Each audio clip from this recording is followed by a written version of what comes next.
Shabbat Shalom. Lion of Judah Society.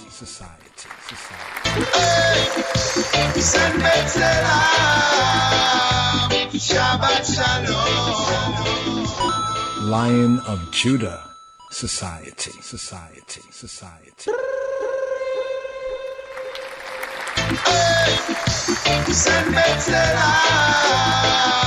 Shabbat Shalom.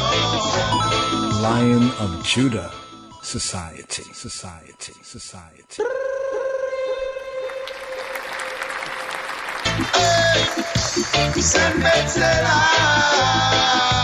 Shabbat Shalom. Lion of Judah Society. Erev Tov, Lila Tov, Boker Tov, Erev Tov. Good evening. For those in the evening time, upon hearing this, Lila Tov, good night. Those in the shadow state that they call night, and Boker Tov, to those who are in the dawning, the break of day, the break of day time. Yes. So right here, brothers and sisters and brothers, behind the scenes, we're really trying to learn this technology, to use these tools, even according to the spirit of the teaching of our Godfather and King of Kings, unless the knowledge and the science is used for good, to create, make no doubt about it, it will be used to destroy.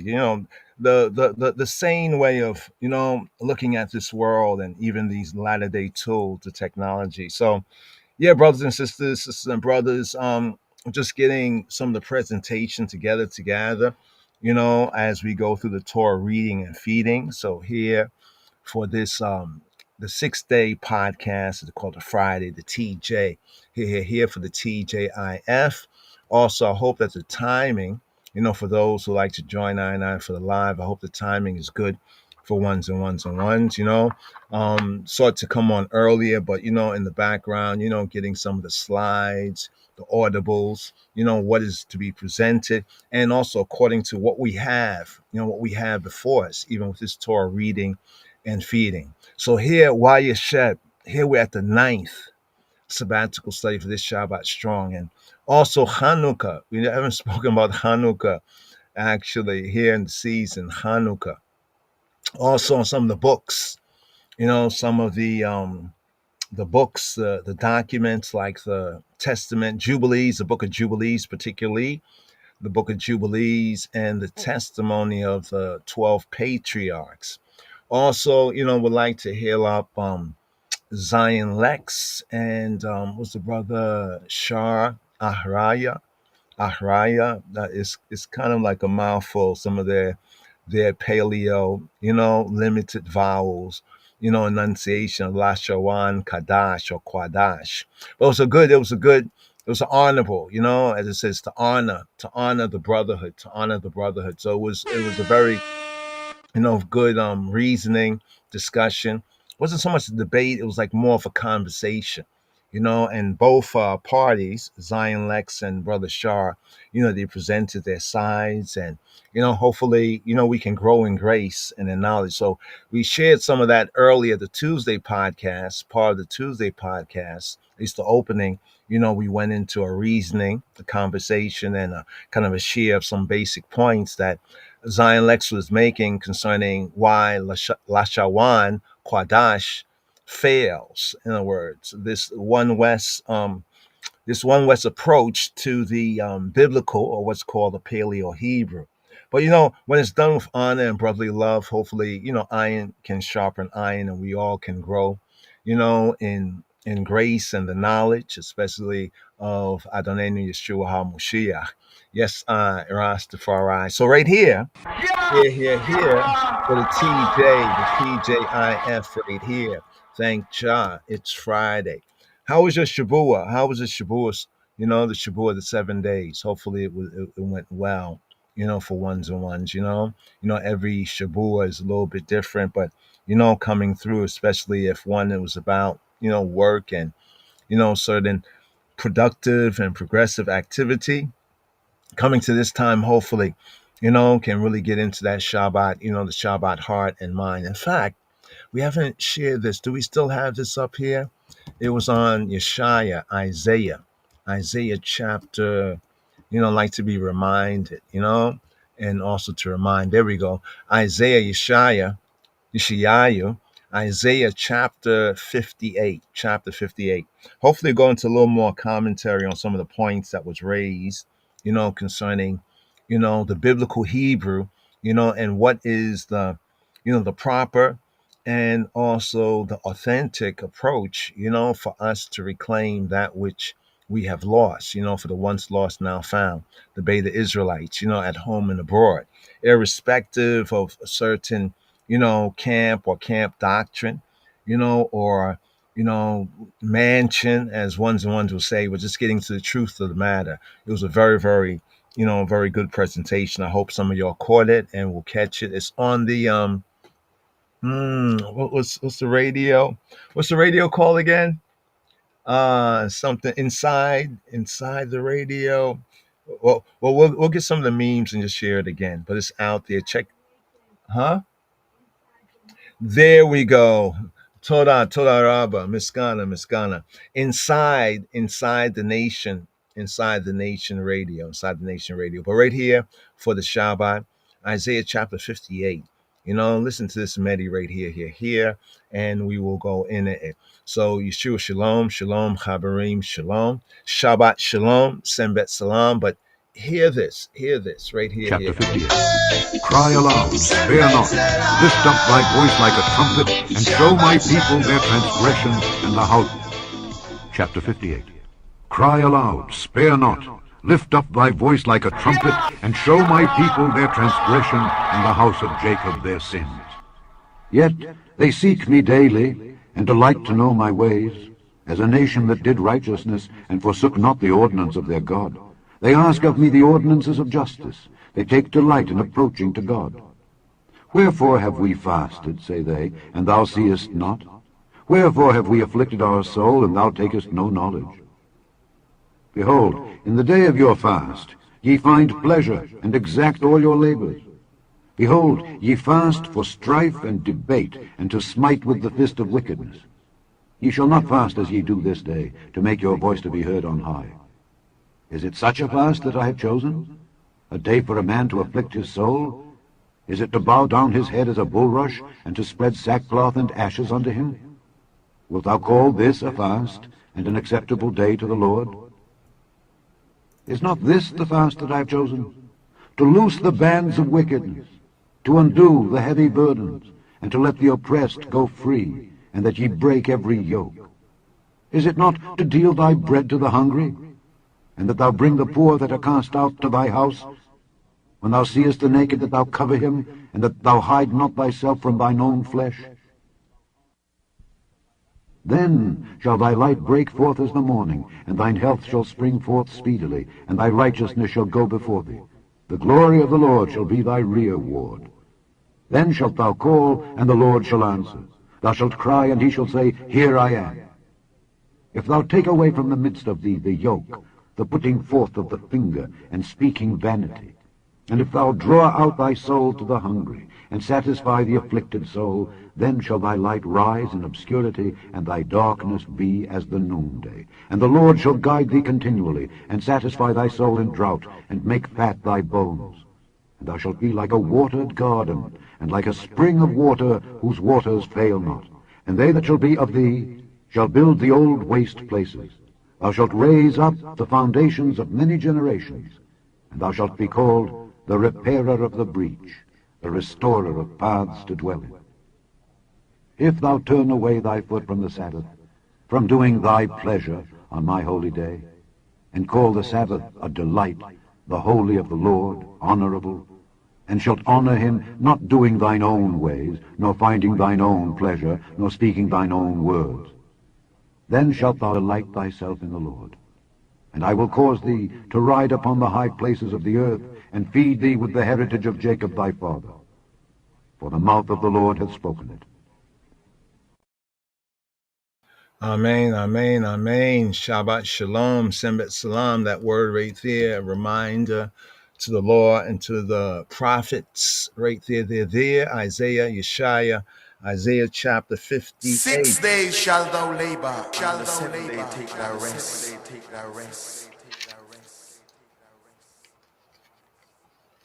6 days shall thou labor, and the seventh day take thy rest. Shema Yisrael. Shema Yisrael. 6 days shall thou labor, and the seventh day take thy rest. And although now we are mature, sucklings and the breast. Yes. So Isaiah, Yeshaya, Isaiah chapter 58. Now, Isaiah chapter 58 is here in Schofield's briefly has a superscription of ethical instructions. But what's interesting is that when we scroll back to a particular theme here in Yeshaya leading up to chapter 58, we come to chapter 55, where it speaks of the everlasting or the eternal salvation. The everlasting or the eternal salvation. And then that's after the verse in the 54th chapter where it says, no weapon that is formed against thee shall prosper, and every tongue that shall rise against thee in judgment thou shalt condemn. This the heritage. This is the heritage. This is the heritage of the servants of Yahweh, and their righteousness is of me, saith Yahweh. All right, so that's the last verse in chapter 54. And chapter 54 has the theme Yisrael. Yisrael, the restored wife of Yahweh, of Jehovah. Now, this is also very interesting because out there in social media, ones like to debate and have reasonings and back and forth on different discussion on different topics. And one of these topics out there is concerning who is the wife of Yahweh, or they'll say Jehovah. Who is the wife? And they'll speak about, the idolatries of the nations, of the Goyeh Haaretz, of the Gentiles of the earth, other peoples, the Elohim Acharim, right? And they'll say Asherah or Ashtaroth or this or that and bring forth a whole bunch of mix-up. But here in the scripture, it's kind of very clear right here, where it says that Yisrael is the restored wife of Yahweh. Just something to consider. They say put it in your pipe and, burn it right there, medi on it, burn some Aishans, get a good smell, get a good prayer to go up. So the everlasting salvation, eternal salvation is mentioned in chapter 55. Gets to chapter 56. It goes on with the theme of ethical instructions. Chapter 57 as well. Some very good points right there, but I hope that ones and ones will pick up and, just take a look at these chapters and read through. And some very important like rhema words, like where it says right here in verse 19, right, of chapter 57, it says, I create the fruit of the lips. It's interesting because of the Imperial Majesty, our Godfather and King of Kings, Kamar Haile Selassie, there is the utterances, the speeches, selected speeches and other utterances, the word sound, right? The spirit of truth expressed. And his in the Amharic, there is the compilation of all the significant speeches and sayings, right, of the conquering line of the tribe of Judah, Haile Selassie I. And it's in the volume that in Amharic is called Frey Kanafir, Frey. Interesting, in the Hebrew, we say fruit as peri. Some might enunciate as pere. Fruit, peri, fruit of, right? So we have pere, peri. This is more of the tomato. Brother Shah in the reasoning conversation with Zion Lex, you try to make certain points, just a tomato, between the proper pointing, for the proper voice, whether past, present, the different tenses to make sense, right? But this is a more of a tomato, right? So in the Hebrew, peri, right? In the Amharic, from the good is fere.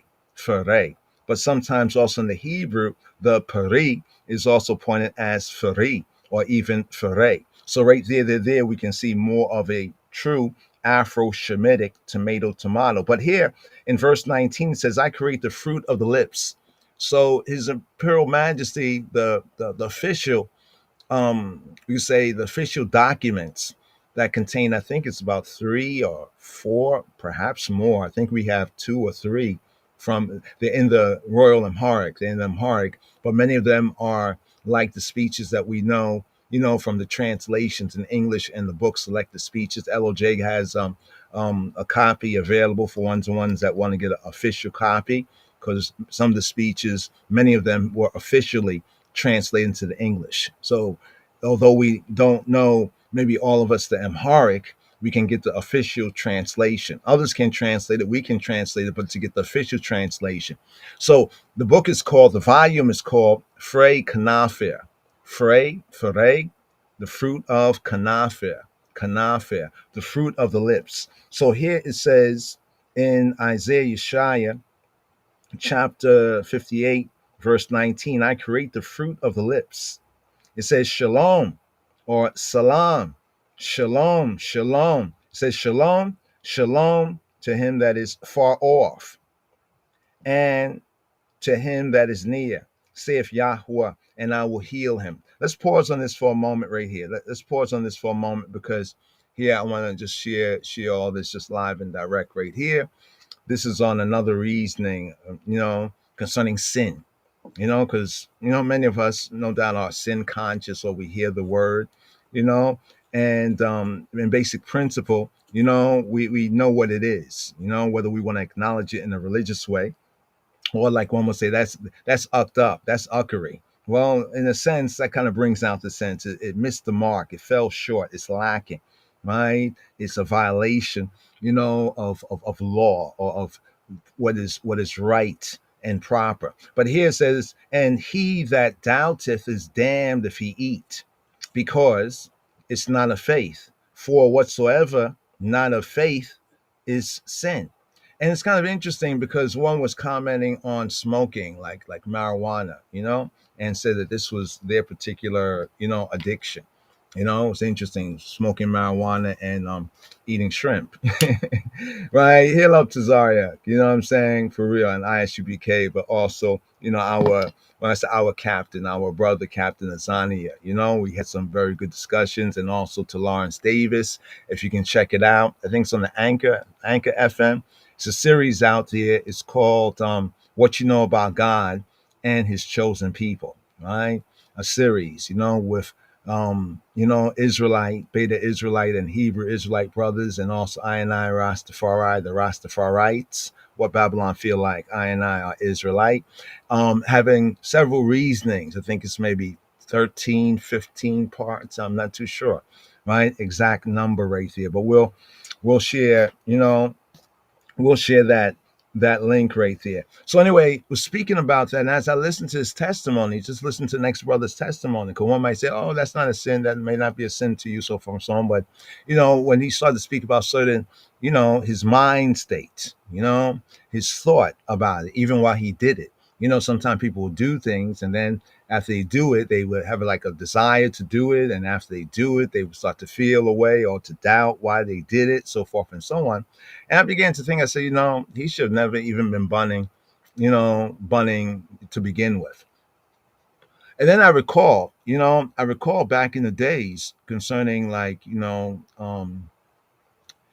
concerning certain groups of people, certain cultural mores that we have lost, in captivity, right? That ones, these things are not new, whether the cannabis or whatnot, you know what I'm saying? And in different cultures, they utilize these things, some members utilize it within the fumigation, within the, the ketoret, the ketoret sense, the ketoret in the Hebrew is the Aishan sense, and others in more of a medicinal sense, whether in teas or as other applications, or, in other medicinal, ancient kind of medicinal and social cultural ways.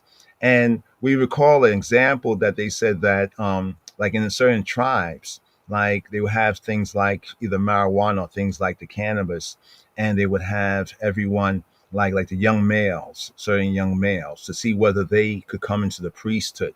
or into like the shaman. Some will call it the shaman, the Europeans would call it shaman, but let's just call it for basic principle, basic order into their priestly functions, like who would be eligible, for entrance. So they would, have these young men of like a bar mitzvah or rite of passage age, indulge in what the priests, not everyone in the society just went around like burning or smoking, but the priests would do so. Ones might do at certain times, what I'm saying? Moderation. They said moderation, in all things is good, especially all good things is good. But without moderation, then we can look at the problematic levels. But they would basically test these young men of a kind of a rite of passage age, bar mitzvah age. They would test them, right? And as they would test them, they would, like, for example, have a group of young men, say 5 young men. They all, take a little bit of the chalice. They bun the chalice, right? And then they would observe them. And there'll be different sort of reactions to it. Some would get giddy, some would get what they call it again. We used to call it back in the days. They would get paranoid. You know how someone's one will get paranoid, or even you might have experienced certain paranoia under the influence of the Ishans. You know what I'm saying? And others, maybe one or so, 2, or others would be more quiet, more introspective.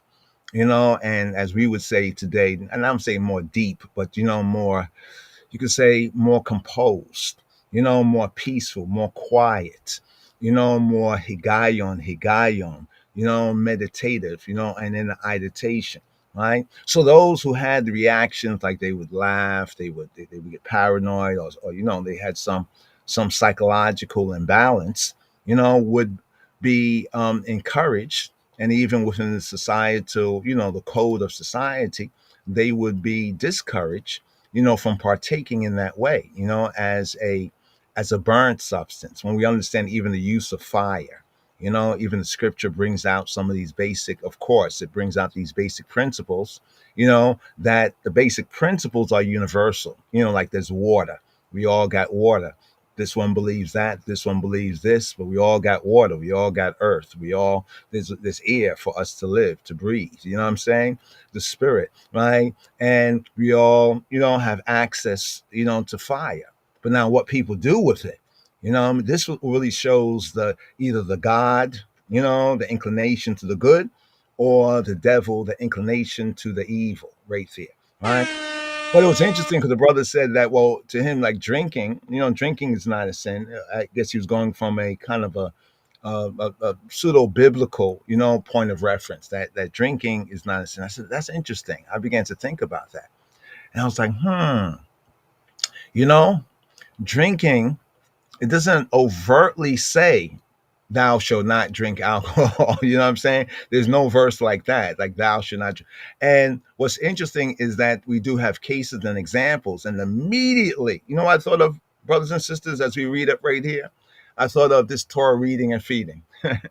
What's this Torah reading and feeding? This Torah reading and feeding concerning Jacob, right? Jacob dwelt, and then his favorite son, Joseph, right? And then we had in chapter 38, who do we have in chapter 38? We had Yehuda, right? We had Judah. Do we have Judah right here? Let me see if we have Judah right here. Let's touch on Judah for a moment. And this kind of segues into another. Oh, boom, there we go, Judah, Yehuda. Or at least a representation. Hold on for a moment. Let's do this here. Can use this board, this OBS, utilizing the OBS. It's very interesting, Okay, that's a Tamar alike. That's a Tamar alike. You see the Tamar? You know about Tamar? You know who Tamar is, right? Here in the narrative, Tamar. Now Tamar, right? Somebody say Tamar, right? Tamar means a palm, like the palm and like the palm tree, right? That was Yehuda or Judah's, his daughter-in-law, the Kala, the bride or the daughter-in-law. And he was her Ham. So Judah was Ham. You don't follow me? Yehuda was Ham. Like when you say Ham, Shem, and Japheth, Yehuda was Ham. What do we mean by Yehuda? Judah being Ham? Because they'll say, oh man, he off. What are you saying that Judah was Ham? Judah is a Semite. He's Shem. That's not the point. The point is that, okay, he's of the lineage of Shem, right? But he is Ham. Okay, ones and ones don't get this. This will be good for the Rastafari Israelites. Do a little video, but let's see if we can do our best right here to kind of just explain right here. Now, why did I bring up Judah talking about sin and bringing out the verse in Romans that if a person does something, right? If I do something, like for example, some people, do things, right? That let me give an example. What's an example? Suppose a woman thought having sex with her husband, because how she was brought up, she had bad ideas, right? So she thought having sexual intercourse, with her husband, laying down for her husband, yeah, she thought that it was sinful, because she was on some Parthenenos, like some virgin kind of, fables and ideology, yeah. So though she did it, right? You know what I mean? She might enjoy it, but she'll think it's sin. You see what I'm saying? And in a sense, because of that mind state, it would be sin for her. You see what I'm saying? So just bring out that verse there. But I brought in Judah because of the point about alcohol. About alcohol. And then that brought us to the point about, the other ancient books that was read by even the peoples in the way and even our peoples before, like the book of Jubilees, the Ethiopic book of Jubilees. Also the Testament of the 12 Patriarchs, the Testament of the 12 Patriarchs. And the Testament of the 12 Patriarchs is interesting because it's almost like each of the 12 patriarchs, the sons of Yaakov, it's like they give their affidavit. When they went down to Mitzrayim, they gave their affidavit, right? Now, people may dispute, the authenticity. We see that there is a great authenticity because these things were even known in the time of Moshiach, right? It was known in the time of Moshiach, and some say from scrolls that was before. But here's the key thing. What we read of it and how we compare it with the scriptures, we do not see a contradiction, right? We actually see, like, if we read the scripture and we start to have questions about it, and almost like young people have questions and the older people, right, will tell the young people, oh, yeah, well, what they learned or what truth was passed down. That's why even the Torah says, that our forefathers have told us this. So now think about this with the scriptures in the Bible. If their forefathers were telling them things, right, eventually somebody hopefully would write it down, right? This is just the logic of it. You know what I'm saying? So yes, we have the scriptures, especially from the prophets and the Torah through Moshe. But then we also have, right, the testimonies, right, that are written and communicated. It says in the Shema, right, to teach it to our children, our sons. Right, when we lay down, when we get up, when we walk by the way, when we do this, when we do that, it's almost like constantly, right? So from that communication, right, and reasoning, right, amongst, we could say, the Israelites, the Beta Israel, there would be other scriptures, right, or other writings, even like the apocryphal books. You know what I mean? Some would dismiss it for their particular cult Christianity or counterfeit Christianity or whatever or anti-Messiah, synagogue of, what I mean?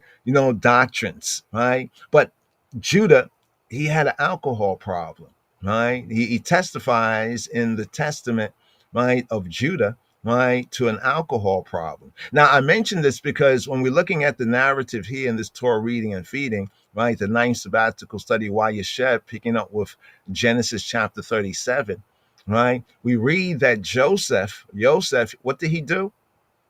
Joseph, he reported to Jacob, the patriarch, all their fathers, his father, right, the patriarch to Israel, their evil deeds, right, of the sons of Bilhah and Zilpah, right, while they were feeding and shepherding the flock.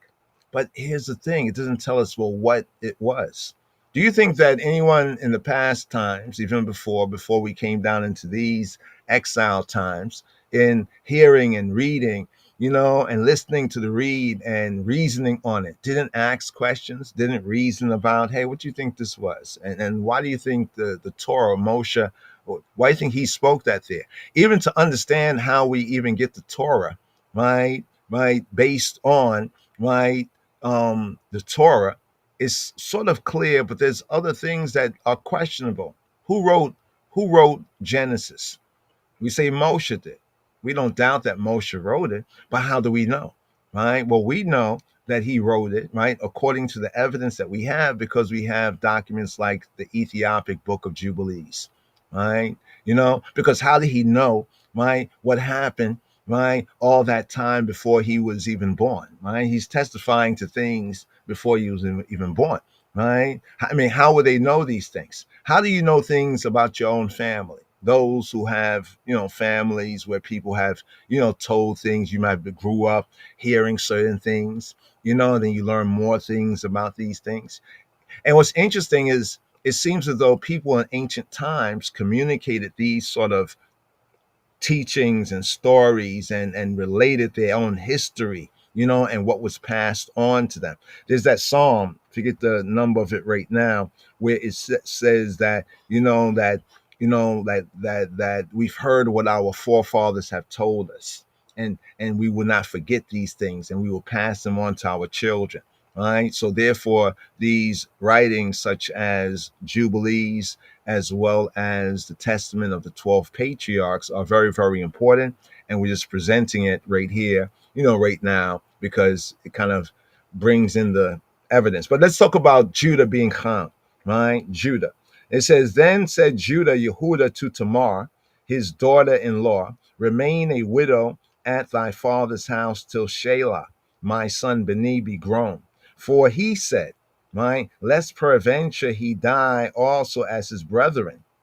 And Tamar went and dwelt in her father's house. Now it's likely that the part where it says, for he said, lest perhaps he die also as his brethren, was something that Yehuda thought, because he had 3 sons and the 2 other sons, right, who were supposed to, marry Tamar, had died. Was wicked, right? Onan spilled his seed. He corrupted his seed on the ground, right? And now Shelah, the youngest one, right, was not of age, right? Perhaps, was nowhere near his bar mitzvah, you know what I'm saying, at this time, to be able to, be a husband, to Tamar, right? His daughter-in-law.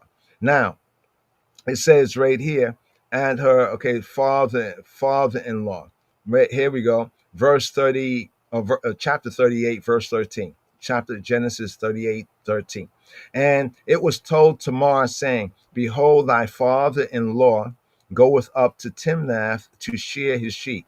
And then you see over here in verse 25, it says, what father-in-law? So let's define here Hebraically what father-in-law is.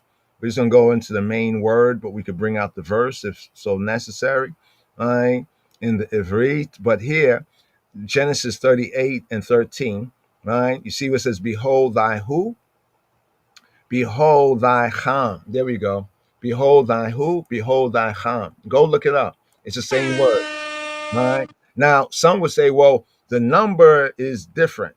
Well, yeah, the number may be different, right? Because it's the word Ham used in this sense, and not Ham used in the sense of the name, right, of one of 3 sons of Noah, right? So you see father-in-law Ham as in affinity. So it's the same word. Let's go down to the root. We have Choma right here. They say a wall, but that's not really proper there. Let's do this right here. Let's bring the verse all the way out. Let's bring the verse all the way out. Let's go select right here. So we have Ham. You see Ham right there. Apologies, we can't make it any larger. You see Ham right here. You see Ham meaning hot, warm. You see Ham. The different senses of Ham. You see Ham, hot, right? You see what it says right there? What does it say right there? It says, second son of Noah, father of Canaan, and of various peoples that were inhabitants of southern lands. It says, of what? Southern lands, right? A collective name for the Egyptians, Ham, right? They say a place where there was this world war back in the days of Abraham, Kedar Lamar, right? Smote the Zuzims and the rest of them, right? But you notice right there. So here we have Ham, right? So you see the senses of Ham. Do you see any difference? Of course, in the dictionary for the different contexts, right? Ham in this sense is not saying that he was the son of Noah, but it's saying that he was Ham. So Yehuda, Judah was Ham, right? So this is why we need to study. Now we have Hom, right? When Yahweh appeared to Abraham, it was I think Behom Hayom, something like that. It was in the heat of the day, no doubt, like noontime, like the hot part. Here we have the word Hom, right? And Chema from the same sense, Chema and Chama, to anger, to rage. You know, like somebody say, oh man, he went ham. You know, you say that, right? He went ham on him. He went ham. He went angry. He went hot. He went furious on him. See the word chema here? Heat, rage, hot displeasure, indignation. That's why it says on the Shabbat day not to kindle a fire. that is Robeno would teach, and as Robeno taught, right? And as we need to learn, right? Okay, the first types are earthly types, right? But the latter types are the spiritual, the psychological, and the spiritual types. You know what I mean? So we have the lighting of a fire on the Sabbath day. The Sabbath violator, he was going about on the Shabbat day to collect wood for a fire, you know, on the Shabbat day. Why was that a violation? Think about it. In the wilderness, what work did they really have? They had to go punch in, go to the job, you know, in the wilderness. You know, maybe the priests and the Levites, I mean, they had their work of the animals, so forth and so on. But you know what I'm saying, right? They didn't have work. You know, like they had to go to work and I was working all week. I didn't have time to pick up such and such, and I'm in captivity, you know, under the heathen, you know, so I got to do these things. Oh, Father, forgive me, Bashem Yeshua. You know, they didn't have that opportunity. So here in the first sense, right, is the fire. Mm-hmm. And the Sabbath violator, his sin probably was poor planning. Yes, what he did, but it was poor planning. If he prepared the day before, right, on the Shabbat Eve, you know, the Friday, so to speak, the sixth day, he might not have been caught out there, caught lacking, caught sinning, right? But here in the secondary sense of don't light a fire or kindle, so don't kindle a fire. There might be what the Messiah says, like, where he said, what not tribulations, but he said like offenses, scandals, they come, offenses come. You know what I'm saying? These things will be, but not for us to kindle it, not for us to kindle these things. You see what I'm saying? Not to kindle a fire, like the anger, the argument, the fury, the indignation. Because where's the shalom? Where's the peace? Remember, we still have that point in Isaiah chapter 57, right? Verse 19. So here we have chema, right? And it's like when we say, right? So and so went ham. He went ham. He went ham, chema, right? Then we have, look at this in this sense. We have chema is curd, is butter, right? Curdled milk or cheese, right? Chema, right? Now chamad, like in Muhammad, right? When it says lo tachmod, do not covet, right? Like in the name Muhammad, do not covet, lo tachmod. It comes from chamad, to desire, to covet, right? But that's a whole different reason there, right? When we get in, one of Esau's very well-known descendants, Esau, according to the scholars and the evidence, and also what we see in the scripture, right? He is the progenitor of the so-called Arab. But be that as it may, right? At least these that we see, these and those today. So here we have Ham, father-in-law, right? Husband's father, right? Not the true Arabs, you know what I mean, but the popular ones, right? Like, the true Jews, the popular ones. You see, check it. Father-in-law, Ham. Husband's father, Ham. Noun masculine, Ham. They say a father-in-law as of affinity. What is it? Is it speaking in the Hebrew hieroglyphic sense of, since Cham means heat, that there's some heat between them? It's not cold, like if you're cold to somebody, there's no love there, but if there's some heat in that sense, this is to bring out the Hebraic, sense according to the not the letter of the law, but the spirit of it, the affinity. But this is what I meant, that Ham, or that rather that Yehuda was Cham, right? He was Cham. How was he? How was he Cham? Right, there we go. We got all the words right there. Oh man, let's go back over there. Let's go back to our search. I went back too many pages. There we go. So right here, and it was told Tamar, right? Tamar, right? Palm tree. It was told palm tree, right? The Canaanite palm tree, right? Behold, right? Chamek, right? Chamek, thy father-in-law goeth up. Thy father-in-law is going Allah. He's making his aliyah, right? He's making heights. He's ascending. He's going up. He's ascending, right? Literally to go up, right? To ascend, right? To meet, to visit. So when we talk about the aliyah, and the 3 times in the year where all of covenant keeping, the Beta Israelites, Yisrael, B'nai Yisrael, are to appear, especially the males of Yisrael, but the sense of going up, right? So he went up, right, to Timnath, it's the spot that I guess was good to shear, right, to Gazaz, to mow the sheep. You know what I mean? Because, the wool, to shave off the sheep's hair because the wool, right? And then here, once again, the same word, Cham. So Yehuda was Cham. This is what we mean when we say that Judah, right? Yehuda was Cham. Now, just speaking about this right here before we just get into this right here. I know we've been on this for just a little moment right here, but hopefully we'll unpack a little more. But Judah, in the Testament of the 12 Patriarchs, he speaks of his sexual, he admits of his sexual and his you could say abuse of alcohol, right? His abuse of alcohol. You could say his alcoholism. And it's kind of interesting because now, in knowing that, when we go to Torah reading and feeding, it becomes clear exactly what the text is seeking to bring across to us, right? This is the context right here, and this is, Judah here in this Torah reading and feeding. But to our point right here concerning the Shabbat, right, concerning the Shabbat and the peace of the Sabbath right here. Let's bring out this verse right here. We're in Isaiah chapter 57, the chapter before the chapter we played the Scorby audio to. That was chapter 58, because chapter 58 has a word about the Sabbath, right? That is a good reminder to us all, a good meditation to see whether we be in the way or not, whether we be in the way or we be astray. It says right here in verse 13, 58:13, if thou turn away thy foot from the Sabbath. It's an old English expression right there, if you turn away your foot from the Sabbath, right? If you turn away your foot from the Sabbath, like, from doing your own pleasure. Almost like if you turn away your foot from trampling on the Sabbath, right?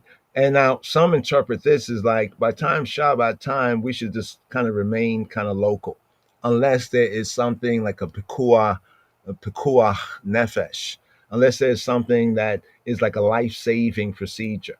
If there's something that it needs to be done that is life-saving, right? Because the whole point of Torah, right? What is even above, right? Say the Shabbat observance. If there's something that is life-saving, how do we know that?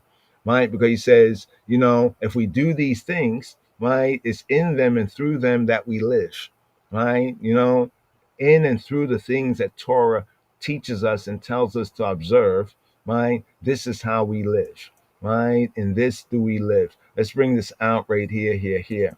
Okay, so here, right, we have where it says, if you turn away your foot from the Sabbath, from trampling upon the Sabbath, like in the 6 days we shall work, our going, our coming, when it says thy going, may he guide and protect your going and coming, like you're going from the house, from your home, from your residence, returning to your residence. You know what I'm saying? But on the Shabbat day, it shouldn't be that usual coming and going, right? That's like a Hebraic idiom.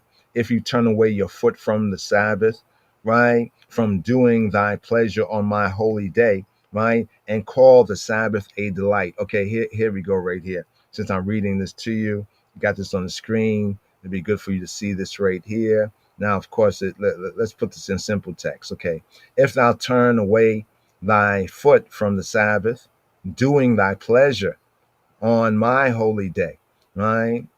Like your pleasure, your business, because business, for our people was a pleasure, when we wasn't under this system of things, you know what I mean? So to speak, right? Or under the whore's law, right? And call the Sabbath, the Shabbat, a delight, the holy, the set apart of Yahweh. So it's the holy, but it's the holy of Yahweh because he is holy. He says for us to be set apart as he is set apart. So we see that Yahweh Eloheinu observed the Shabbat after those 6 days of creative activity and rested on the seventh. He ceased from that activity. Did he work? Right? No doubt. But he ceased from that activity, that set of the 6 days, right? And sealed it as a set, as a Shabua. So it's the holy of Yahweh, right? It's honorable. It says man was not made, right, for the Shabbat, but the Shabbat was made for man. So when Yahweh did the creation, he was thinking about man. Check it. Honorable, and shall honor him, not doing thine own ways. Not doing what? Doing thine own ways, nor finding thine own pleasure, nor speaking words. Just like you say, like idle words, like garbage stuff that we might have to do in the week, in the course of business or other activity. We might have to deal with some garbage. You know what I mean? Words. You know what I mean? Just speaking just words. You know what I'm saying? But these are for his words, right? Just speaking. Like that's why it says the italicization, speaks about, speaking thine own, speaking thine own words. Right? Let's see. Do we have that audible? Oh man, I had it every day up here, but I don't have it up here right here about that. There's a Sabbath. Oh, there we go. Surprising truth about the Sabbath day. Check this out. Give me Genesis chapter 2, verse 2. Okay, watch this. And on the seventh day, God ended his work which he had made, and he rested on the seventh day from all his work which he had made. Give me verse 3.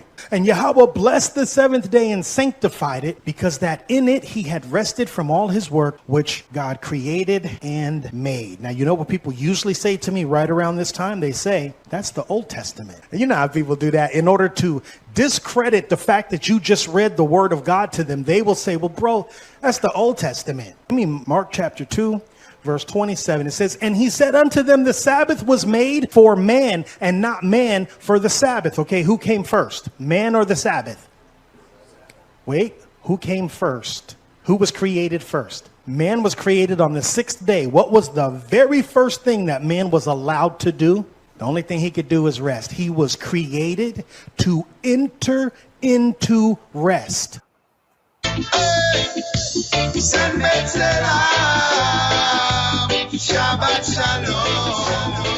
Shabbat Shalom, y'all. Sembet Salam. So right here. This is the KJV. As you can see, the KJV we just went through. Just a quick compare and contrast here, zooming in on this verse, 58:13. Right, it's like kind of the main point of sharing that whole chapter there for the context. ISV, just look at some of the other translations quickly here. I mean, we could go through the build of the Hebrew right here. It says, Im Tashib, Mia Shabbat, Ragleka, Asota Chafatzeka, Biyom Aldishi, We Karata La Shabbat Oneg. Lik dosh Yahweh me kubad we kiabad to me asot de rakeka mia mitzo chefseka we daber dabar with daber dabar with daber dabar. And kind of speaking matter. Actually, the bar, it says speaking words. It's not plural words. It's just the word. So we have with dabir and speaking the bar. and speaking matter. Let's show this for a moment. Speaking the bar, right? With dabir the bar, and speaking just utterances. But it's in this sense here. You see the D entry, right? It's not dibarim, but dibarim, the dibarim is like the words, the dibre ha barit, the 10 words. Those are the words that should be meditating on. But in doing other dabar, right? Words like, business, occupation, other acts, the acts like that we would do, right? On the other, you say 6 days of the week. This is the context here, right? Right here, here. So here, just to show some other translations here, if you keep your feet from trampling the Sabbath, this is actually the literal sense here. It says, im tashib, right? Im tashib. So im tashib, right? Here we have shu, right? If you return, if you turn back, if you return, sense of almost like, but this is like, it could be turn to turn back, but the sense right here is almost like you apostatize, right? Instead of keeping the Sabbath, doing what you should do, you go away from it, you trample. That's why I say like trampling on the Sabbath, right? Im tashib Mia Shabbat. If you turn from the Sabbath, right? Ragleka, like your feet, your foot, right? Your foot, right? And then it goes on right here. The ISV brings out from pursuing your own interests. This kind of brings out some of the Hebrew sense from pursuing your own interests on my holy day. If you call the Sabbath, the Shabbat, a delight, and oneg, right? So what is the Sabbath? It's a oneg. It's exquisite delight. It's daintiness. It's pleasantness. Oneg. It's luxury. Oneg. Right? From anag. Anag is to be soft, to be delicate, to be dainty, something to be exquisite, soft. Right? Yeah. But that's what the Sabbath is. It's delicate. Right? So here the ISV says, from pursuing your own interests on my holy day, if you call the Shabbat a delight, and so say, oh man, it's a Sabbath. That's not a delight, that's and Yahweh's holy day honorable. So to call the Shabbat delight, right? To look at it as being something pleasurable, something pleasant, right? And since it's Yahweh's holy day, that it's also honorable, right? To honor it. If you honor it by not going your own way, right? And seeking your own pleasure. What I like to do today? I like to, just all kind of like, what does that have to do with the Shabbat, right? What does that have to do with that rest, right? That was made for man. Even that audible, surprising truth about the Sabbath, where the brother said, what's the next thing happen, right? After the humanity, the man, Adam, and the Zakar when Nekeba, the humanity, male and female, was created. What's the next thing that happened, right? What was that the next day? The next day was rest. So he was almost created to enter into, right, rest, right? So in a sense, you go against creation, right? You go against the creation, the principle of creation. And also another good thing to do on Shabbat is to reflect on Yahweh's creation. Because remember, from the perspective of Yahweh, after the 6 days or time periods of creative activity, what did he do? He rested after he saw it was very good, right? After it's very good, what can you do next after it's very good? Take a pause, rest, right? Reflect, what I'm saying? Give thanks. So right here, right? There we go right there. This one, that's the KJV, right? I thought this one was kind of interesting. This is not, it's not a literal translation, but it does bring out the Hebraic sense somewhat. You must observe the Sabbath rather than doing anything you please on my holy day. You must look forward to the Sabbath. It's, like something that's pleasurable, pleasant. Don't you look forward to it? Yeah, man, I like that. I can't wait, right? And treat Yahweh's holy day with respect, right? You must treat it with respect by refraining from your normal activities. 6 days work, 7th day rest principle, and by refraining from your selfish pursuits, right? And from making business deals. This is perfect right here. This is very good. It brings out the Hebrew sense with the with dabir dabar, right? And speaking words, and from making business, you speaking words, you're chopping up, You know what I mean?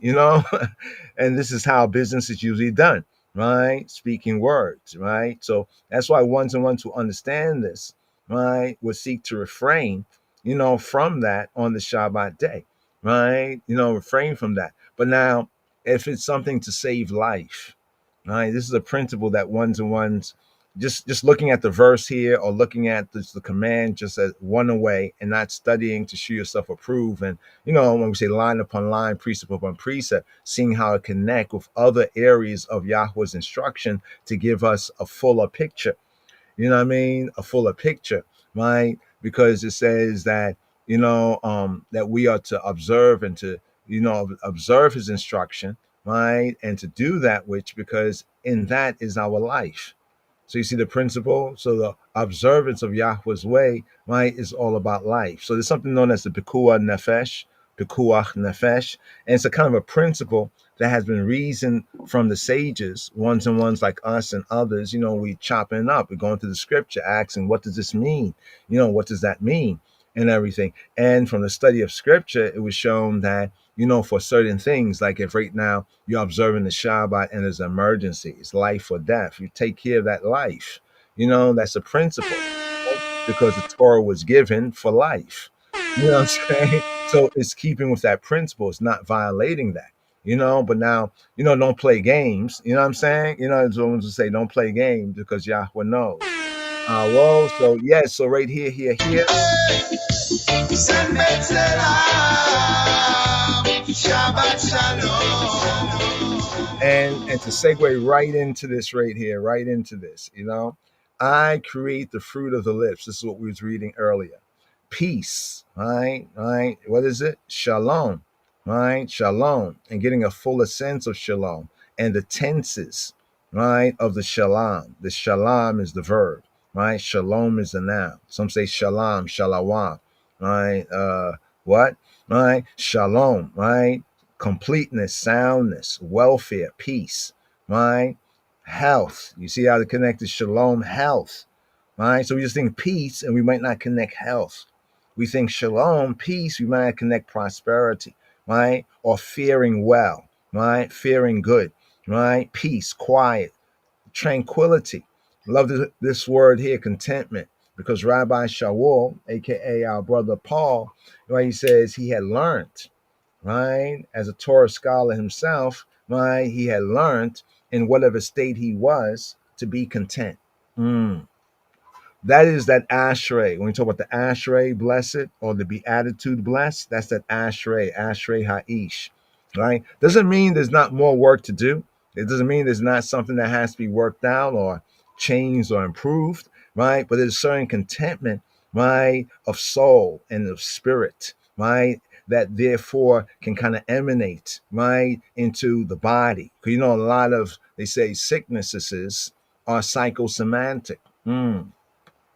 Psychosomatic. The psycho from the Greek word suke that corresponds with the Hebrew nefesh is a psychological state, right? So psychosomatic, soma. Look how deep it is and how simple it is. Soma in the Greek means body. So if psycho means soul, the psychological state, and soma means body, right? You get it, right? So sometimes things that affect us in our mind, right, sometimes can get us sick in our body. Right. So even for the Shabbat, right, it's not just, you sit down, you just not doing nothing, but, it's you have to go in the temple. You know what I'm saying? You have to go in the spirit, the soul and spirit, right, has to also observe the fullness of man is a trinity. Yeah, we said it. Man is a trinity, right? Created in the image after the likeness. Yes, man is a trinity. Man has a spirit, right? And the potential for God consciousness, right? And man has, at the higher level, but in the other way, he can, be unconsciously satanic. You know what I mean? And it was the higher and the lower, as people would say, nature, so to speak, right? And then he has a psychological state, right? So the psychological state is fueled by the spirit. The psychological, so it's like the soul is almost like a kind of a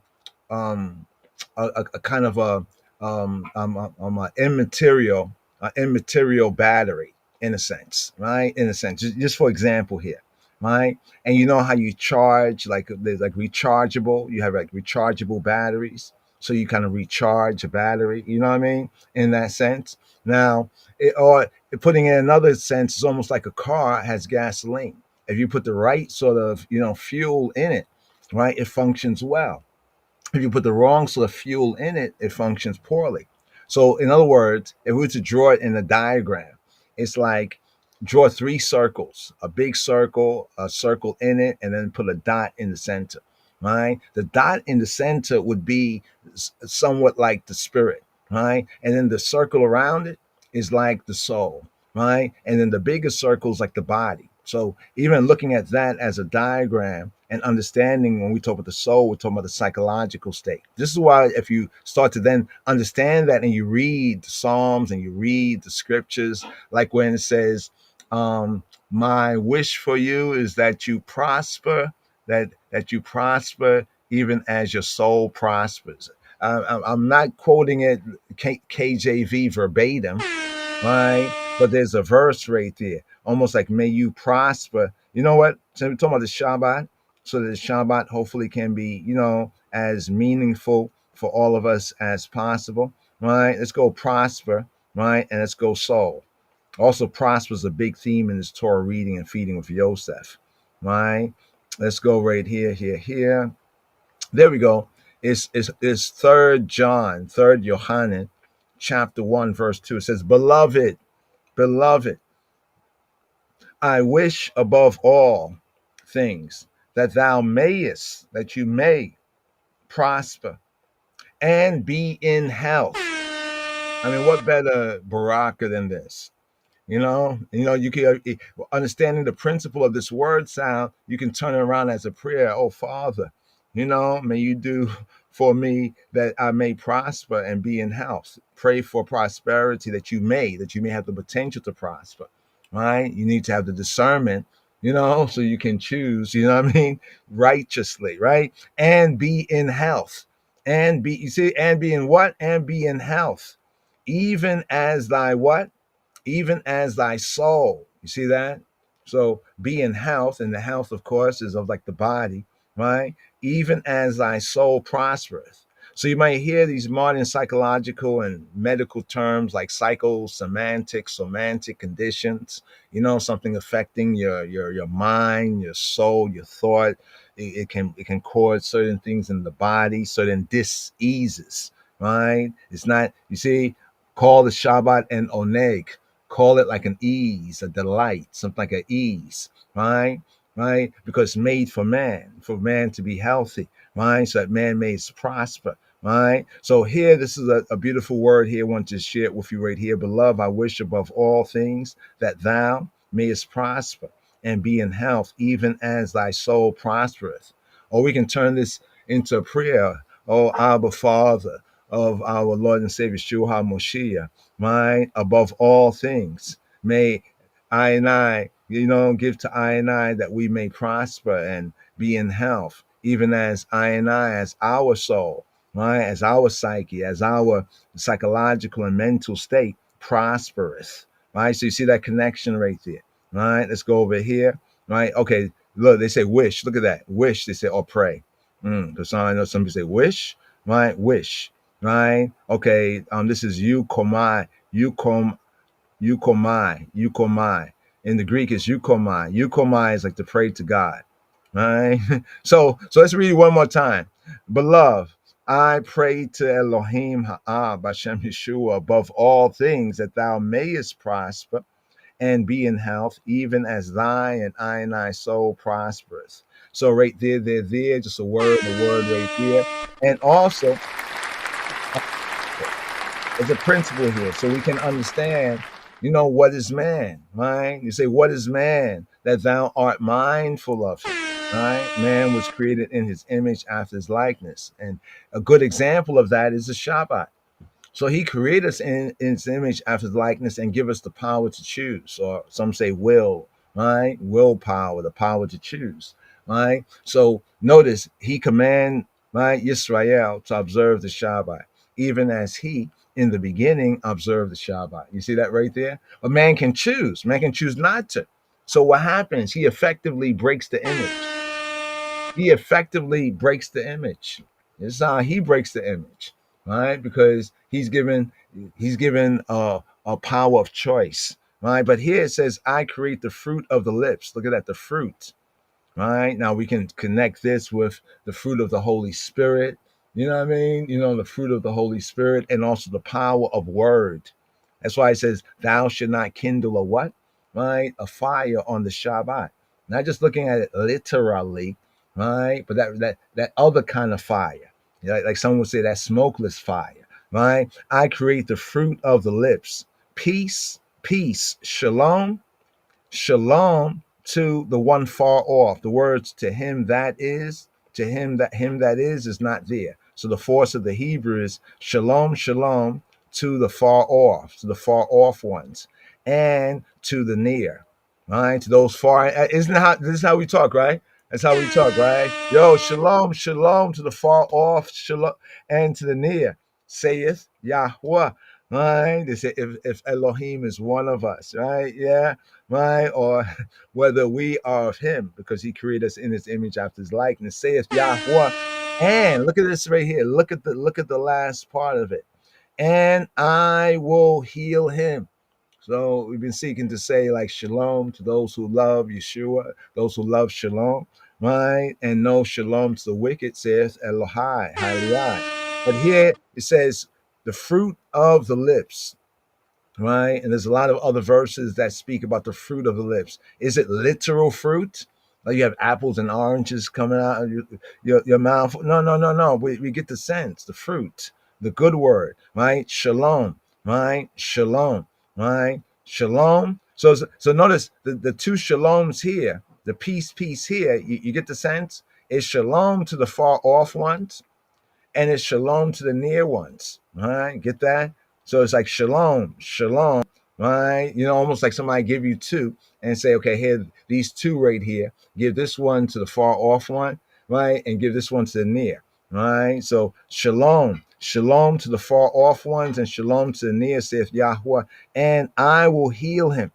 Look what it says right there. And I will heal him, the healing, right? The healing.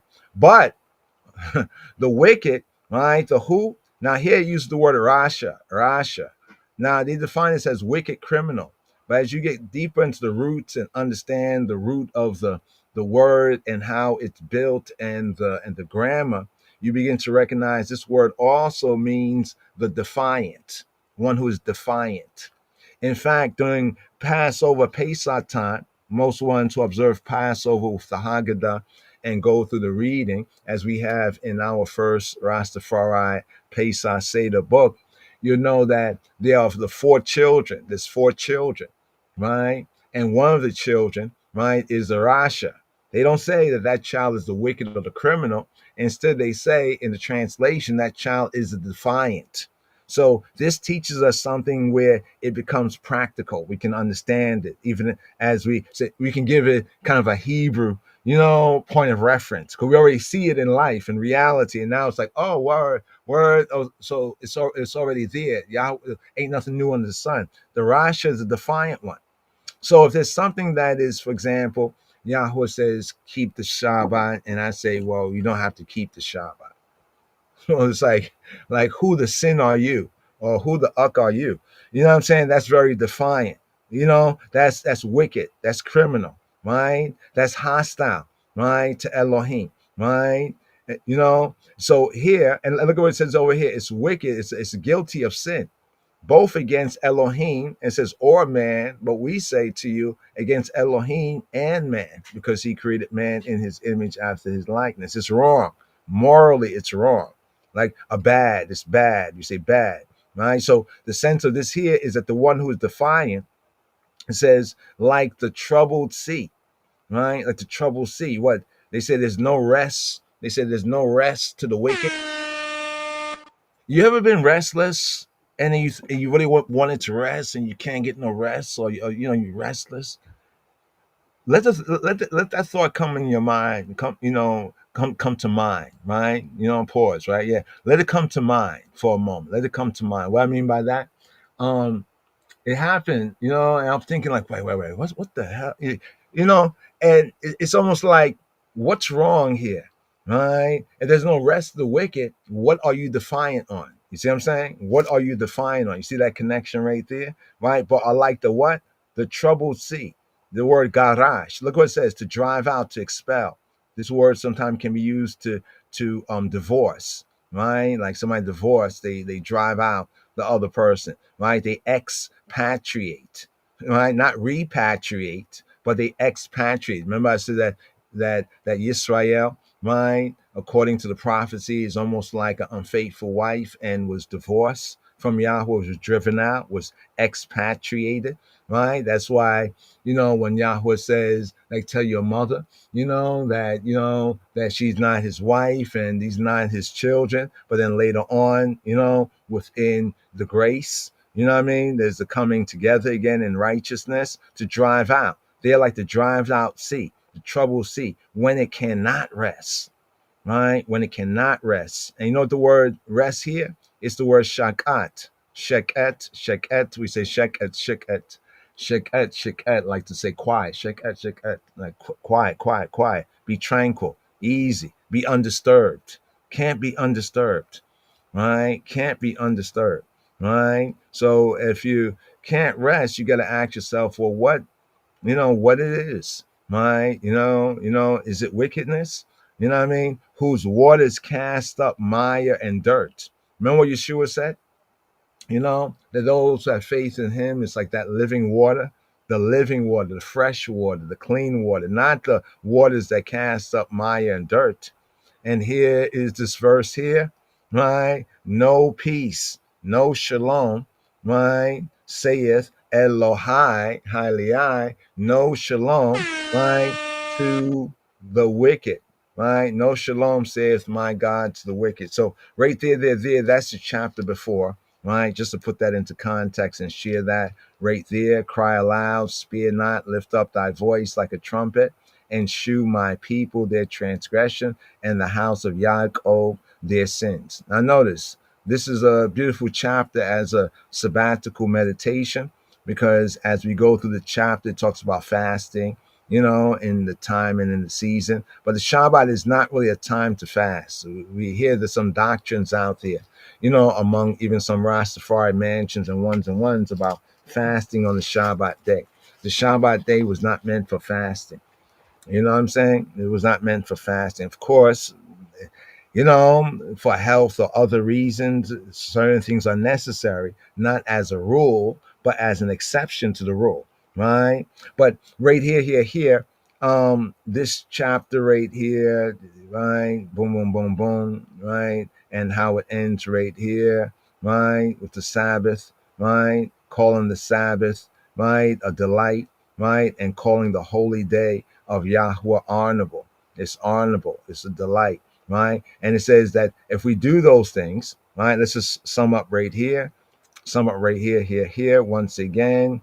Okay, went all the way up there. Here we go. Last two verses. It says, if thou turn away thy foot from the Shabbat, from doing thy pleasure on my holy day, and call the Sabbath a delight, a ease, a pleasure, right? The holy, to say the holy day of Yahweh honorable, right? And shall honor him, right?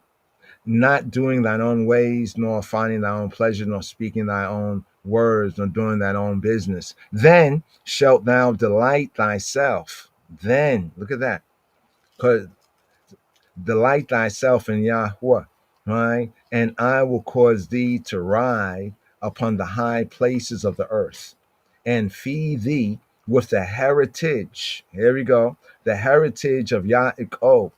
The heritage of Yaakov. Then we have a verse just now about the heritage. Then we have a verse. Yeah, it was that verse from chapter, which chapter was it? It was chapter 54 and 17. No weapon that is formed against thee shall prosper, right? But may you prosper, right? And be in health, even as your soul prospers, because no weapon that is formed against thee shall prosper.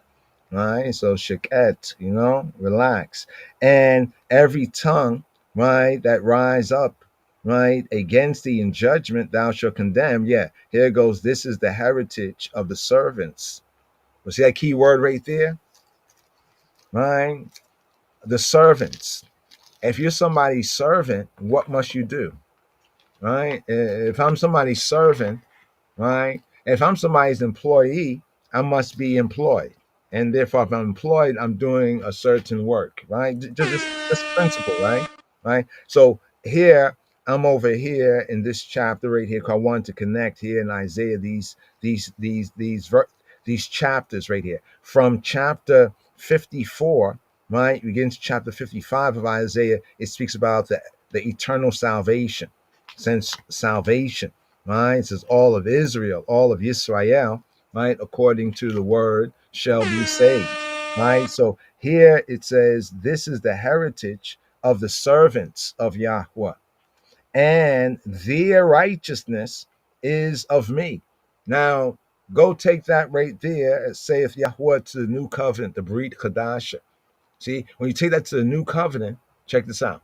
When you take that to the new covenant, right, to the Brit Kadasha, in the new covenant scriptures, it links right there, it links directly, right, with this, with the righteousness. So it says, is because of faith in him, like Abraham, he inputs righteousness, right? He inputs righteousness based on that faith, right? Based on that credit, right? So here it says, then by observing these things in spirit and in truth, right? In spirit and in truth, the true worshipers, right? The true servants in spirit and in truth, then shalt thou delight thyself. Look at that.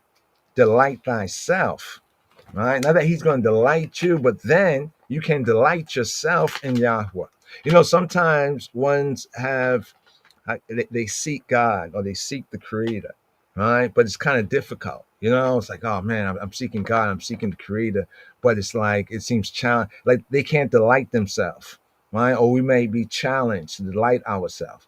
It might be that we are, you know, maybe doing something we shouldn't do, or we're avoiding to do something that we should do. The context here is concerning the Shabbat, right? The context right here is concerning the Shabbat. And then we shall delight ourselves in Yahweh. It reminds me of David. And I do this, right? It reminds me of David, where, something had gone on and affected all of his soldiers, his men, right? Basically, somebody came along and kidnapped their woman and their children, and they were out with David, right? And now, of course, the men feel they lost everything, their woman, their children, and everything. And they're like, they're turning on it, like, how do we get in this? And they're looking at David. And the scripture even says someone to stone David. You know what I'm saying? Some wanted to stone David. And David, it says, what did he do? Right? It says he encouraged himself in Yahweh. He did what? He encouraged himself. He strengthened himself. Question: how does one strengthen themselves in Yahweh? Right? Right? What did Yeshua Robbeinu say? Yeshua HaNotri, our rabbi, the rabbi of rabbis. He says that Elohim is Ruach, spirit. And those who worship him must worship in spirit and truth. So what did David do? He strengthened himself in Yahweh. Well, how do you strengthen yourself? Strengthen yourself in the spirit and in the truth. Then shalt thou delight thyself in Yahweh. And what will he do? Right? And I will cause thee to ride to ride up on the high places, right? The high places of the earth, the highlands, the high places, and feed thee with the heritage. This is key in this Torah reading and feeding. The heritage of Yaakov, thy father, for the mouth of Yahweh hath spoken. So right here, Yeshua Shalom, Shabbat Shalom, Sembet Salam. Just a kind of a brief go through the Kabbalah Shabbat, but right here, since we're speaking of Shalom, right, here we go. Since we're speaking of Shalom right here, let's share this, the Shalom Aleichem. Shalom Aleichem. Yeshua Shalom. Shalom Aleichem.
Shalom Aleikum, Malake Ha-Shareta Malake Elyon, Mi Malek Malke Ha-Melakim, Ha-Kadosh, Baruch Hu. Peace be upon you all, ministering angels, messengers of the Most High, of the Supreme King of Kings, the Holy One, the Isla One, blessed be He. Boakem, le Shalom Malake Ha-Shalom Malake Elyon, Mi Melech Malke Ha-Melakim, Ha-Kadosh, Baruch Hu. Come in peace, messengers of peace. Come in shalom, messengers of shalom, messengers of Elyon, of the Most High, of the Supreme King of Kings, the Holy Isla One. Baruch Hu, blessed be He. Baruch Hu ni, le Shalom Malake Ha, Shalom Malake Elyon, Mi Melech Malke Ha Melakim Ha Kadosh, Baruch Hu. Bless me, bless I with shalom. Messengers of shalom, messengers of Elyon, of the Supreme King of Kings, the Isla, the Holy One. Baruch Hu, blessed be He. Etkem, Tza'atkem le Shalom Malake Ha Shalom Malake Elyon, Mi Melech Malke Ha Melakim HaKadosh, Baruch Hu. May your departure, your exodus, your coming out be in shalom, peace. Messengers of shalom, peace. Messengers of Elyon, the Most High, of the Supreme King of Kings, the Holy One. Baruch Hu, blessed be He, be who He be. Shalom, Alei, Kalei, Kalei, Kalei, Kalei, Kalei, Kalei,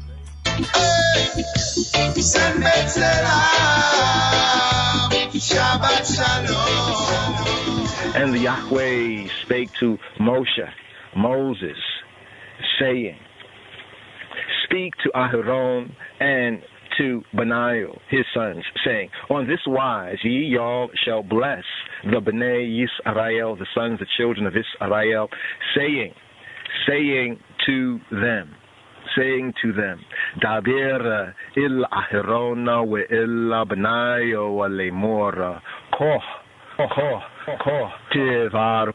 Tivarku et Bnei Yisrael amor lahem. The Yahweh bless thee and keep thee. Ye barekeka Yahweh we yisha mereka The Yahweh make his face shine upon thee and be gracious to thee. Yair Yahweh Panayo Leka Neka. The Yahweh, he who be lift up his countenance upon thee and give thee shalom and give thee peace. Yisa Yahweh Panayo Leka we Yasem Leka Shalom. And they shall put my name upon the Bnei Yisrael, and I will bless them. We Sa'u et Shemi al Bnei Yisrael Wa'ani Yes.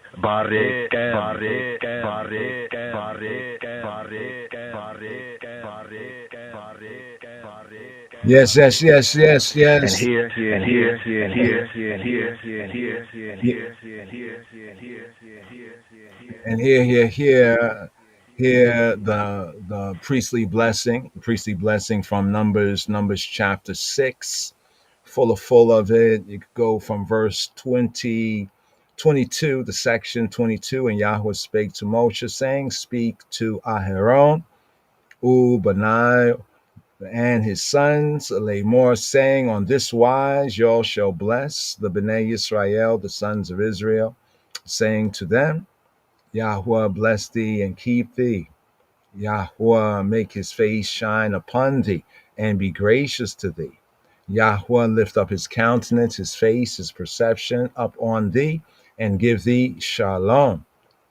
And they shall put my name, Shemi, up on the Bnei Yisrael, and I will bless them. So right there, they're there. Priestly benediction. And here, this is to the lighting of the lights, traditional candle lighting or lighting of the lights for Shabbat day. Often it's the woman of the house, the honorable woman, the virtuous woman of the house that has that particular honor, in the lighting of the lights, and saying this bracha. And usually traditionally, this is like some say between the 18 or so, minutes before, the sunlight has gone off the horizon and evening time comes in. So just before the evening. All right. So yeah, that was the ironic blessing right there. The core of it, 24, 25, and 26, those trinity of verses right there. They're there. Priestly blessing. And here it's the lighting of the lights. Right. There's a traditional lighting of the lights. And I think, and then there's also the messianic, right? In the messianic, there's mention of Yeshua, but here, the lighting of the lights. Sanctifying our time, Narot, lighting the candles. Baruch atah Adonai Eloheinu melech haolam, asher kedeshanu b'mitzvotav, v'bitz zanu, Ledlik Nir Shel Shabbat, Veshel Yom Tov. Blessed are you, O Yahweh, our Almighty, King of the universe, who has sanctified I and I by your commandments and has instructed I and I to kindle the lights for Shabbat and for the Kadosh day. Yes. So that right there. That's like the traditional one right there. Not the one with the mention of Moshiach. We'll bring that one forward from low degrees to high degrees, and here just give a little of the traditional chant of it, the traditional chant or the cantillation. Here, lighting the lights. Baruch atah Adonai Eloheinu melech haolam asher kidshanu b'mitzvotav v'tzivanu lehadlik ner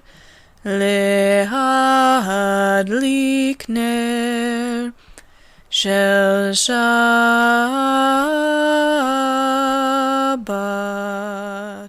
And here, Sister Desiree, Set the Flame is a traditional tune amongst I and I right here. Sister Desiree right here.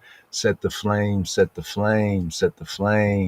Here, Shema Yisrael.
Web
a drum.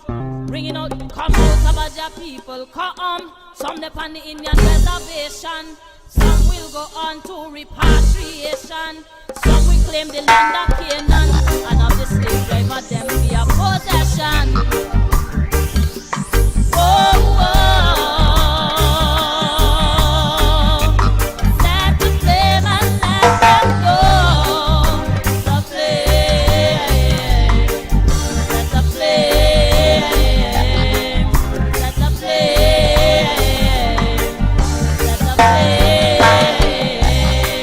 Set the flame. Set the flame. Set the flame. Set the flame. Whenever we feel the flame, the angels set the flame. The angels set the flame. Whenever we complain, whenever we feel the flame, the angels set the flame. The angels set the flame. Whenever we complain, set the flame. Set the flame. Set the flame. Set the flame. Set the flame. Set the flame. Set the flame. Set the flame. Whenever we feel the flame, the angels set the Jah angels set the When I flame. say more, you say fire. More fire. King Selassie as the Almighty I. Amen. Amen. Babylon burning, Babylon burning, Babylon burn. They have no water. Fire, fire, fire. For our God is a consuming fire. Consuming fire. For our God is a consuming fire. Consuming fire. For our God is a consuming fire. Consuming fire. Is a consuming fire. Consuming is a consuming fire. Consuming is a consuming fire. Consuming fire. Consuming fire. Consuming fire. Yes. Let's zoom in on this theme right here. This theme here of lighting the lights. So give thanks, Sister Mary. That was Sister Mary Rose right there. Mary Rose Yisrael. Mary Rose Israel right there. That did the audible of the Hebrew of the lighting the lights. We call it nerot. Near is like a lamp. Near is a lamp, and nerot are lamps. But in the latter use, like nowadays use of Hebrew, is like, lighting the lights, generally light, but actually near, like near, N-E-R, near, N-E-I-R, N-E-Y-R, near, right? Lamp. So lighting the lights. So traditionally it's like two lights traditionally. It's two lights, but just to give a little overview, because here we're in the time, the feast, the festival of lights is coming forward, the Hanukkah here in the season. Hanukkah, aka Maccabee fighting holiday, Maccabee fighting Isla Day is coming forward. What is Maccabee, and why is the observance of Maccabees important to we once lost, now found Beta Israelites? The best way is really to study and read the book of Maccabees. All right, like reading the book of Maccabees, like straightforward. Like there's like 400 years. There's a 400-year period of time. Went into more detail in other, podcasts and teachings on this, and that there's a 400-year period of time between Malachi, right, and Matthew, roughly a 400-year period of time. And this is where the apocryphal books comes in, right? So here, coming up here in the season, according to the Gregorian calendar, looking forward, I think the 14th, the eve of the 14th.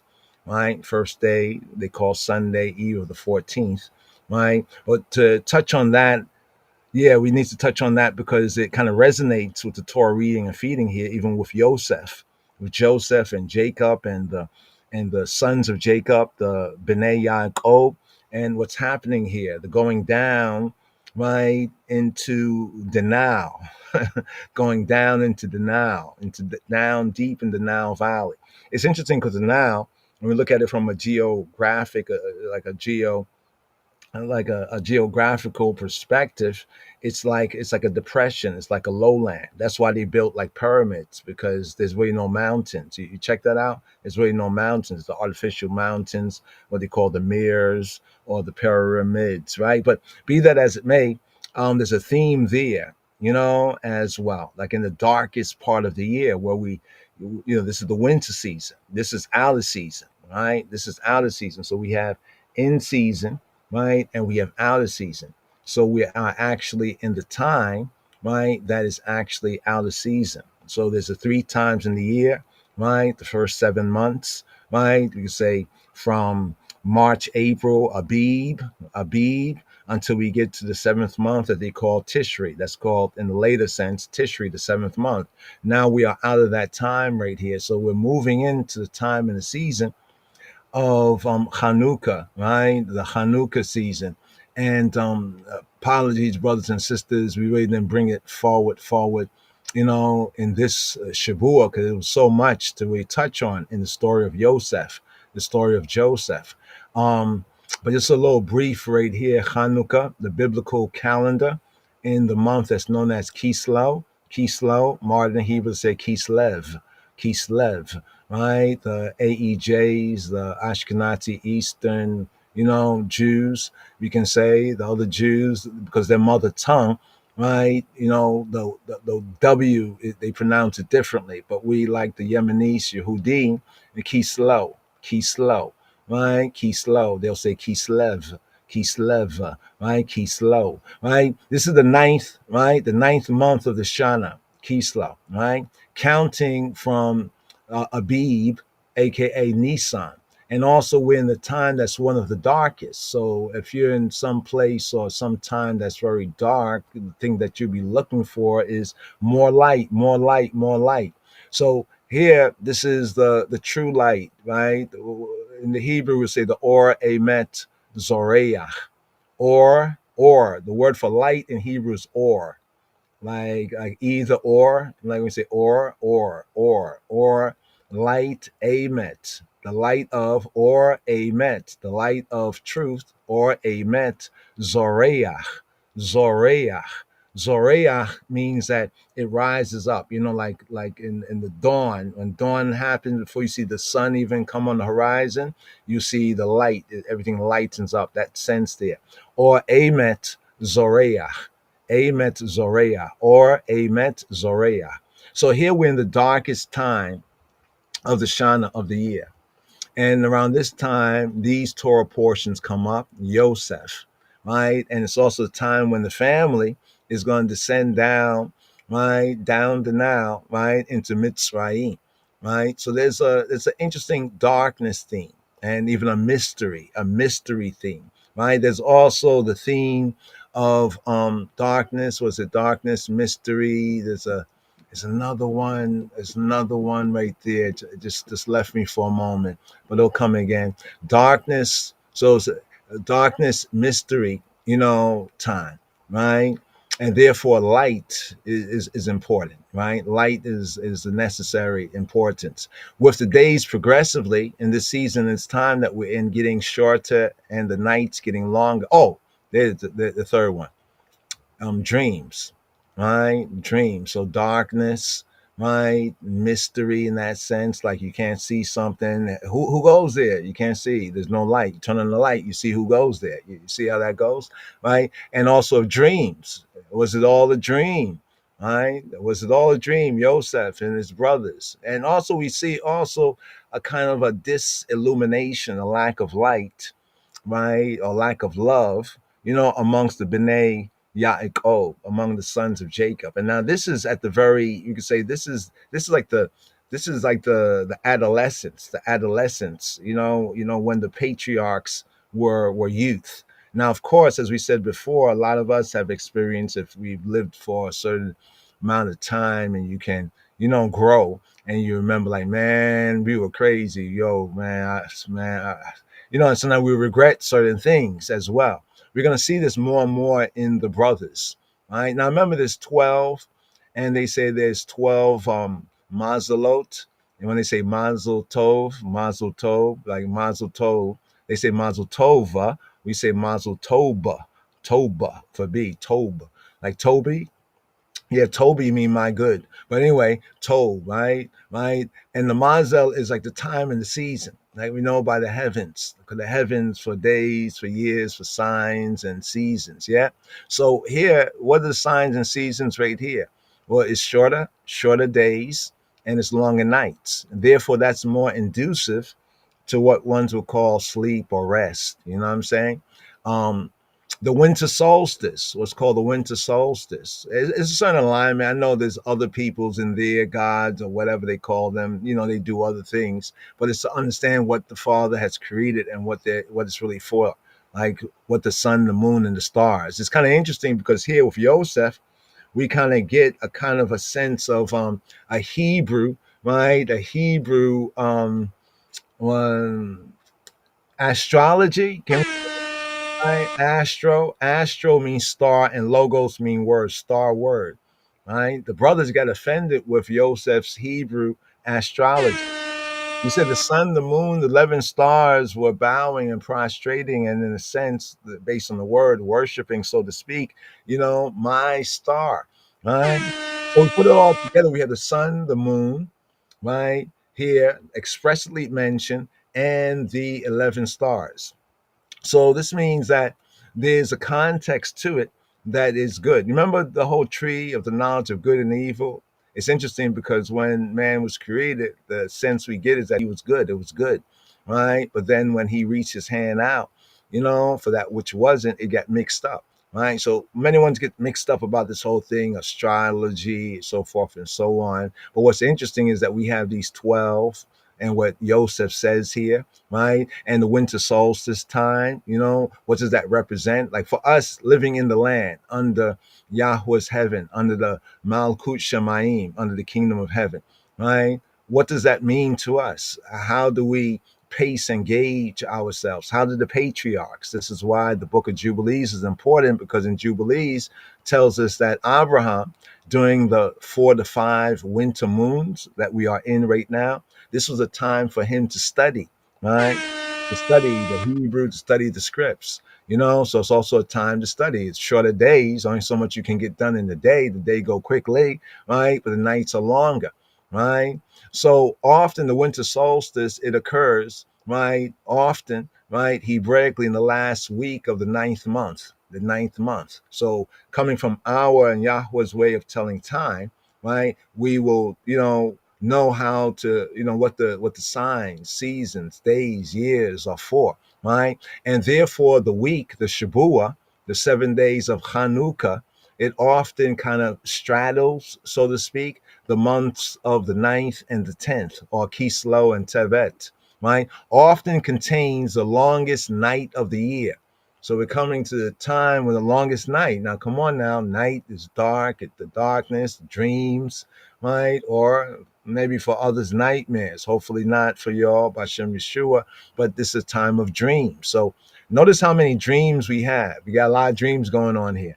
We had Yaakov, the patriarch Jacob. He was dreaming, right? He was dreaming, right? So I'm here seeking to link the Hanukkah in the season, and here also to link the lighting of the lights, right? And what the scripture says concerning these and how it comes together, and hopefully finding the truth, for yourself.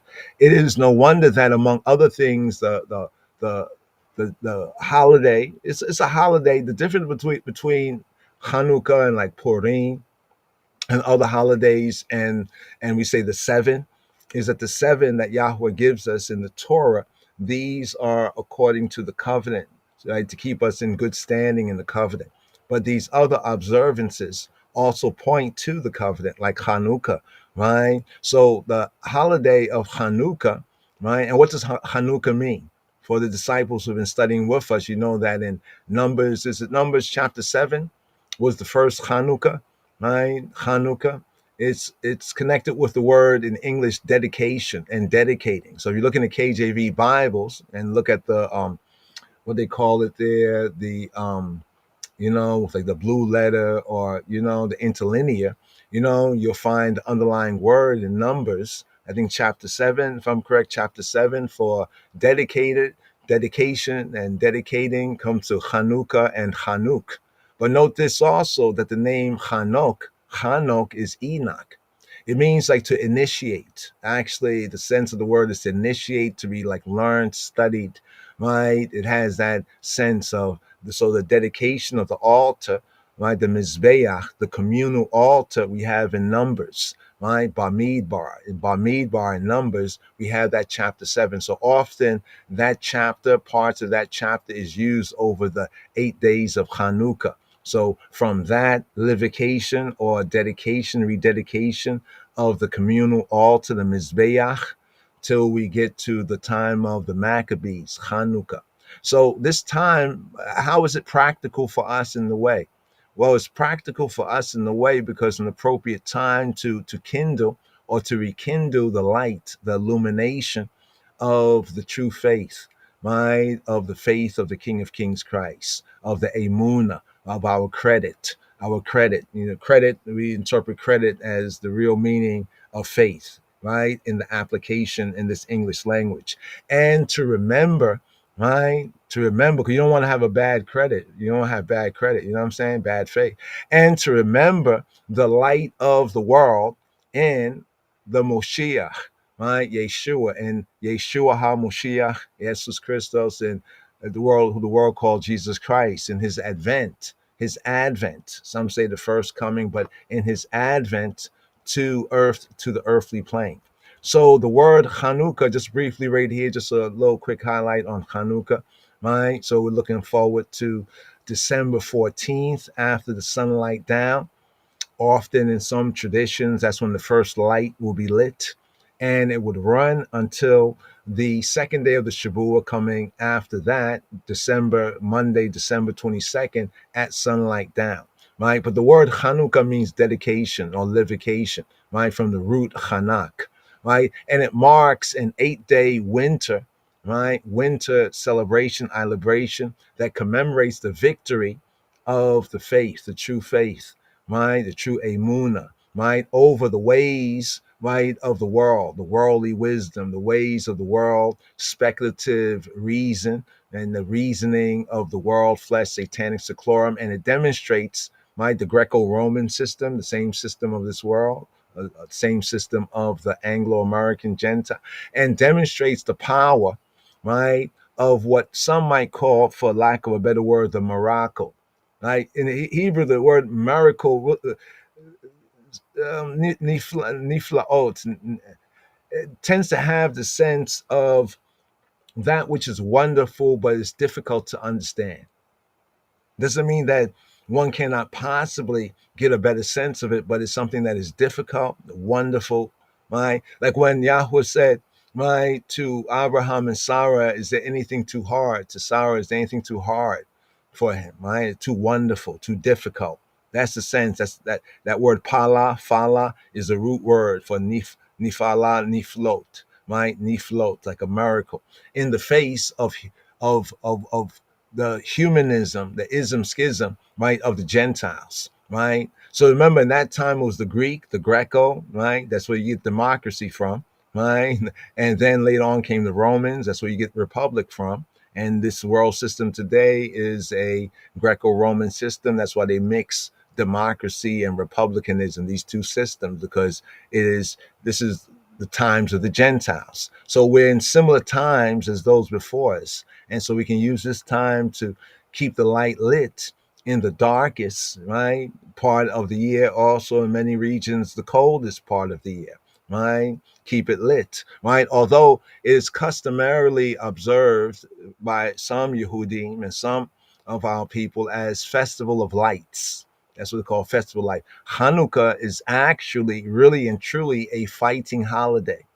That's what we call it, the Maccabee fighting holidays. It's the fighting holidays, right? So it's a holiday, but it's a fight, the fight of faith, right? To keep our credit, right? Our credit rating up and make sure our credit ain't dead credit, because it says faith without works. You check, right? It's a call to resist, get up, stand up, the downpression of this world, this nouveau ordo seclorum, this world system, this time of the Gentiles, and to exercise faith, credit, right, in Yahweh Eloheinu, right? Romans chapter 13, verse 12 gives us just a good word here. It says, the night is far gone. Interesting, His Majesty quote this. He quotes Paul in a particular word sound. Hopefully I'll bring that one up. Romans 13:12. The night is far gone and the day is at hand. So then, let us cast off, like throw off, fling off. Like, you fling something get on you, you fling it away, right? Let us cast off the works of darkness, of disillumination, right? No light, lacking the true light, and put on the armor, right? Put on the armor of light, put on the armor of illumination. Now, His Majesty quotes this right here. The elect, the chosen one of God quotes this. It's very interesting, just making that mention right there. But here, just a little more right here, right? Because coming up, what's coming up, it's going to be here after the Shabbat. We'll probably, maybe touch on it a little bit, after the Shabbat Torah portion coming up right here. So, as we mentioned, on the first night, it's traditional, like, to light, a light, right? One flame is lit. The second night, two, on to the eighth night, according to that tradition. If you're, using candles or whatever, be safe, right? Now, there's the whole thing about the Chanukiah, which is like a kind of a nine branch, menorah, right? We prefer the 7-branch menorah because according to what has been communicated to us concerning the miracle, they were preserving what was set, and what was set was a 7 lamp stand, not a 9. So, that's a little tradition that crept in there, but the principle still remains one the same. In this way, either way, do remember the growth, right? The growth, the victory of the fight, for the faith, and the growth of the wonderful things that He has done, for Yah people, for I and I people. We'll get into more on some of the readings that we will have as well, but all Shabua, we was meaning to touch on this, but we didn't get an opportunity to, really touch on this one right here, but it has a lot to do also in concerning, some even say the birth, right? Some view that Yeshua may have been born at this time, but others view that he may have been conceived, as it be in this time. Be that as it may, brothers and sisters, just wanted to kind of just share a couple of words right there. I was going to get into a little bit more of this, but just looking at the time, for the time, I'll touch a little bit on this right here, but we get into more detail here.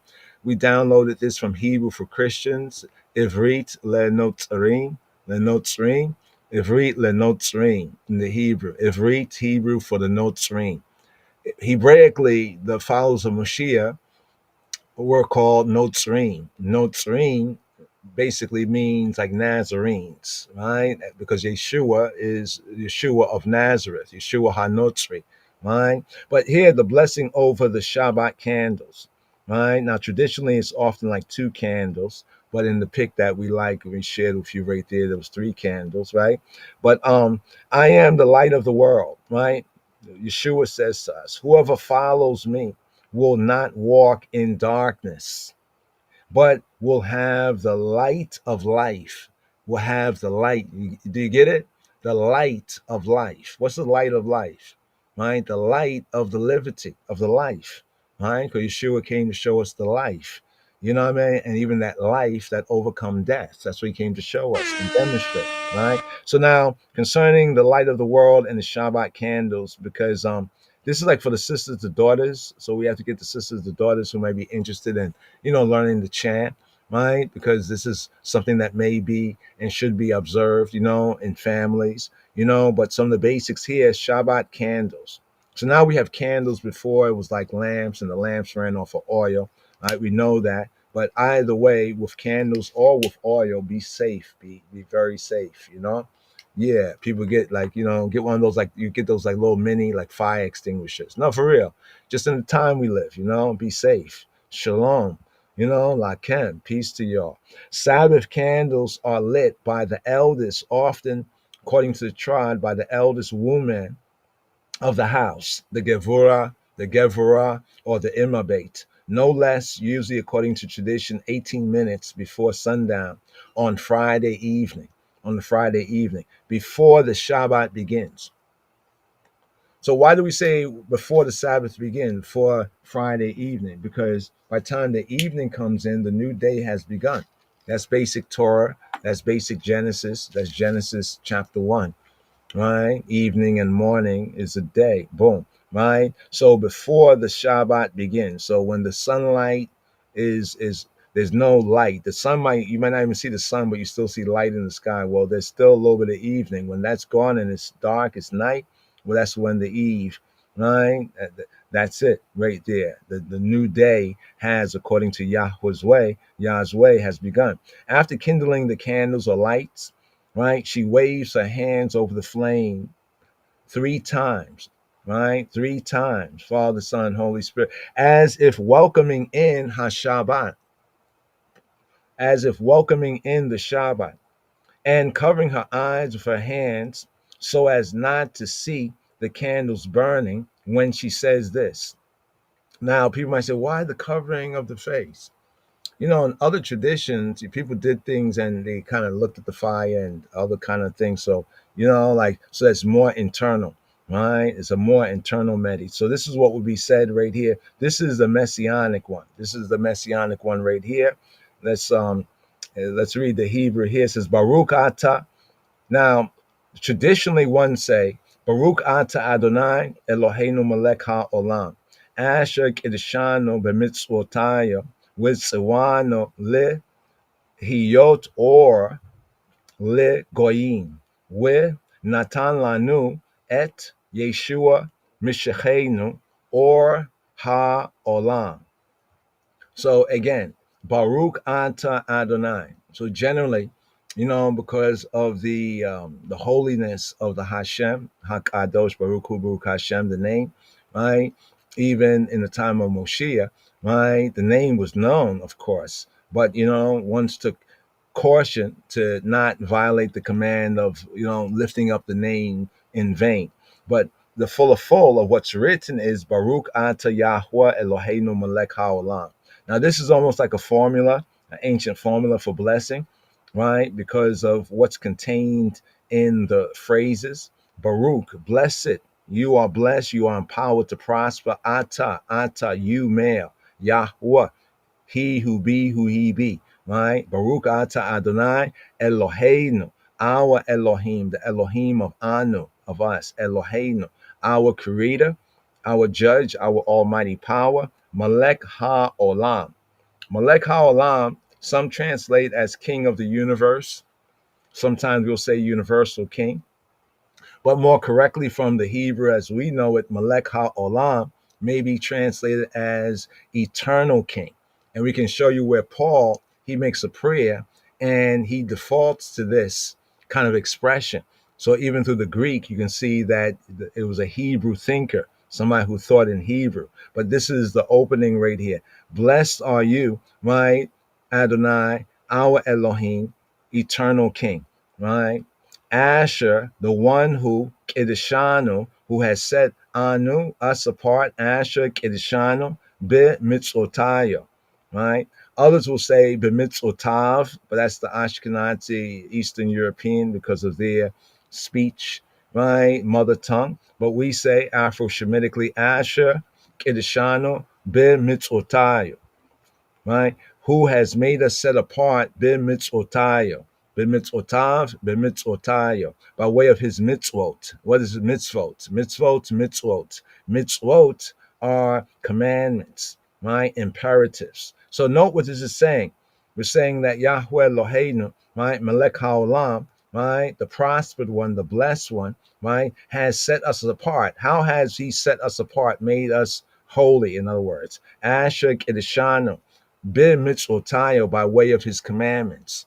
So based on this principle, when we do that which he says we must do, in that we are set apart. Now we do something that we're not supposed to do. Well, you can see the measure there. That's what we talk about. Prayer is actually self-examination. It's a weighing, right? Asher Kedeshano b'mitzvotayo, with Siwano, and he has commanded Anu, us, Siwano.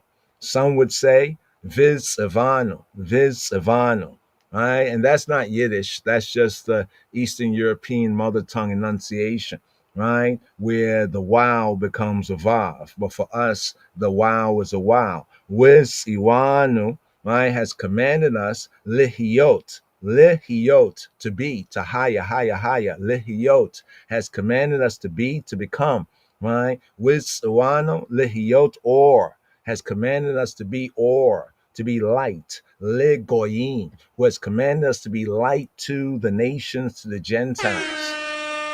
With Sawano, Lehiyot, or Legoyim. With Natalanu, and has given for us, to us, with Natan, he has given, with Natan, Vinatan Lanu, with Natan Lanu, he has given li to for Anu, he has given for Anu, le Anu, right? Lanu, with Natan Lanu, he has given to us, for us, right? To us, et direct object marker. What has he given? Who has he given? With Natan Lanu et Yeshua. He has given to us Yeshua, right? Giving to us Yeshua, right? With Natan Lanu et Yeshua Mishachei, the Messiah of Anu, the Messiah of us. Yeshua Mishacheinu, our Messiah, right? Or light, illumination, ha-olam. So some would translate this as light of the world, like Hebrew for Christians, John J. Parson does here. But as we know how ha-olam is used for eternity or time out of mind, we will translate it like Melech ha-olam, eternal king, right? With Natan lanu et Yeshua Mishachenu, or ha-olam, has given to us Yeshua, our Messiah, as eternal light, as the light of the universe, but as a light eternal, or ha-olam. So in praying to Elohim Ha'ab, Melech ha-olam, we give thanks, right? The daughter of the house, the eldest daughter, the virtuous woman of the house, the woman who has that honor of lighting the lights that initiates basically the Shabbat time, right? In that sense, in the family. So the usual translation is, blessed are you, Adonai, our Elohim, King of the universe, who sanctified us with his commandments, or by way of his imperatives, and commanded us to be, to become, to be a light to the nations, to the nationalities, and who gave to us Yeshua Mishachenu, our Mashiach, right? Or Ha-Olam, as the light of, right, the universe. They say the light of the world, right? But then when we say Melech Ha-Olam, they don't want to say king of the world, because they should know they're mistranslating it, right? It is Melech HaOlam, eternal king, and therefore Or HaOlam is eternal light, the eternal light, right, from the eternal king. Amen, amen. Right here, just to give you a little bit of this right here from John J. Parsons, it says, at this moment when the families gather together, the woman, right, the virtuous woman of the house, the eldest woman, given that honor, may offer a silent or a verbal prayer on behalf of her husband and her children, right? In generations past, personal prayers, right, were commonly said, by certain Yehudi women, in the different customs of Yehudi here and there, before doing a mitzvah, right? Before doing a mitzvah on special occasions. So sometime before doing a command, before keeping a command, some would say a special like prayer, right? A minimum of 2 candles are lit, right? Corresponding, often they say, well, why the 2 candles? They often correspond to 2 expressions. There are 2 expressions of Shabbat. What are the 2 expressions of Shabbat, right? This comes up in the Lekha, I think the Lekha Dodi, right? The 2 expressions, one is mentioned in Exodus chapter 20, verse 8, where it says, Zakor, et yom ha-Shabbat lekadisho. It says, Zakor, remember, right? Zakor et yom, the day at Yom HaShabbat of the Sabbath, Likadisho, to keep it set apart. And there's Deuteronomy 5 and 12, where it says Shamor et Yom HaShabbat, right? Likadisho. It says to keep or guard or to observe. So in Exodus, when Yahweh spoke to the Bnei Yisrael and they heard the voice of Elohim Chayim speaking out of the midst of the fire, right? In Exodus 20 and 8, Elohim said, Zakor, remember. When Moshe now, right, in the repetition of the law, explaining to the new generation in Deuteronomy 5 and 12, he says Shamor, which means to guard or observe. So these two expressions, right, often have been reasoned on. Why is said this way, remember, and why it says to keep, to guard, to observe. So we receive that as being fused. These two have become one, right? Because when you remember it, right? When you remember it, you observe it. You see what I'm saying?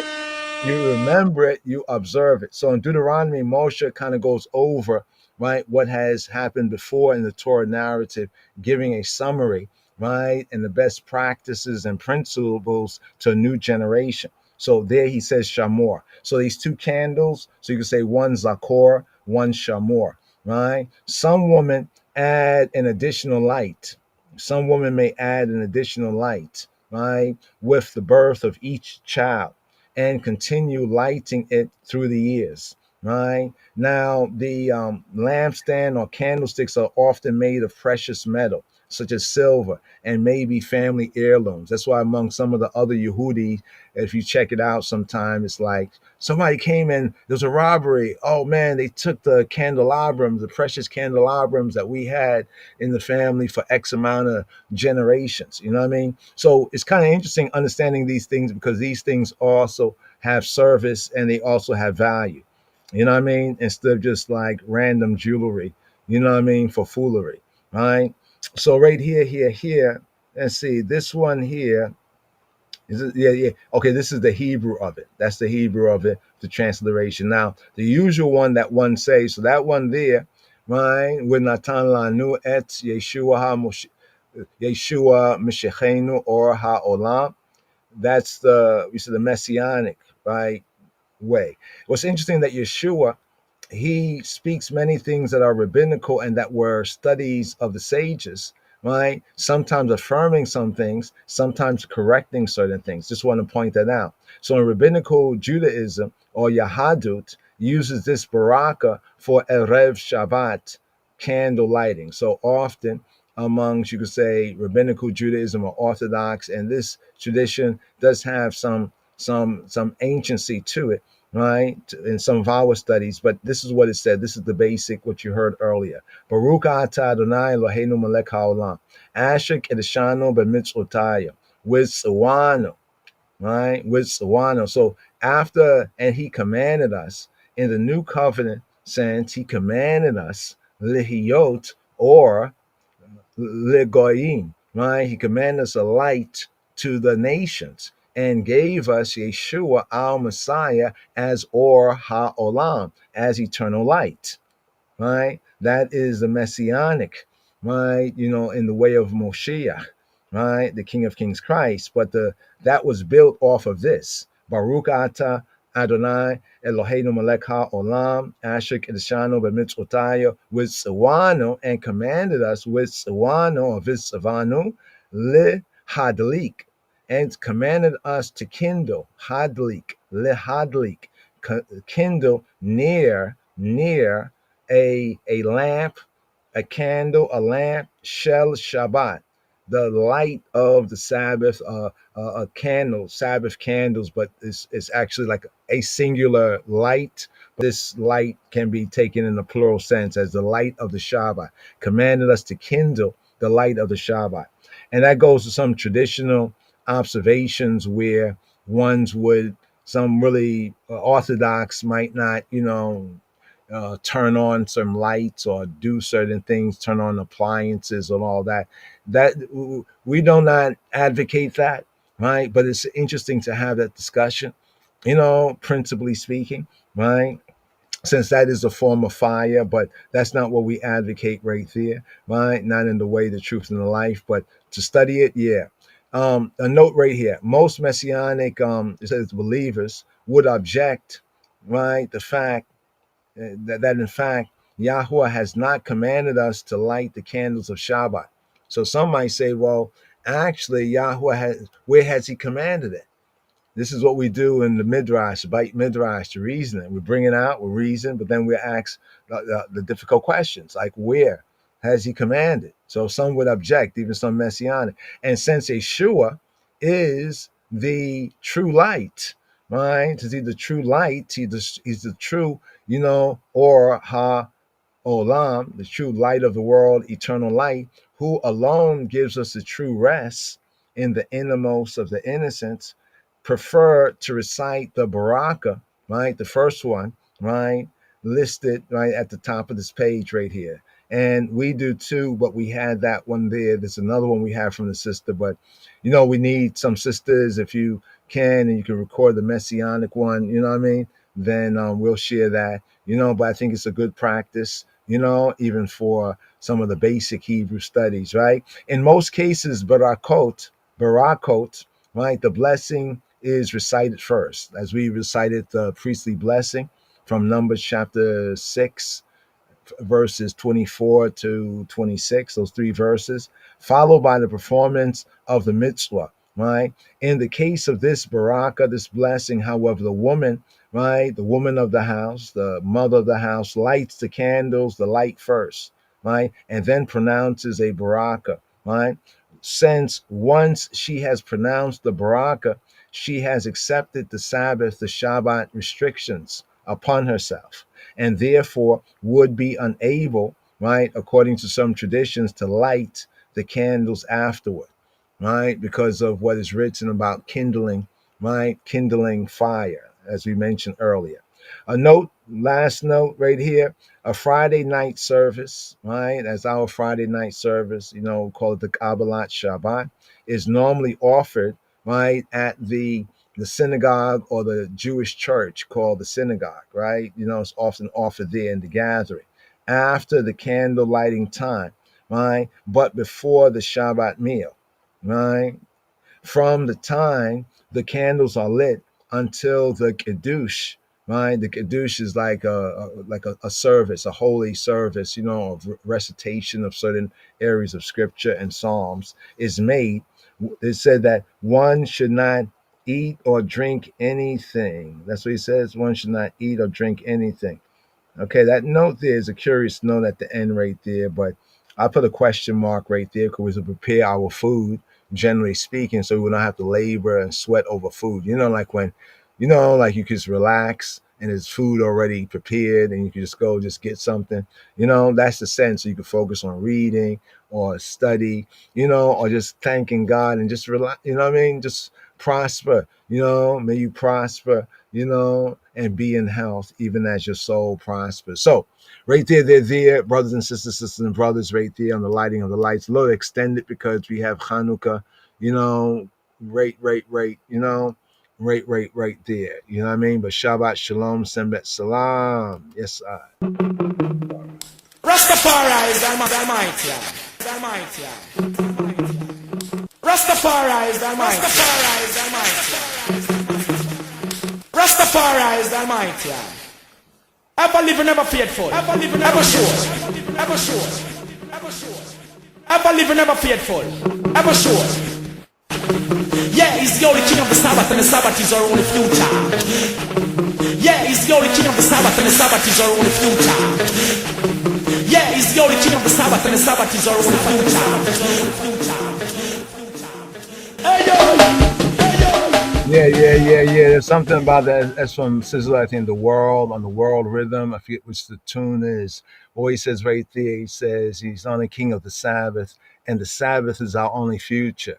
It's interesting because when you look at the Torah and you look at certain prophecies, right, of the world to come, the Olam Haba, it also kind of concurs, with that idea that you say like the new age or the kingdom is almost like on a certain level like a Shabbat. There's a time, right, that is expected, which is like an eternal Shabbat.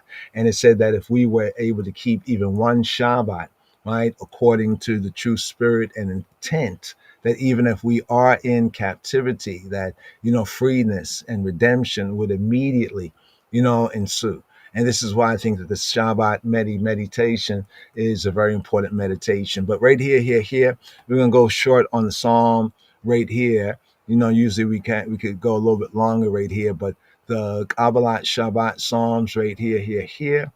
Let's see, how can we do right here? What can we share with you so we can get to at least a little more right here, and one can enjoy, their Shabbat, and be blessed, So right here. Yeah, here we go. Yes, So beginning with Psalm 95 to Psalm 90, Psalm 95 to Psalm 99 plus Psalm 29. Shema Yisrael. Here it is. Shabbat Shalom. Whoa.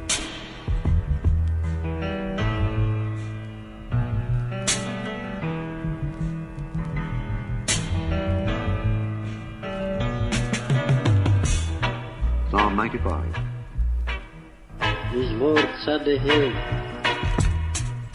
Oh, come, let us sing unto the Lord. The Lord. The Lord.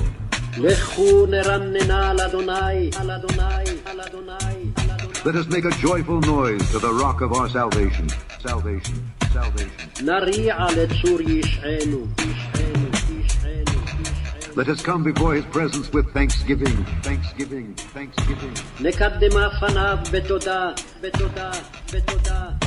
And make a joyful noise unto him with song.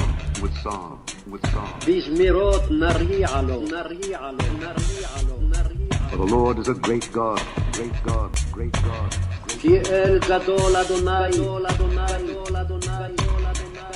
And a great king above all gods. Above all gods. Above all gods. ומלך גדול על כל אלוהים, above all God, above all God, above all God, above all. In his hand are the deep places of the earth. The strength of the hills is his also.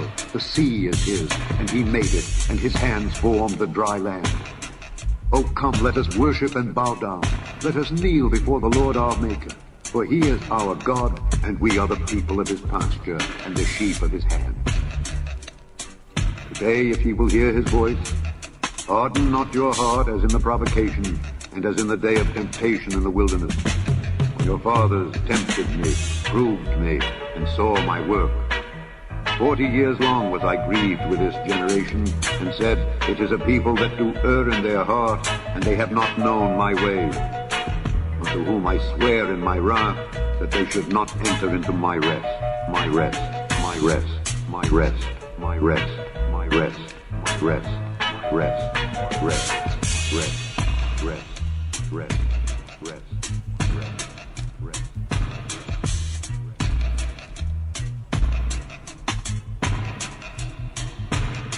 Psalm 96. מזמור צ"ו. Oh, sing unto the Lord a new song, a new song, a new song, a new song. שירו לאדוני שיר חדש, שיר חדש, שיר חדש, שיר חדש, שיר חדש. Sing unto the Lord, all the earth, all the earth, all the earth, all the earth, all the earth. שירו לאדוני כל הארץ, כל הארץ, כל הארץ, כל הארץ. Sing unto the Lord, bless his name, bless his name, bless his name, bless his name, bless his name. שירו לאדוני ברכו שמו, ברכו שמו, ברכו שמו, ברכו שמו. Show forth his salvation from day to day, day to day, day to day, day to day, day to day, day to day. בשרו מיום ליום ישועתו, ישועתו, ישועתו, ישועתו, ישועתו. Declare his glory among the heathen, the heathen, the heathen. ספרו וגולים כבודו, כבודו, כבודו. Declare his glory among the heathen, his wonders among all people. בכל העמים נפלאותיו, נפלאותיו, נפלאותיו, נפלאותיו. For the Lord is great, but is great, but is great, but is great, but is great. כי גדול אדוני ומהולל מאוד, נורא הוא על כל אלוהים, אלוהים, אלוהים, אלוהים. the Lord is great, great, great, great. כי גדול אדוני ומהולל מאוד, כי גדול אדוני ומהולל מאוד, לל מאוד, לל מאוד, לל מאוד, לל מאוד, לל מאוד. For the Lord is great and greatly to be praised. He is to be feared above all gods. For all the gods of the nations are idols. But the Lord made the heavens. Honor and majesty are before him. Strength and beauty are in his sanctuary. Give unto the Lord, O ye kindreds of the people. Give unto the Lord glory and strength. Give unto the Lord the glory due unto his name. Bring an offering and come into his courts. O worship the Lord in the beauty of holiness. Fear before him all the earth. Say among the heathen that the Lord reigneth. The world also shall be established, that it shall not be moved. He shall judge the people righteously. Let the heavens rejoice, and let the earth be glad. Let the sea roar, and the fullness thereof. Let the field be joyful, and all that is therein. Then shall all the trees of the wood rejoice before the Lord. For he cometh to judge the earth. He shall judge the world with righteousness, and the people with his truth. His truth, his truth, his truth, his truth, his truth, his truth.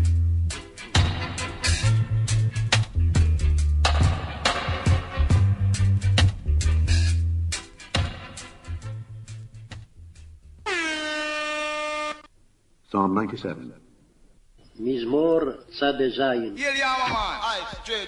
The Lord reigneth. אדוני מלך, מלך, מלך. Let the earth rejoice, rejoice, rejoice. תגל הארץ, הארץ, הארץ, הארץ. Let the multitude of isles be glad thereof, be glad thereof, glad thereof. ישמחו איים רבים, רבים, רבים. Clouds and darkness are round about him, around about him, around about him, around about him. ענן וערפל סביביו, סביביו, סביביו, סביביו. Righteousness and judgment are the habitation of his throne, of his throne, of his throne, of his throne. צדק ומשפט מכון פסחו, פסחו, פסחו, פסחו, פסחו. A fire goeth before him, before him, before him, before him. אש לפניו תלך, תלך, תלך. And burneth up his enemies round about, round about, round about, round about, round about. ותלהט סביב שריו, שריו, שריו, שריו. His lightnings and lightnings and lightnings and lightnings and lightnings. האירו ורקב תבל, תבל, תבל, תבל, תבל. His lightnings enlightened the world. The earth saw and trembled. The hills melted like wax at the presence of the Lord, at the presence of the Lord of the whole earth. The heavens declare his righteousness, and all the people see his glory. Confounded be all they that serve graven images, that boast themselves idols. Worship him, all ye gods. Zion heard and was glad, and the daughters of Judah rejoiced because of thy judgments, O Lord. For thou, Lord, art high above all the earth. Thou art exalted far above all gods. Ye that love the Lord hate evil. He preserveth the souls of his saints. He delivereth them out of the hand of the wicked. Life is sown for the righteous, and gladness for the upright in heart. Rejoice in the Lord, ye righteous, and give thanks at the remembrance of his holiness. Of his holiness. Of his holiness. Of his holiness.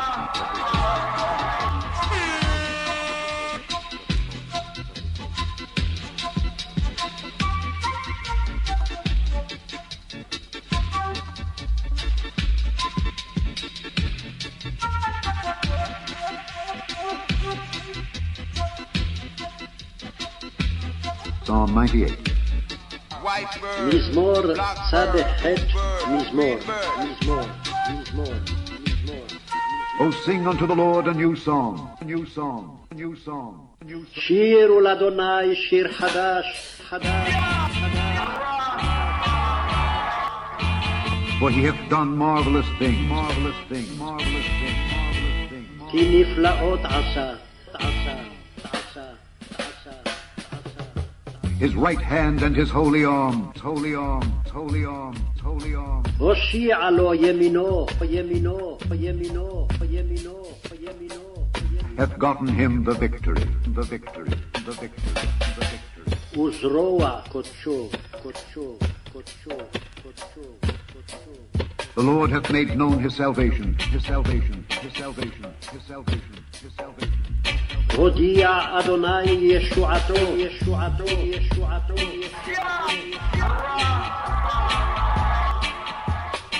The Lord hath made known his salvation, his righteousness hath he openly showed in the sight of the heathen.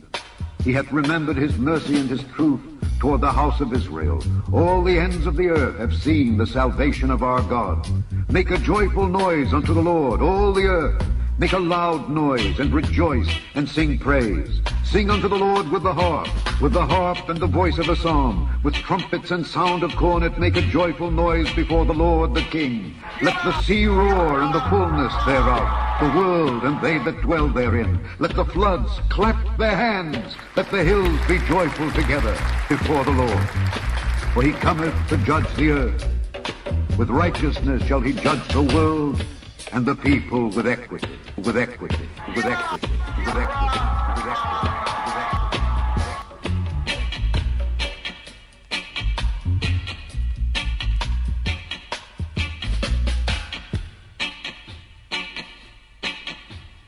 Psalm 99.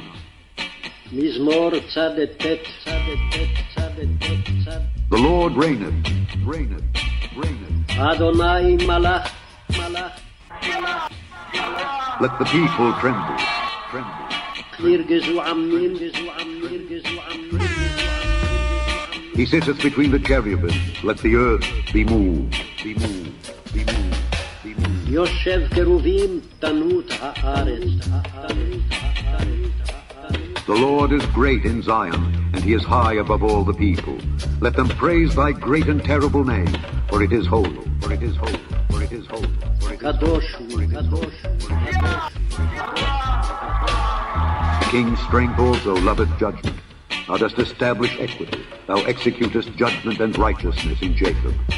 Exalt ye the Lord our God, and worship at his footstool, for he is holy, for he is holy, for he is holy, for he is holy. Moses and Aaron among his priests, and Samuel among them that call upon his name, they called upon the Lord, and he answered them. He spake unto them in the cloudy pillar. They kept his testimonies and the ordinance that he gave them. Thou answeredst them, O Lord our God. Thou wast a God that forgavest them, though thou tookest vengeance of their inventions. Exalt the Lord our God and worship at his holy hill, for the Lord our God is holy, holy, holy.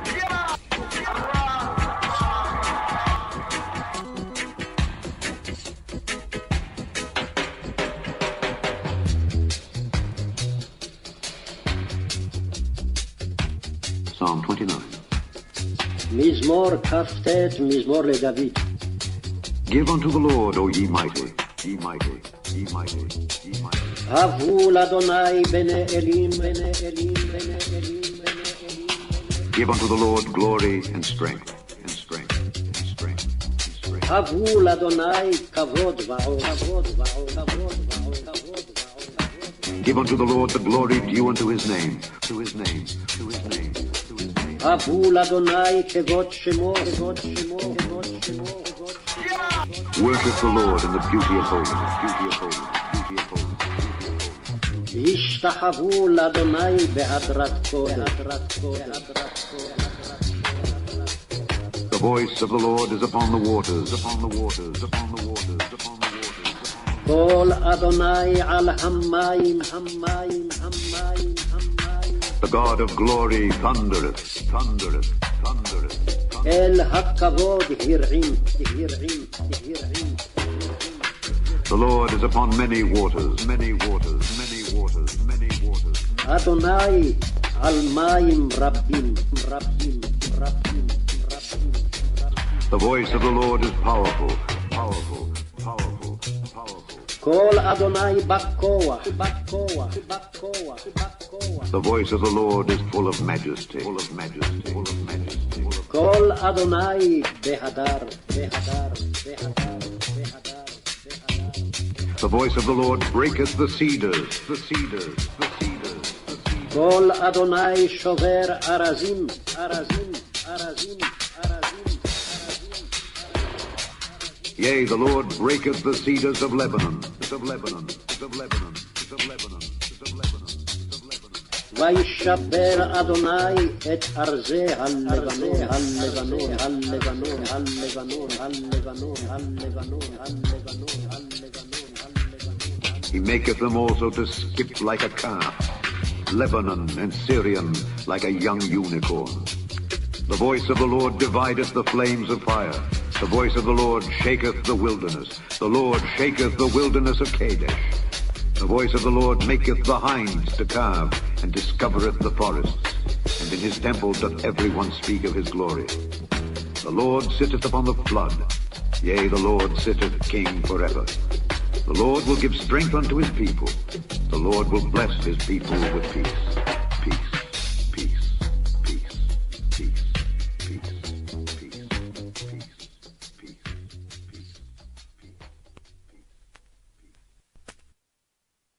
peace. Yes. Shabbat Shalom, Shabbat Salam. The Psalms right there.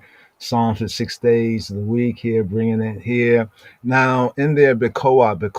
Here we have the Ana Bekoah. Let's bring this up right here. This short mystical chant right here. Rise up the chant. So first, I'm going to give just a little overview, just a little read through so one can understand what the words are. And I found some great tunes here for the Shabbat. Anyone has Sabbath tunes, we definitely love to share. Right here. Let's do this here. Boom. There we go right there. Yeah. So Ana Bekoah. Self-explanatory. Here we go. The Ana Bekoah. Let's deal with the one briefly explained. Ana Bekoah. Ana Bekoah. We beg, we beseech the eye. We beg the eye, we beseech the eye. Ana Bekoah. It is a Kabbalistic poem. Here we have the Ana Bekoah, a Kabbalistic Aver, the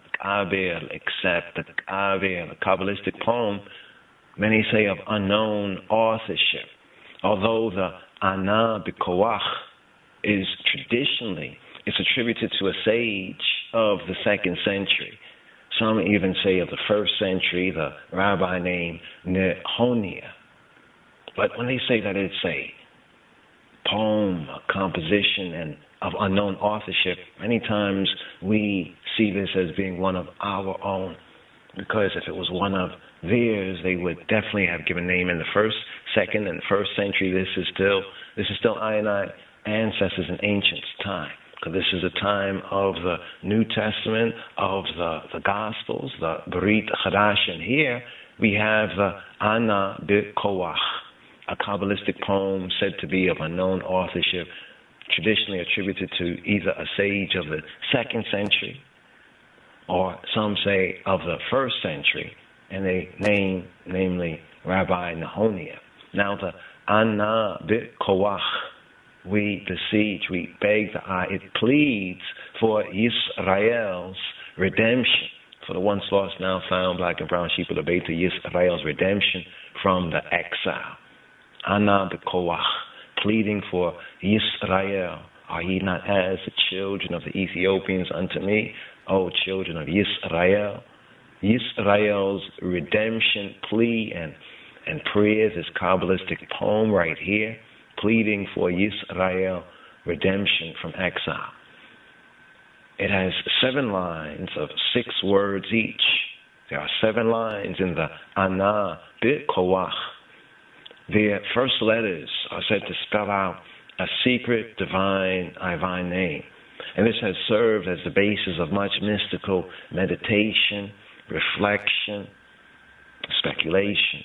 The Ana Bekoah prayer is recited on Friday evening during the Kabbalat Shabbat service. The Kabbalat Shabbat, the welcoming, the accepting, the receiving, the Kabbalat Shabbat.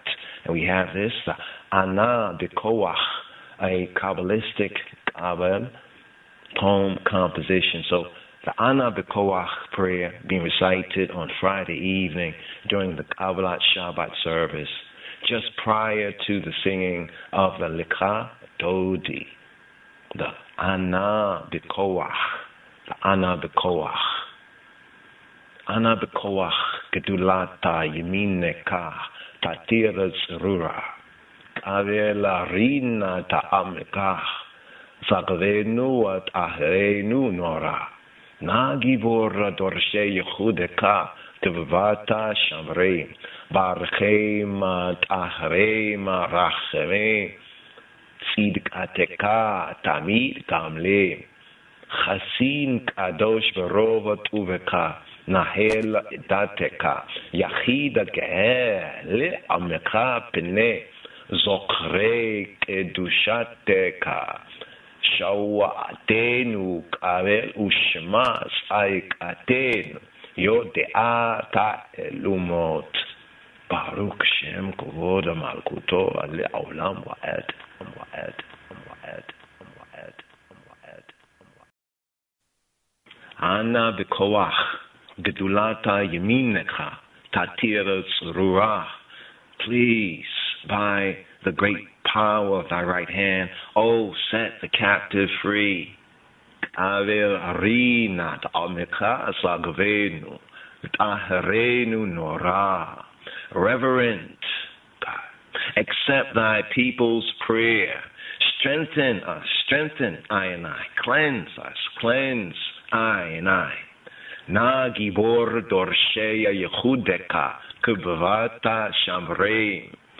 Almighty God, grant us, grant I and I, as the apple of the eye of those who seek thee I.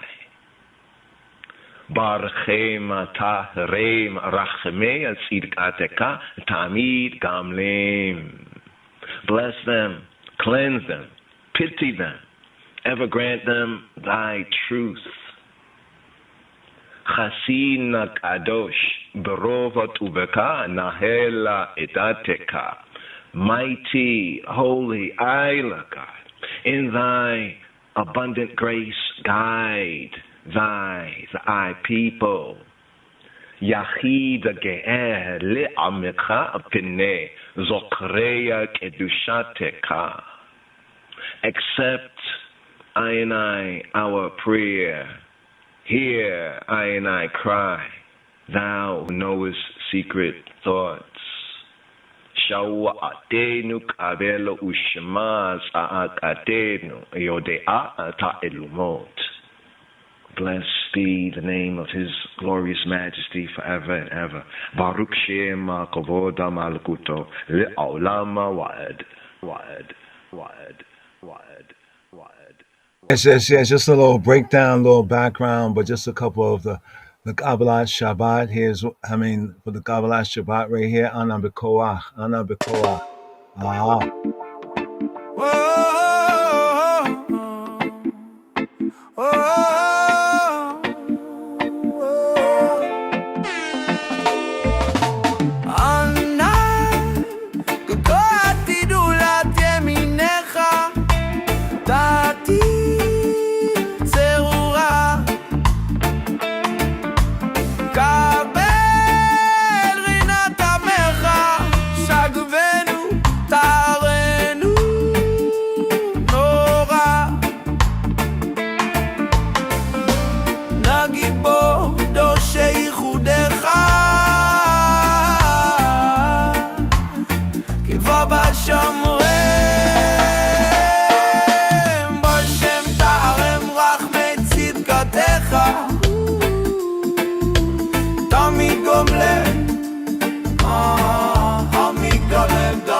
Lion of Judah Society.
Ushma tzakatenu,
Yes. Right there, another Ana Bikora. Right there, yeah. I didn't expect that, but hopefully a little calming, for the Shabbat vibes. Right there, they're there. Yeah, the Ana Bikora. It's a good study in the Hebrew too, as well. It's a very powerful words right there. Prayer right there for Yisrael's, for I and I's redemption, coming out of exile, returning to the land. So right here, just to seal up right here with the Lekha Dodi, welcoming, come, O bride, come beloved, Lekha Dodi, come my friend, come my love, to meet the Shabbat Shalom, Sembet Salam, here, the Lekha Dodi. Let's see if we got this right here. Yeah, I wasn't expecting that, but it was just like a good calming effect. Hope one's in, like kind of snooze off, but right here, got this and that right here, Lekha, Lekha Dodi, Lekha Dodi,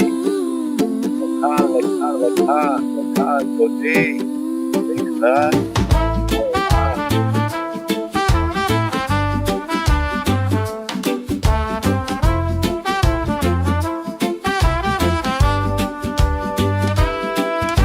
שמור וזוכר בדיבור אחד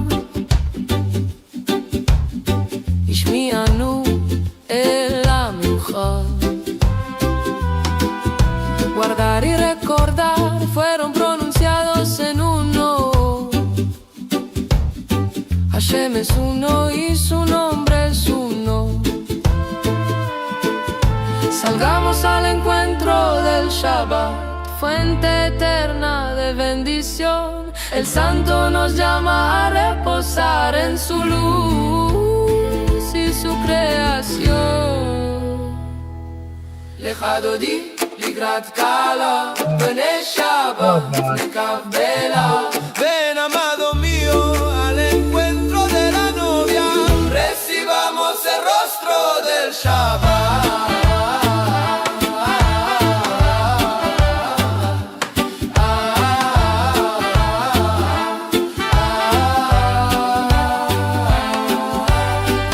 מקדש מלך עיר מלוכה קומיצי מתוך הפכה Santuario del Rey, ciudad del Altísimo levántate sal de tu llanto el Santo te cubrirá con su gloria será tu manto Lecha Dodi, Ligrat Kala, Pune Shabbat, Nekavela Ven amado mío al encuentro de la novia recibamos el rostro del Shabbat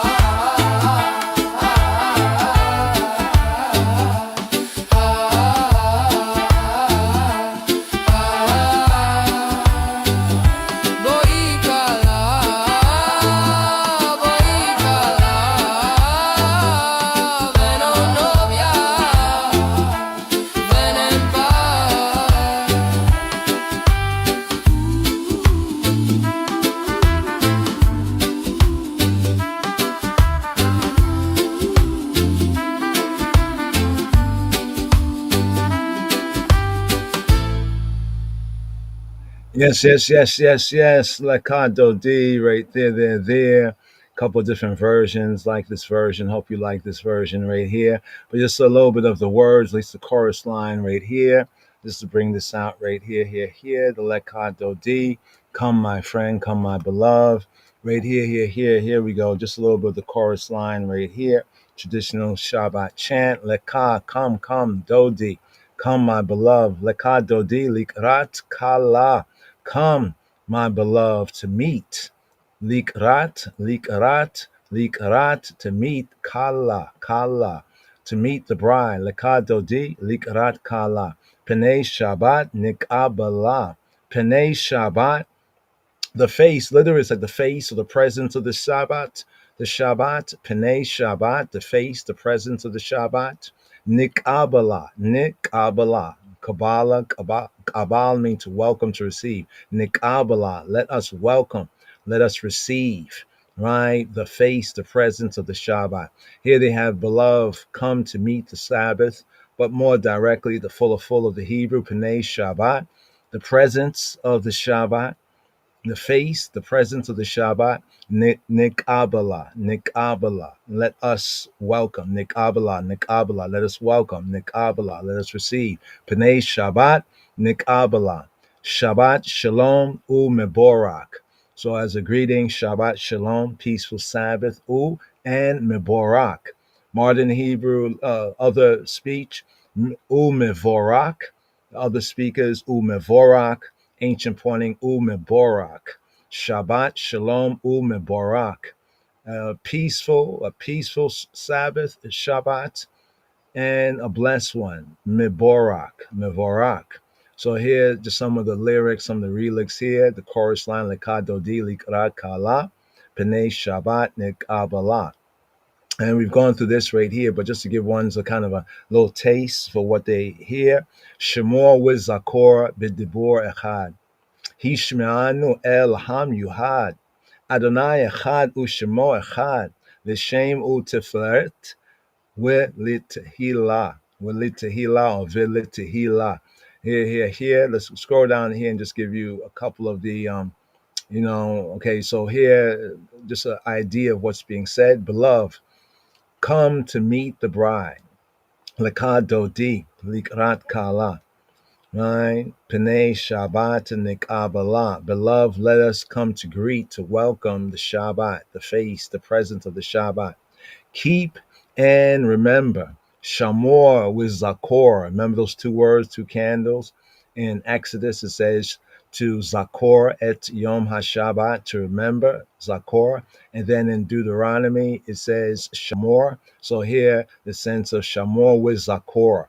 So these two words in Exodus, what Yahweh said and what Moshe, right, in his repetition of the Lord, right, a single utterance. Because we remember the Shabbat, then we remember to keep, to guard, to observe. So Shamor with Zakor, B'dibor Echad, in a single utterance, right? Hishmianu El Ham Yuhad. The only El, the only Almighty, caused us to Hishmianu, to hear. The Eternal One, Adonai Echad, Ushemo Echad, Yahweh Echad, Ushemo Echad. Yahweh is the one, Ushemo, and his name, right? Echad, his name is one. The honor and glory and praise are his. Come with me. Let us meet Shabbat. Forever a fountain of blessing. Still it flows as from the start. The last thing made, but the very first in thought. Right? In other words, Shabbat was last made, but yet it's the first, and thought is important. Sovereigns, going on just the verses, translation, a basic translation. Sovereigns abode, the king's abode, the sovereign's abode, holy city. Rise up from your ravaged state. You, speaking to she, speaking to the city, speaking to the soul of Israel, you have dwelt long enough in the valley of tears. Now Hashem will shower mercy upon you. Lift up yourself, rise from the dust, array yourself in clothes of beauty, O my people. At hand is Bethlehem's David, Bethlehem's David, Jesse's son, bringing deliverance into my life. Arise, arouse yourself. Your light has come. Arise and shine. Awake, awake. Pour forth your song. Elohim's glory now shines up on you. Don't be abashed. Don't be ashamed. Forget your sorrow. Quiet your groans. The afflicted of my people find shade and shelter in you. A city renewed where her ruins lay. So this is like speaking to the Shabbat as she, as a bride, Technically, Shabbat is a feminine sense, but speaking to Shabbat as a bride, right here, speaking to the consciousness, the soul of Israel. The scavengers are scattered. Your devourers have fled. As a bridegroom rejoices in his bride, your Elohim, speaking to she, takes joy in you.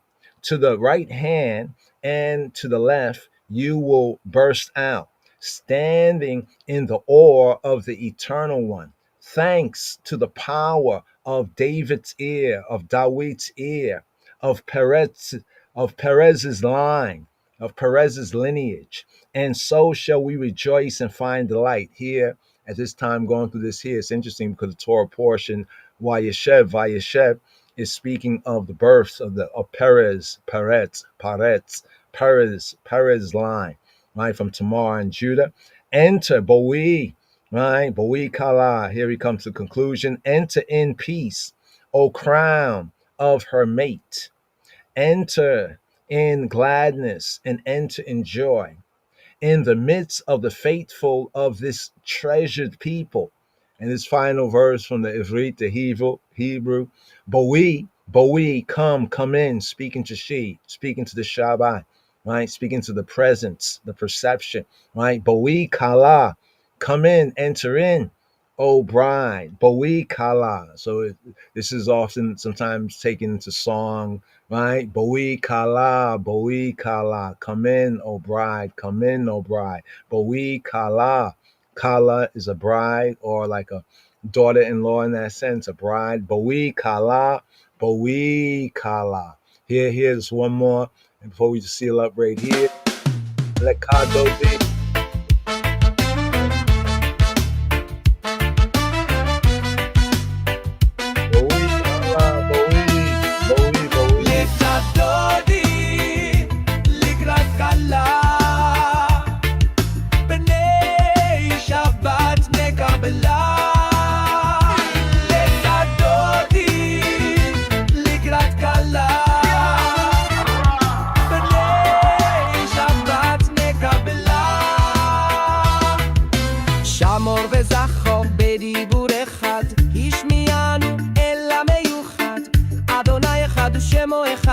לשם ולתפארת ולתהילה, לקראת שבת לתכוון אלצה, כי מקור הברציה מראש מקדם נסוכה, סוף מעשה במטה שבת תשילה.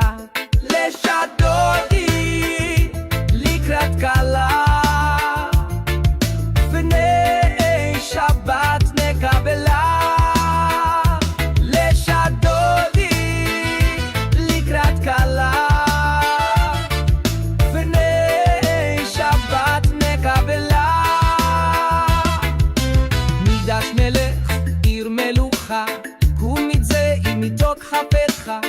רב לשבת בעמק חב"ד שב, והוא ישמור על האיש כמלה.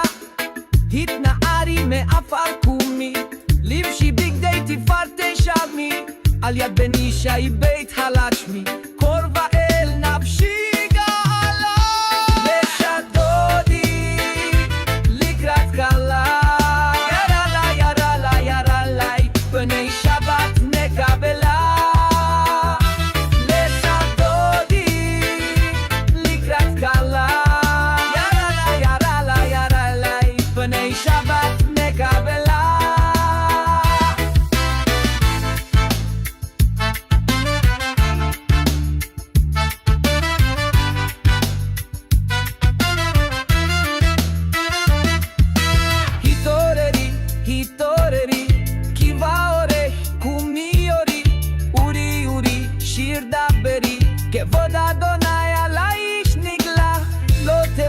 ולא תיקלמי, מה תשתוך עד שיומתמי, בשחסו עניי ימי, ונבנית העיר על תילה.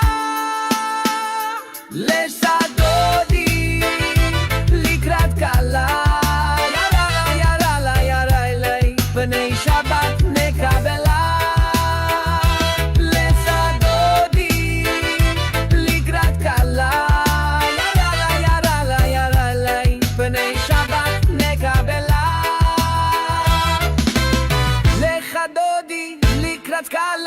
פרני שבת נקבלה, לך דודי לקראת קלה, פרני שבת נקבלה, לך דודי לקראת קלה, פרני שבת נקבלה, לך דודי לקראת קלה, פרני שבת נקבלה.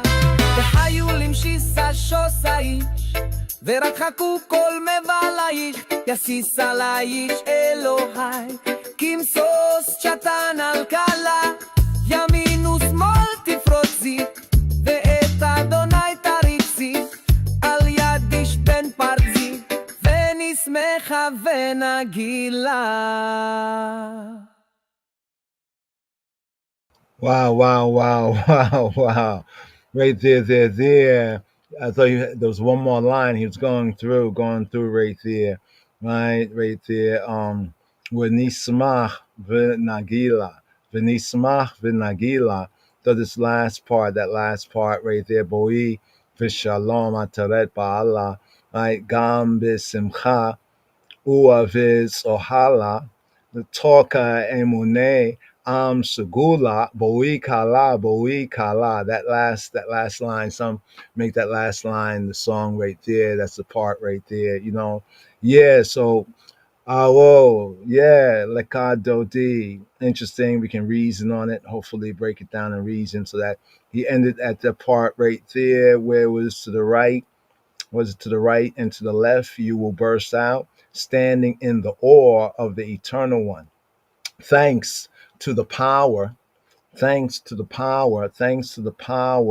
of David's ear, of Peretz's line, Peretz's lineage. And so shall we rejoice and find delight. Right there for the lekado D. So Shabbat Shalom, Sembet Salam, right here.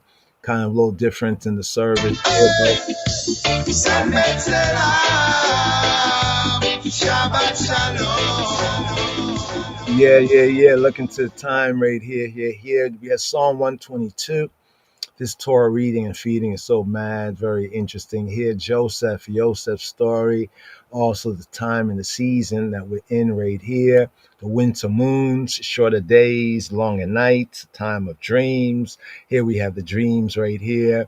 The dreams, remember there was a dream of Jacob, Jacob a dreamer, and his beloved son Joseph, also a dreamer, right? Also, we have the darkness in the family too, the vibes. They couldn't even speak to Joseph in peace. You know what I mean? And these are things that we need to consider. We once lost, now found. What did Moshe say? You could tell who are my Talmudim. He says you could tell who are his Talmudim, Talmudayo, by how much love they have one for another. All right? And this is interesting in the whole Joseph and Joseph narrative, and how, in a sense, it does foreshadow, right? The Moshiach Yeshua HaNotzri as well. But here, just keep it tight. We still got the Shabbat after Shabbat podcast also, and the prepping, the prepping for the Hanukkah and the season. Also, there's there's more we'd like to share, but just looking at the time right here. For the Hanukkah, right, there's also the book of Maccabees, the fourth book of Maccabees, right? The fourth book of Maccabees. You can find that in the Lost Books of the Bible, Forgotten Books of Eden, right there. Here, as this Torah portion, and even what we observe in the season, Hanukkah, right? The festival, the Feast of Lights, but also there's the Maccabee fight, right? So what were they fighting for? You know what I'm saying? What was the goal? You know what I mean? And that's also the goal even here in this season, pushing through the winter, getting through these winter moons, these winter months, even when they talk about the circadian rhythms and how, how the time and season affects different ones. Ones find sometime during these seasons, they might be more depressed or down. And then also, going through, this seclorum, all of these, some people call them pagan. They like the word pagan. But all of these kind of other gods, though they might say Christ, they may say Jesus, but you judge a tree by its fruit. If the fruit is good, then so be it. But right here, let's segue right here. We have a psalm right here. So we're going to seek to go forward to the psalm that we have here, we have Psalm 122, 122nd Psalm here in the season. You know, sometimes you're prepared and you got a lot to share, but you know, not to overwhelm or overburden, you know, the people right here. Yeah, that's the main line right there. Lekado di, you know, Lekado di, Likrat Kala, right? Come, my beloved, my friend, right? Likrat Kala, to meet, right? To meet, to greet, to encounter the bride. Also in the Torah, reading and feeding with Judah, you know, the Kala in the scripture there is Tamar. You know, it's Tamar. Just seeing how we have some words. Hopefully, we'll be able to do this in the forwards. We'll take some key words. There was a very good website some years ago, and it had like what they call it, like words, you know, like words of the Sabbath, like basically going into the Torah, reading and feeding, and bringing out some basic words. You know, there's some key words, and some of these key words we become familiar with, and they can help us as, you know, as ones and ones, you know, grow in grace. You know what I mean? You know, to kind of comprehend and, you know, put things together, you know, within their learning and their study. So now after that, you know, usually we go to Psalm 92. You know, usually is Psalm 92. That's the psalm for the Shabbat day. And then we would seal up with Psalm 93. Right? But right here, the daily psalm here in the season. Let's see if we can clear the front screen. There we go, right there. For my part, I glory in the Bible. So here we have Psalm 122. Right? 122. I hope my fellow brothers and sisters and fellow disciples who've been able to, like, you know, pay attention more or less with some of the daily Psalms, even here in the Shavua, and how their themes, the themes of the Psalms, you know, really resonated.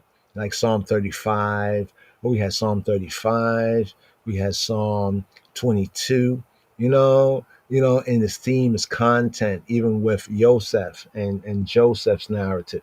Spin that back. Let's spin that back right there. Right, spin that back. There we go. Yeah, let's begin off here. Now, this suitcase here, let's see the suitcase right here. Let me share the title here. Right. So this is like a pic suitcase here of Old and New Jerusalem, Israel to Ethiopia slideshow. Israel to Ethiopia slideshow. Now, why is that? It's because the theme, there we go. The theme of today's daily psalm, or the daily psalm here for the Shabbat Eve, for the 6th day of this Shabua.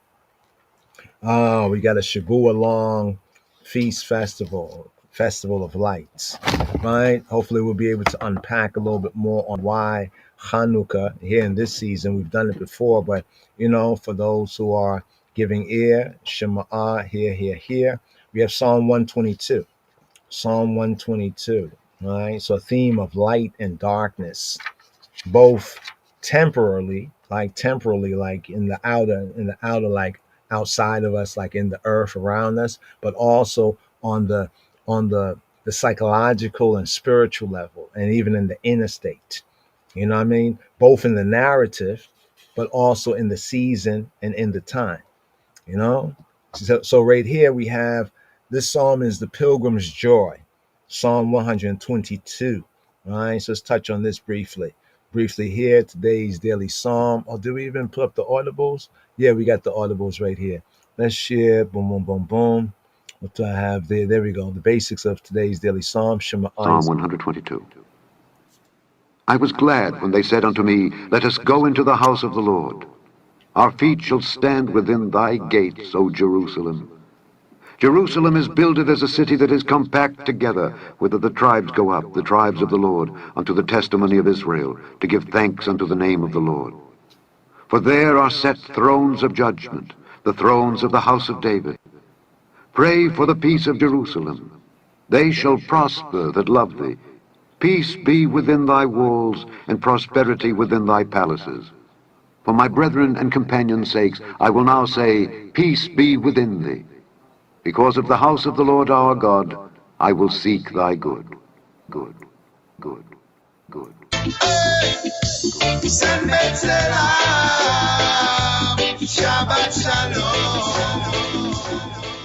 So here, today's daily psalm.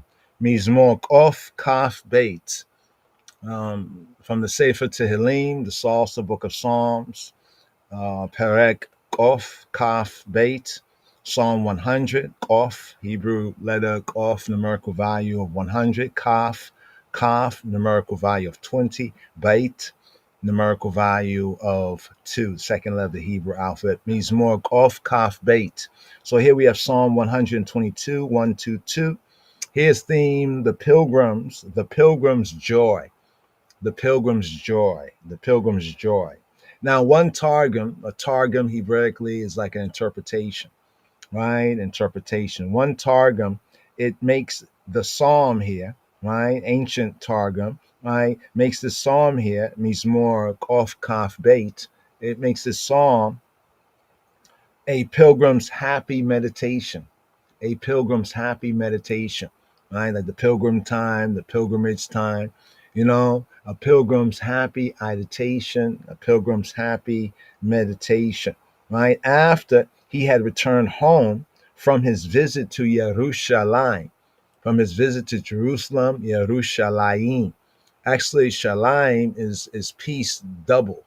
So in a sense, it's like, is there two Jerusalems, or is there that Yeru, right? The teaching. So from the sense of like the Yara, Yeru, the teaching, right, of peace in a twofold sense. Shalom, shalom, shalom, twofold. What does the scripture teach us? Peace with God and peace with man, right? Isn't that one of the highest aspirations there, right? Having peace with God and with man. And if we have peace with God and man, then we do well, right? To have peace with God and man. So here, right, we have in that order, right? Psalm 122, we have here, let's bring this out right here for y'all, right? It's only 9 verses, but it's kind of very important. And it's kind of interesting because here, this is the winter time. It's about the winter time after the 7 months, right? At the end of the year. So here we're in another season. This season is the winter season where we begin off our Torah reading and feedings again. And now here, right, in the 9th month, check that out. In the 9th month, Hebraically speaking, counting from the first of the moons, right? In the 9th month, right? Kislev, right? Here we have the 9th Torah reading and feeding, Wayyesheb, here in the season for 2025, right? So here we have a song of degrees of Dawit, a Shir ha-Ma'alot. Remember the Ma'ala, Ma, what? Allah, what ascends? Ma'ala, what goes up? Whether thoughts, a step, stairway, right? And from that same root of Allah, not Allah, but Allah. 2 different enunciations, right? Yes, it's an A sound, but one is Allah, like to swear, an oath kind of thing, Allah, right? And Allah, to ascend. Like we have Aliyah, the going up. We have the Olah, right? The Olah, right? The Olah is like the offering because of smoke going up, a transmutation from one state of being, of matter, into, you could say, spirit, right? In the sense of the sacrifice of the transmutation, right? It's kind of a science experiment on one level, if you get it, right? But it's kind of teaching, right? That transference of the offering into smoke, right? And the smoke rising up, the Olah, right? But we also have the Aliyah, the going up, right? It could be a literal going up, like you're going up a mountain, right? You're ascending a mountain, but it also is to go up to read Torah, right? So the Bima is the Aliyah. And we know for the Torah reading and feedings on Shabbat day and the Shabbat Torah portion is 7 main parts, 7 aliyot, right? But in this sense, a song of degrees, let's bring this out right here. We have the Shir ha-Ma'alot. Now, what are the Shir ha-Ma'alot? They're 15 psalms, often connected with the pilgrimage season. This is the root word, Ma'ala. Ma means what? Allah, ascend. What is it that ascend? What is it that go up? Ma'ala. What comes up? Thoughts come up. Ma'ala, a step, stairs go up, right? Ma'ala, the stories of Shemaim, the ascent, degrees, the ascent. 3 times in a year shall all the males of Yisrael, right, appear in the place that Yahweh Shemo Sham, that he sets the Hashem there, right? So we have the 3 times in a year, the pilgrim feasts and festivals, which we have completed, right? Because remember, that was the 7th month. Here we're now in the 9th month. right? So here, this psalm, according to the royal order, it kind of reflects, right? It reflects like where we have been. You know what I mean? So like after the pilgrimage, one returning home, right, from a visit to Jerusalem, especially during the pilgrim feasts and festivals, the Song of Ascent, right, to the three great pilgrim feasts, 3 times in the year. These are the three main worship times, 3 times in a year. Should all the males of Israel, right, appear, right, show up, right, check in, right, in the place that Yahweh set his name. Now we know from the tribe that was in Zion with David and the Davidic covenant, Zion, Sion, right, and then Jerusalem, which is connected with Zion right there. So these Psalms from 120 to 134 are known as the pilgrim, psalms or the songs of degrees for the shalosh, the three, the Trinity, regalim, the Trinity pilgrimages, the Trinity pilgrim, right? Pilgrimage, the 3 times in the year, right? Shalosh, regalim. So here we have one of the 15 Psalms, Psalm 122. And one interpretation of it is that it's the pilgrim's happy. Ashrei, happy. Ashrei Ha'ish. Happy is the man, the happiness, the beatitude meditation, the beautiful meditation after he had returned home from a visitation to Jerusalem, right? So according to other expositors or others who have, put forward some interesting and very credible reasoning, right? This psalm is said to describe, right, the pilgrim's sensation, the pilgrim's vibes, the vibes of the pilgrims who had made that aliyah, who had made that trod, who had made that ascension, who had ascended. Can you imagine ones coming, from Jerusalem and others who stayed behind and saying, yo, how was your ascent? How was that ascent? I was in the heavens, worshiping, like, and you meditating on it. So this psalm is like rising up a chant of meditation while he is standing. Others see this as being a psalm of the pilgrim while that one is standing. I'm still standing, the Amida, while they're standing within the Hekal precincts in the courts, right? In the courts of Yahweh. So others look at this, that this meditation is both a meditation of the one when they reach Jerusalem, like when you reach the holy city, when one would reach Zion, Sion, and Jerusalem, and it's standing, it's standing there. Remember when Yeshua said, you see this? Like stone upon stone, but not one stone will remain on next stone. That's why they got so upset. Think about it. That's why they got so upset, right? When you talk about the stone upon stone, one stone not gonna be on the next one, and he talk about 3 days, and he was giving them a higher teaching.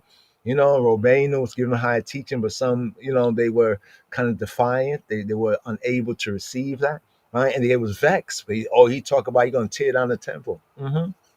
Because naturally it was a great joy for one to make it, to the holy place, especially knowing the stories of the ancestors and what Yahweh Eloheinu did with the people, you know what I'm saying, and to be standing in the court. So the psalm has a twofold sense. One, it can be applied to having reached, and now you're standing in the courts, and I've arrived, I've reached, yes, hallelujah, yeah. You know what I'm saying? And also their meditation, the meditation after they make the tracks and make the trot and return home, and is like still in the ma'ala. They're in the ma'alot, ma'alot. They still are in the heights, right? They still are in the ascent. You know what I mean? They're still in the heavens. As the Rastafari say, yeah, I was meditating in I heavens. They're in the higher state of mind. You know what I mean? And giving praise. So both can be applied, right, to the one standing, right, reaching in pilgrimage. Because the pilgrim trod, any kind of trod, depends on where one lives and what one's had to go through to reach the holy city, to participate, right, as a member of the covenant, right, and to stay in good covenant standing, right, as he says, the 3 times in the year, and to be there, right, and you're standing and the building is standing, and all when all was standing, right. So some say the latter view of the one reaching the temple courts, right, and their vibes while they are there. So here we open up right here with an invitation, an invite, an invitation to join the pilgrimage, to join the regalim, regalim. Now, regalim, shalosh regalim, shalosh, 3 regalim. Regalim come from regel. Regel means foot. So regalim, it kind of means like 3 feet, right? 3 feet in a sense, right? Shalosh. But it's a Hebraic idiom. That means that we would trot, we would walk, right? And then also we had to make heights because Jerusalem an elevation. So while ones were elevating, walking and trotting, and also others were also together, ones would be singing psalms, right, and chants. And many of these psalms are like the back and forth. When I say this, you say that, and upping each other's vibes. You know what I'm saying? And even the words of the psalm applying to the trod and to the and to the meditation. So right here, we open up right here. So a pilgrim's joy, or we can say, in this case, a well-wishing glance back. So both the pilgrim's joy reaching and the good vibes, right, as they reflect on where they have been to the pilgrim city, to the holy city, right? So right here, let's just touch on this right here. If by the mountains round about Jerusalem, just like the mountains round about Jerusalem. So if by mountains in Psalm 121, that's the second of the pilgrim psalms. You have from Psalm 120 to Psalm 134, those 15, right? The number 15, 15 steps, is very, very interesting. We can get into the Shir HaMa'alot, these particular songs, but they're connected, simply put, with the pilgrimage, right? With the pilgrim tribe. So the mountains of the Holy Land are to be understood. So it's also clear for what reason the collector, right, those who put these psalms together in the Sefer Tehillim had collected them and placed this psalm of degrees, this psalm of ascents that begins with the expression of joy at the pilgrimage, at the tribe, to the house, right? We're going to his house. You know that song, this is was it my house? Was it my house in the middle of the street? Something like that, my house. But that song about the house right there. But here the pilgrimage is the house of Yahweh Eloheinu. Therefore, to the holy mountain, right? Immediately after the preceding song, right? By its peace breathing. The psalm breathes peace. These psalms here breathe shalom, right? The contents, right? Contents it also, touching closely upon the first Psalm 120, right? So right here we have 120, 121, and 122, a kind of a trinity of psalms, of chants right here. So the 15 steps, 15 psalms, 15 steps led from within, right, the court of the woman to the court of the Israelites. Did you know there were 15 steps? So there'd be 15 steps that led from the court of the woman, the woman's court, right, in the holy place to the court of the Israelites, right? And some say this corresponds to the 15 psalms of degrees of ascents here in the Psalter, from Psalm 120 to 134, right? And there's a ceremony of rejoicing at the place of water drawing water that occurs on the feast and occurred on the Feast of Tabernacle, Chag HaSukkot. Remember, that's what that ended up in the year, the Rosh Hashanah in the 7th month, right there, right? And we have the Levites. Some say that the Levites were stationed upon the 15 steps that led from the court of the Israelites to the court of the woman, corresponding to the 15 steps of ascents, the 15 psalms in the Psalter 120 to 134. It was upon these that Halloween that the Levites stood with their musical instruments and sang, and they sang their songs, and of course the people, so one can reflect and imagine that joy. Talk about, we'll say party, but in that sense it was a rejoicing, a time of rejoicing, especially in times of good and in times of peace, times of shalom. So these psalms here, they breathe shalom, right? Yeshua shalom. Now right here, let's get right into the verse the versicles right here, the verses, right? The words of power in these verses right here. There we go, right there. So the Hebrew, the three Hebrew letters at the top means more kof, kaf, bait. 100, kof, kaf, 20, bait, 2. Right? So here, let's go to the Aleph verse right here, Pilgrim's Joy, right? Being there in the Pilgrim's Joy, remembering that I was there, like behold, right here. That's why here, let's get the first verse. A song of degrees of David. I was glad when they said to me, when they said to I, let us make I and I go into the house of Yahweh. I was glad when they said to I, and I go into the house of Yahweh. Here. Let's bring out the Ivri. Shir HaMa'alot. So shir is a song, shir. In the masculine form, shir, right? A lyric song, a really just song, a song of the Levitical choirs, keeping it Levitical. Now a shirah, like we say the song of the sea is called shirat hayam. So the shirah is the noun feminine, right? So the form right there, shir and shirah, right? But this is a shir, right? A shir ha ma'alot, a song of the goings up, right? Of the ascents, right? Shir ha ma'alot, lid Dawid, of David, right? Samachti bi omrim li, beit Yahweh nelek. Samachti, I was happy. Samachti, smachti, samachti, or in a flowing level, smachti be'omrim li. Samachti, I was happy. Be'omrim, in the sayers, omrim is like people who say, people who are saying, right? So the beta sensia, the as a preposition has a sense of like when, right? When, in them saying to me, when they said to me, samachti bi omrim li, ani, I, li, to me. Samachti bi omrim li, I was happy, I rejoice. Samachti bi omrim li.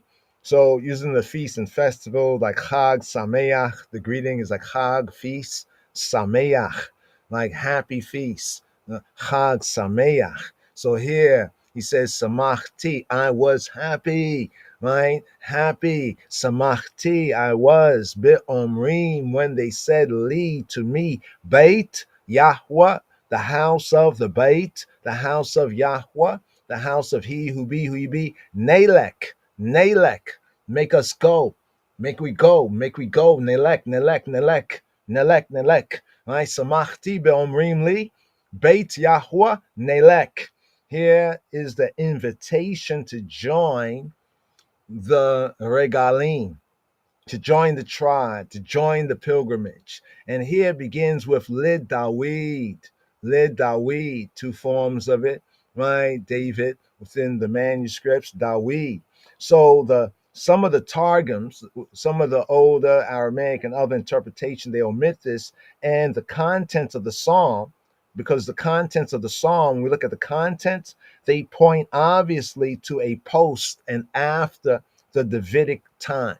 So there are Davidic psalms, and there are other psalms that are in the style of David, like in that style of David, right? So Dawid kind of brought in the whole praise and worship, right? So there's the earlier psalms. We can tell this by the language. That's how we can tell, by the use of a later form of the Yehudit, that's referred to as the Hebrew, the Ivrit language. There are certain grammatical forms in the Hebrew, right, that also belong to the later stage of the linguistics of the language. So when you study the manuscripts, you see different layers of language. It's like looking at a book that's an English book, but it has earlier English, Old English. It has different forms of Old English, different forms of modern English, and then you can you see that, so you recognize, oh, this must be like a, like a quote, an excerpt, a blast from the past, so to speak. So this has a later, like Aramaic, we could say more Aramaic influence, like after the Babylonian, captivity time, that return of the tribe of Judah. So the words right, may have been, they say lid Dawit might have been inserted due to the mention. There's a mention of Dawit, there's a mention of David in Pasuk Hey, in verse 5, right? In verse 5, Pasuk Hey. So right here, once again, Samachti be'omrim li. So omrim comes from the root word, the kal amar. Amar means to say or he said. Omer, the sayer, omrim, sayers, right? Bit omrim, when the sayers said li to me, right? Beit Yahweh, house of Jehovah, Nelek. Instead of let us go, a more better may be we will go, right? Nelek, we will go, right? Come, we will go, we will go, we will go. Nelek, right? Beit Yahuwah, Nelek. There. Let's go over here, right? So here, the bait verse, the second verse here, Likul Batalawa, a small but very powerful psalm. Our feet, talk about 10 toes down, right? Our feet are standing, right? Shall stand within thy gates. Oh, Yerushalayim. Here is speaking to Jerusalem like speaking to a woman. Like we're speaking to a woman, like a mother, right? In that sense, a woman, right? Our feet shall stand within thy gates, O Yerushalayim. Omdot hayu ragleinu. Bisharayik, Yerushalayim. Bisharayik. Bisharayik. So in saying Sha'ar is gates, be in Sha'arayik. So if it was like Sha'areka, it would be speaking to a man. Sha'arayik, speaking to a woman. So here, Omdot Hayu, standing. Omdot, standing. Hayu, they will be. Hayu, they will higher, right? Higher, he was, he be, right? Hayu, they will be. Ragle, the feet of Anu. Ragleinu. So here we have Regel. Regel is foot. Ragle, the feet of Anu. Our feet. Ragleinu. Our feet shall stand. So the root word for stand is Amad. Right? So here, Omdot, they female standing. Who's the they female standing? The they female standing is the feet. So feet, regel, right, within the Hebraic is a noun feminine. So the verb in that sense agreeing, omdot. If it's like omdin, it will be like they men or they male. Omdot, they female. Hayu, they will be, right, standing. And ragleinu, our feet, they will be standing. Be in she'arayik. She'arayik. Speaking to she, like a man. If I'm speaking to a woman, here speaking to Yerushalayim. Bisharayik, Yerushalayim. Bisharayik, within thy sha'ar. Sha'ar is gate, within thy gates, right? Thy gates, the marketplace, the public the public place, the gates, within the gates of Jerusalem.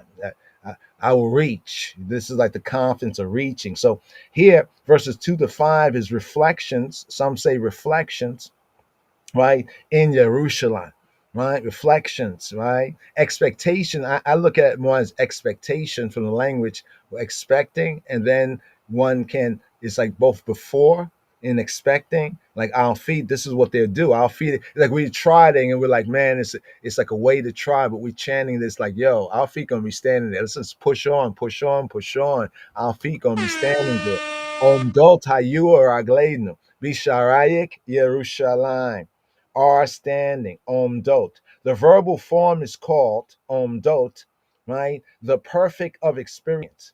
It can signify Hebraically have been and still are standing, omdot. So when we say omdot hayu ragleinu, our feet shall stand. Hebraically, this is the perfect of experience. And that signifies in spirit, have been, our feet have been and are still standing. Even when we come forward from this, like we still there. We still there, right there, right there, still standing. It suggests that when the pilgrims reached the city gates, they halted. You know, after that trial, you finally reach the city gates, you halt for a moment, like, hold up, hold up, hold up, you know, and just or bound, right? Some say spellbound, but but or bound, right? Just bound by the awe, by the sight, right, of the ancient magnificence, right? Just like a testimony here in the psalm, by the memories of those ancient glories, right? And even for us, the expectations, right? With the heart have not even imagined. Yeah. Dot hayu ragleinu bisharayik Yerushalayim. In thy gates, O Yerushalayim. Yerushalayim. Interesting. Ear, atmosphere of peace, teaching of peace. It's a teaching of peace that brings the ear, the atmosphere, the city, the consciousness of peace. Yerushalayim. Right here to the Gimel verse, the third verse, right here.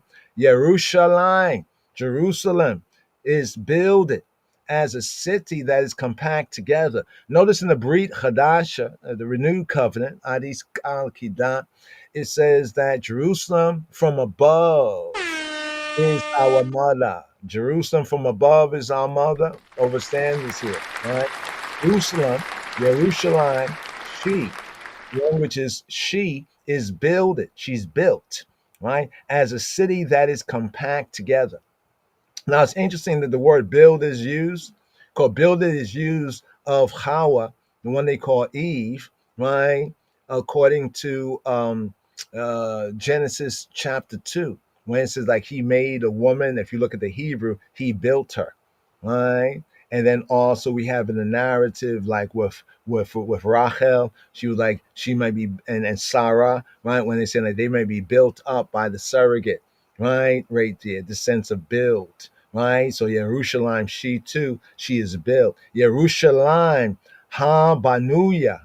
Yerushalayim ha-banuya. Ha-banuya mean that she is bana. Ha-banuya, banuya, and now it has ya at the end, but not in that sense. Understand the sense, the spirit sense. Ha-banuya means she is built.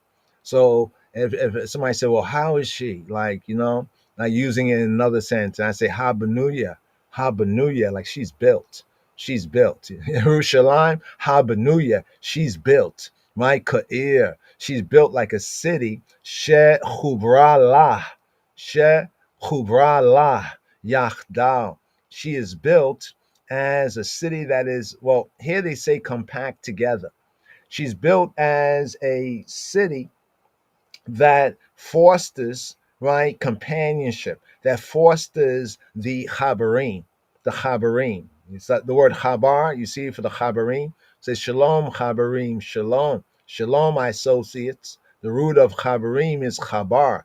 That means to unite, to join, to bind together, to be joined, to be coupled, to be in league, to like heap up, to have fellowship, fellows, the chabarim, right, to be compact together. There's a alternative sense to be a charmer, because the twofold of the root is to join, to unite in one sense, the sense that we're using here, and there's the Hebrew two truths. The other sense is to tie, right? To tie, and some who tied, they tied magic charms and charms. So it's kind of an interesting sense, not to get to the full breakdown, but the main sense is to unite, to join.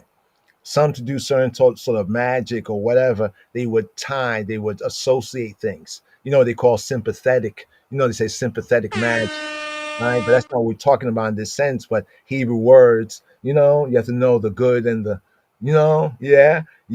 So right here, chabarim. But this is used in this sense, like Hebron, the city of David, right? Or one of the cities, Hebron. So this is literally to join. Right, so it's saying that she is builded as a city that's like joined together. Yerushalayim habanuya ka'ir she chubra, she like that which is chubra, right? Chubra. Let's see if we can bring out the chubra. Does it have the chubra here? Right, yeah, there we go. The chubra. The chubra is the pu'al sense. Chubra, right? To be allied, right? Chubra, she chubra la. Like there is alliance la for her. She chubra la. She's built it as a city that has an alliance for her, for herself, We are allied for our mother, our consciousness right there, the soul of Yahweh's people. Shechubra la, right? To be allied, to be united, to be joined together, right? That focal point where he said his name, Shechubra la, Yachdao. Yachdao or Yachdav, Yachdao. Yachdao come from Yachad. Yachad mean union and unitedness, right? So here, as a city that is compact together, if the pilgrimage occurred, right, the pilgrimage that no doubt gave rise to this Mizmor, right, if it occurred after the work of Nehemiah, right, had been finished and fulfilled. So this is pointing to the book of Nehemiah, right, with the walls. They had to rebuild the walls of Jerusalem, rebuild the ruined buildings being restored. The words then would convey the impression that the city now made in comparison with the former depressing appearance after they came out of the Babylonian, right, captivity. After the tribe of Yehuda came out of the Babylonian captivity and he saw everything beat down from 70 years before. But now they had built things up, things were being repaired, right? Things were moving forward, right? Through the trials and tribulation, they were overcoming and prospering and restoring their liberty, the tribe of Judah, right? It was now a completed whole. Another interpretation that some say, right, like a more satisfactory interpretation does not see in the words a description. So others would say, well, there's not really a description of the city's material condition. There's nothing about these words that's talking about the material condition, but of its really just and righteous, right? Its spiritual and also its national, its practical purpose for Yahweh's people, for Beit Israel, and for the tribe of Judah, Yehuda in particular. The verb, right, is compact together, as we mentioned, is chabar, is the word chabar, right? And chabar, right, is used of human association. Chabar is used of human association, like when we say chabarim, shalom, brothers, shalom, associates, shalom, fellows, shalom, chabarim, shalom, friends, human association. And it yields the noun, right, chabir. So like one who is one of the chabarim is a chabir. A chabir is a companion, a fellow, chabir.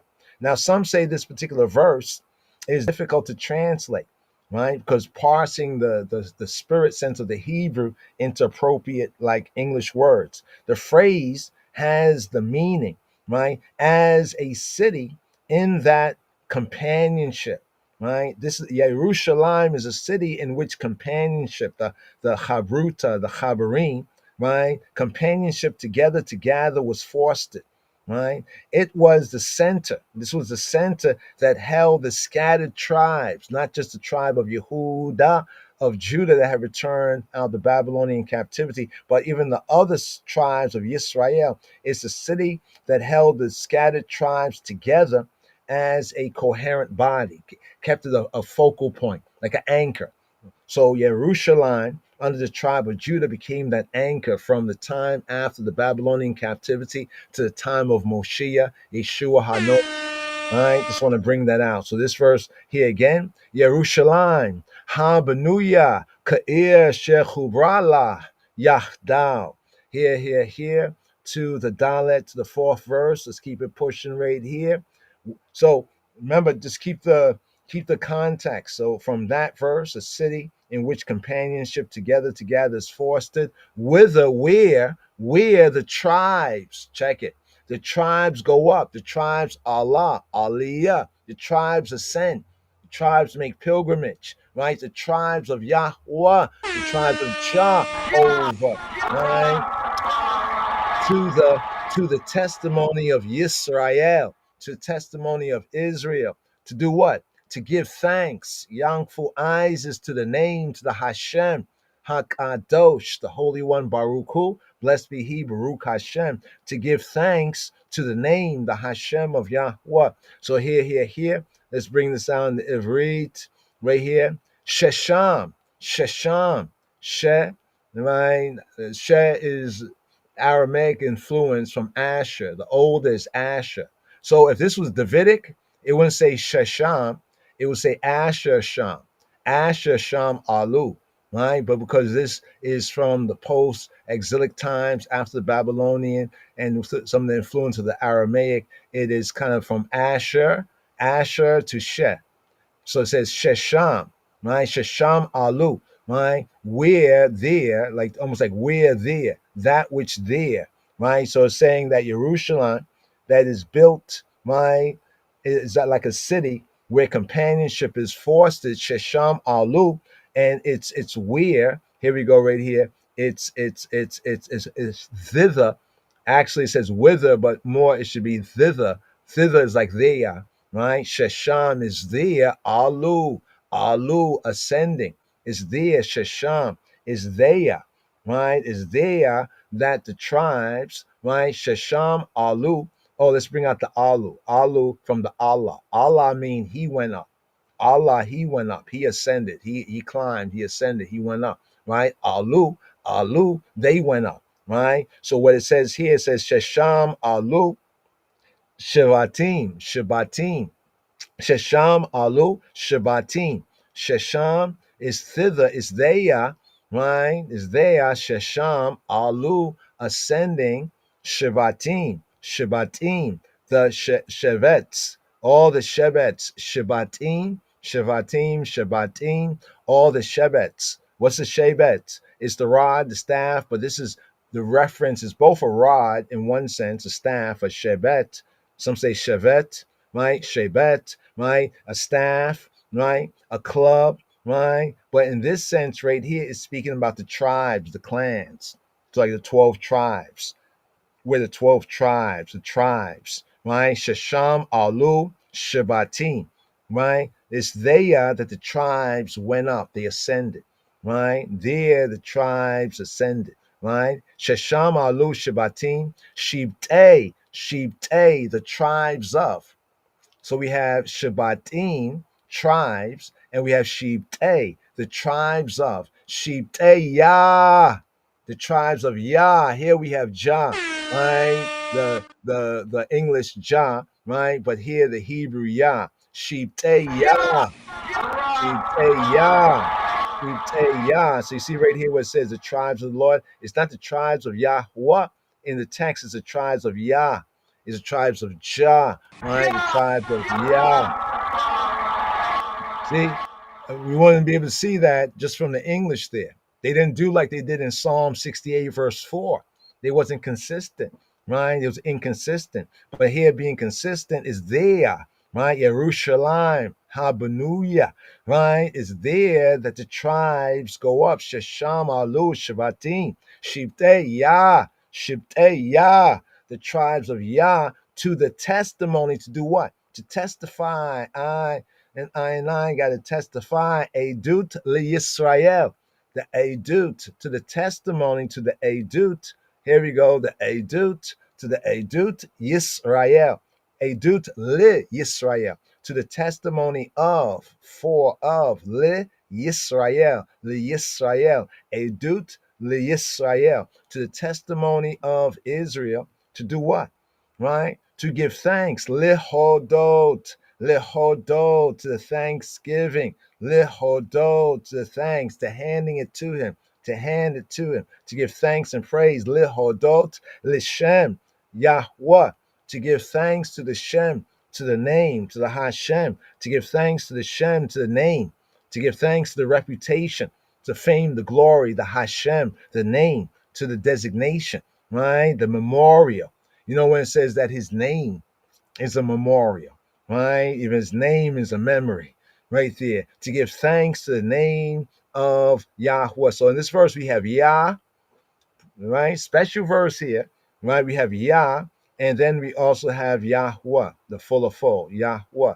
We say Yahweh, others say what they say, but say Yahweh. Shesham Alu Shabbatim, Shibtei Yah, Edut Yisrael, Lihodot, Lishem Yahweh, to the thanks and praise, the thank. So this is from the Yada, Lehodot, right? The whole field sense doesn't have it here, but to the praise, right? Lehodot, like the praising, the confessing, right? Both in the sense of giving thanks and praise and also confessing the name, but in the using of the hands, right? In the using of the hand, lehodot, the using of the hand, to use the hand, right? Especially to revere or worship with extended hands, right? In the praise, right? So right here, this verse here, full.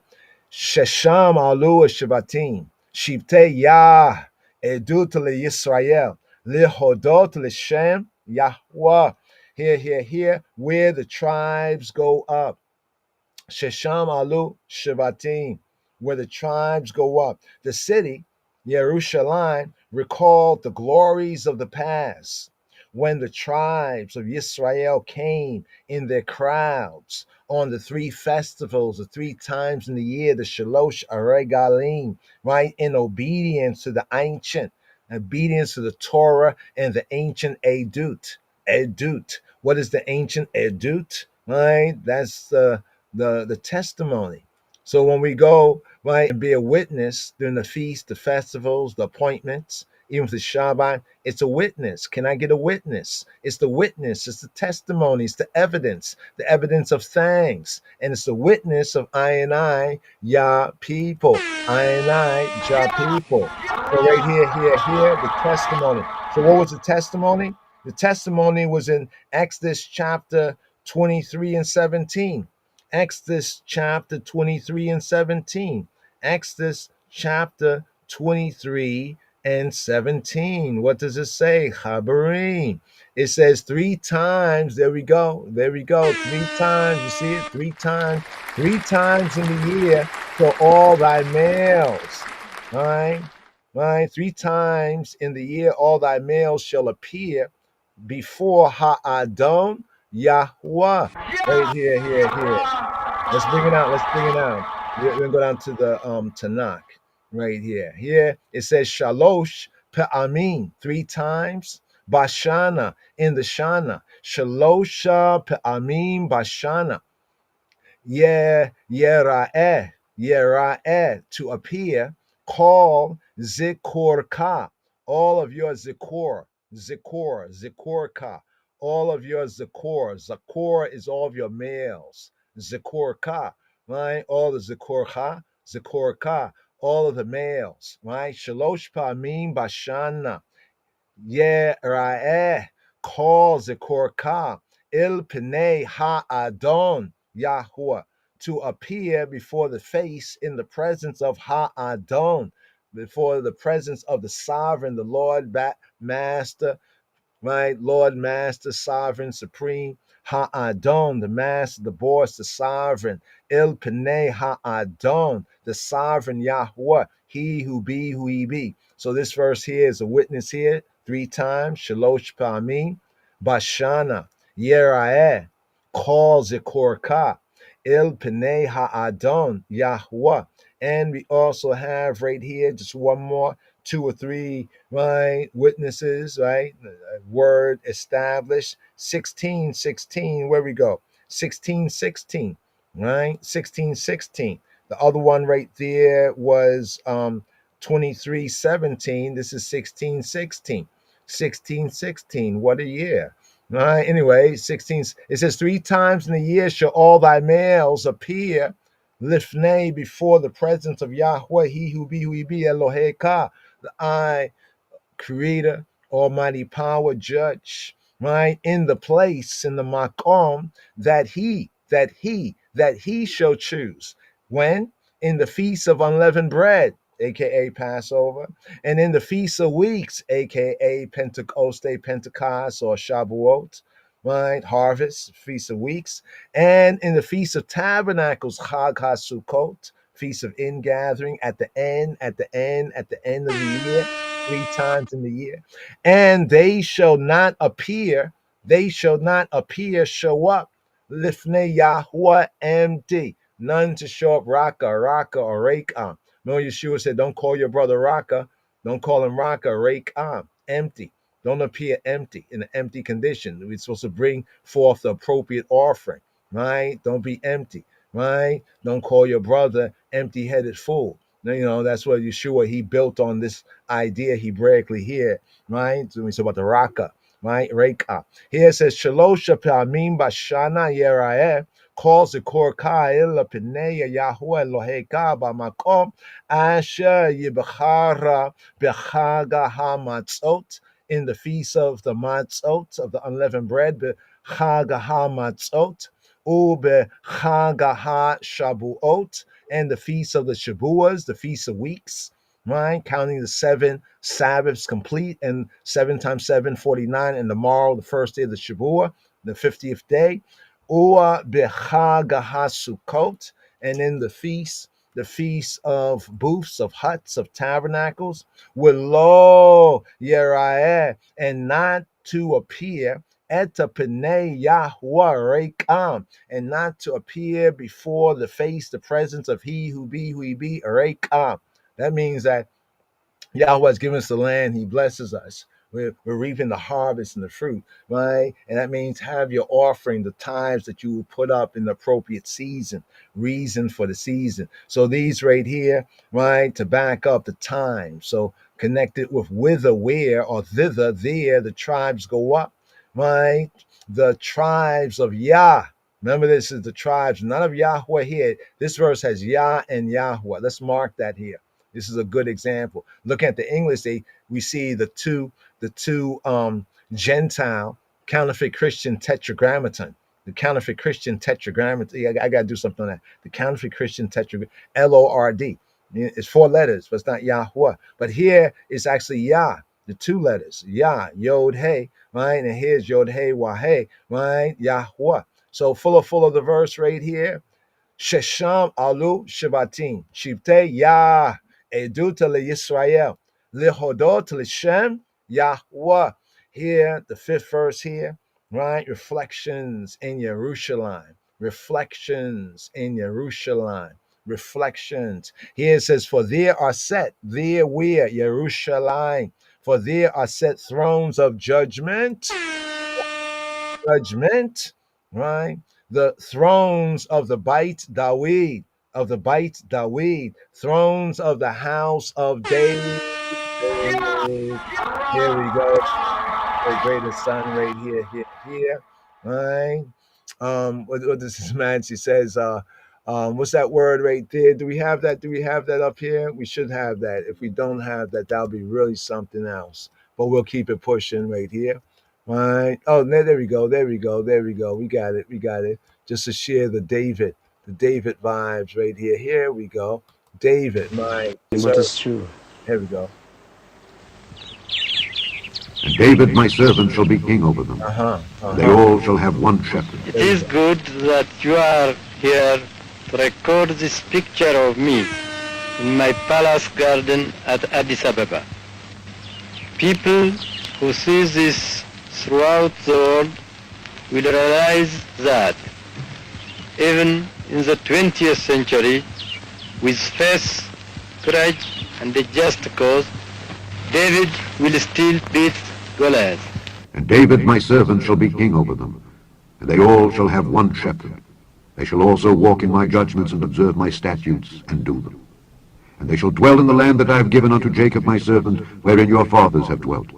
And they shall dwell therein, even they and their children, and their children's children, forever. And my servant David shall be their prince forever. Moreover, I will make a covenant of peace with them. It shall be an everlasting covenant with them, and I will place them and multiply them, and will set my sanctuary in the midst of them forevermore. My tabernacle also shall be with them. Yea, I will be their God, and they shall be my people. And the heathen shall know that I, the Lord, do sanctify Israel, when my sanctuary shall be in the midst of them forevermore. Evermore. Evermore. Know ye not that your bodies are the temple, may he dwell in the midst. So right here to this verse right here. So here's the 5th verse right here in the Pilgrim's Joy chant, Psalm 122 right here. Ki Shama Yashbua Kisota Le Mishpat. Kisota lebeit Dawid, the kisot, the thrones. It says ki shama, for shama, for there, right? You know, it says Shesham, right? There for Shama, like it's only like pointing like to say like over there, right? Shama. So Sham is thither, but Shama is like theirward. So it's almost like saying somebody's like pointing like where is it? Like over there, right? Keep not we're like thither, just there, but it's like in that direction. Ki Shama Yashbu, for there are set, for there actually Yashab. So here with Wayyesheb, and he sat, Jacob, he dwelt in the land, Yashab. There are set in this sense right here. Yashbu is like to set something. So literally it's to sit, but then depends on the vocalization, depends on the dictute, the grammar, right? It's like to set, to be set, right? There are set, there's sit and there are set. Kishama Yashbu, Kisot, Kisot, the Kisot. What are the Kisot? Right? Kisei is singular. Kisei is like one throne, but it's like a canopy throne. I mentioned this before, and it's interesting. According to the royal order of the Israelites to Ethiopia, even looking at His Majesty and other thrones, it's that canopy. You see what it says right here? It's not just a chair, but it's a type of a throne, right? And you see this kind of unique kind of design, in a sense, like a canopy throne. It's almost like a sukkah. Right, if you look at it in the pictures of His Majesty, the elect, the anointed, you know, the elect of Yahweh, right? You'll see there's a canopy throne, right? And then it has a seat there, but it almost has like it's like a little booth, right? This is the you could say the ancient Hebraic context. That's why it's testified they are, right? Even in Ethiopia. Are you not as children of Ethiopia and the meal, children of Israel? But here, let's get the verse. Ishama yashbu kisot le mishpat. Le for mishpat, right? Thrones for or of mishpat, of justice, of judgment, right? The act of deciding a case, the court, right? Sentence, execution, time, everything with judgment, right? The sense of mishpat, the verdict, whether the verdict is favorable or unfavorable. Pronounce, word, sound, power, pronounce, judicially, pronounced by the Lion of the tribe of Judah. Lion of Judah. Society.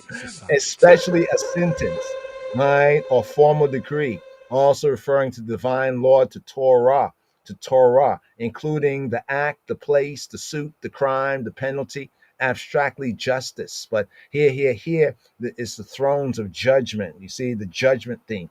You know, it says the mouth of the righteous speaks of judgment, right? And Matthew want to plead the cause of justice, of judgment. For there are set thrones of judgment. The thrones of who? The thrones of the house, right? The thrones of the house of great King David, right? Now, there's a point that we want to touch on. Pray to I. In that last verse, just about the tribes, just a little more on the tribes, right? The tribes of Yah, not the tribes of Israel. You notice in the previous verse, right? Let's wheel it. Let's kind of rewind it. You got the wheel it? Yeah. Let's wheel it.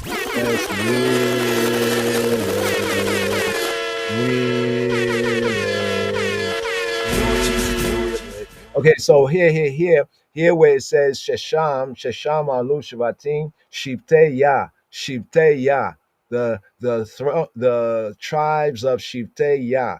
So we touched on the Yah, but then bring out the fuller reasonment right here. The fuller reasonment here is it doesn't say the tribes of Israel. Why doesn't it say the tribes of Israel?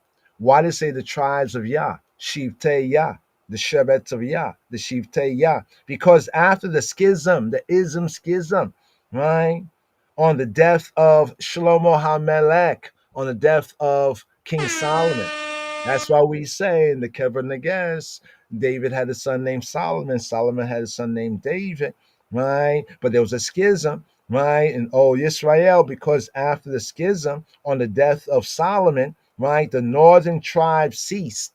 The northern tribes, the 10 tribes, the northern tribes, they ceased to worship in Yerushalayim. You know, they said don't burn the fire, right? Kindle fire in the Shabbat. But that deserves a fire right there. But that's just the history right there. The northern tribes, after the death of King Solomon, David had a son named Solomon. Solomon had a son named David who renewed the kingdom of David in the tops of the mountains, Ethiopia. Check. But back in old Israel, the northern tribes ceased to worship in Jerusalem, in Jerusalem. We have this in 1 Kings chapter 12. If you want citation, 1 Kings chapter 12, verse 25. So the psalmist's mind here goes back to an earlier period, a more ancient time. Right? It's like hearkening to the ancient worship, of the people in the ancient time when there was that simplicity and integrity of faith, right? The earlier time when all the 12 tribes, right, acknowledging Yahweh Eloheinu, assembled there, right, on the feast, at the feasts and the festivals. So I want to bring that out because yes, it says tribes of Yah, tribes of Jah, right? In the English, tribes of Rastafari right here, the Rastafarites, right here. So notice it says Yah, it says Jah, right? This is important to understand that we have to ask the question, why don't say the tribes of Israel? Right? And why didn't it say the tribes of Yahweh? It says the tribes of Yah, because Yah is the savior name of Yisrael, and it first occurs in Psalm 15, right? In Psalm 15, Song of the Sea. Now, with that being touched on, let's seal up this section here, reflections in Jerusalem. Let's reflect, right? So there are seats, there's judgment, right? So the thrones of judgment, right? The thrones of judgment, Kisot, Lemishpat, the Kisot, the thrones of judgment. We have this also in Psalm 9, Hebraically around verse 5 and 8, where the reference there is a reference to Elohim, to the judge, the almighty powers, his seat of judgment in Psalm 9, Hebraically verse 5 and 8. To the pilgrim, to the pilgrim, to the pilgrim, not only are right the really just scenes of bygone age in these places where ones were practicing and seeking to fulfill righteousness, right? Really just scenes of bygone days brought to mind. However, likewise, the time when Jerusalem was the home of the monarchy, was the home of the Davidic monarchy, right? To those times when the Davidic monarchy was there, the Davidic monarchy moved elsewhere. But when the Davidic monarchy was there, right? And the kings of the Davidic dynasty exercised regal, anointed, and regal functions there.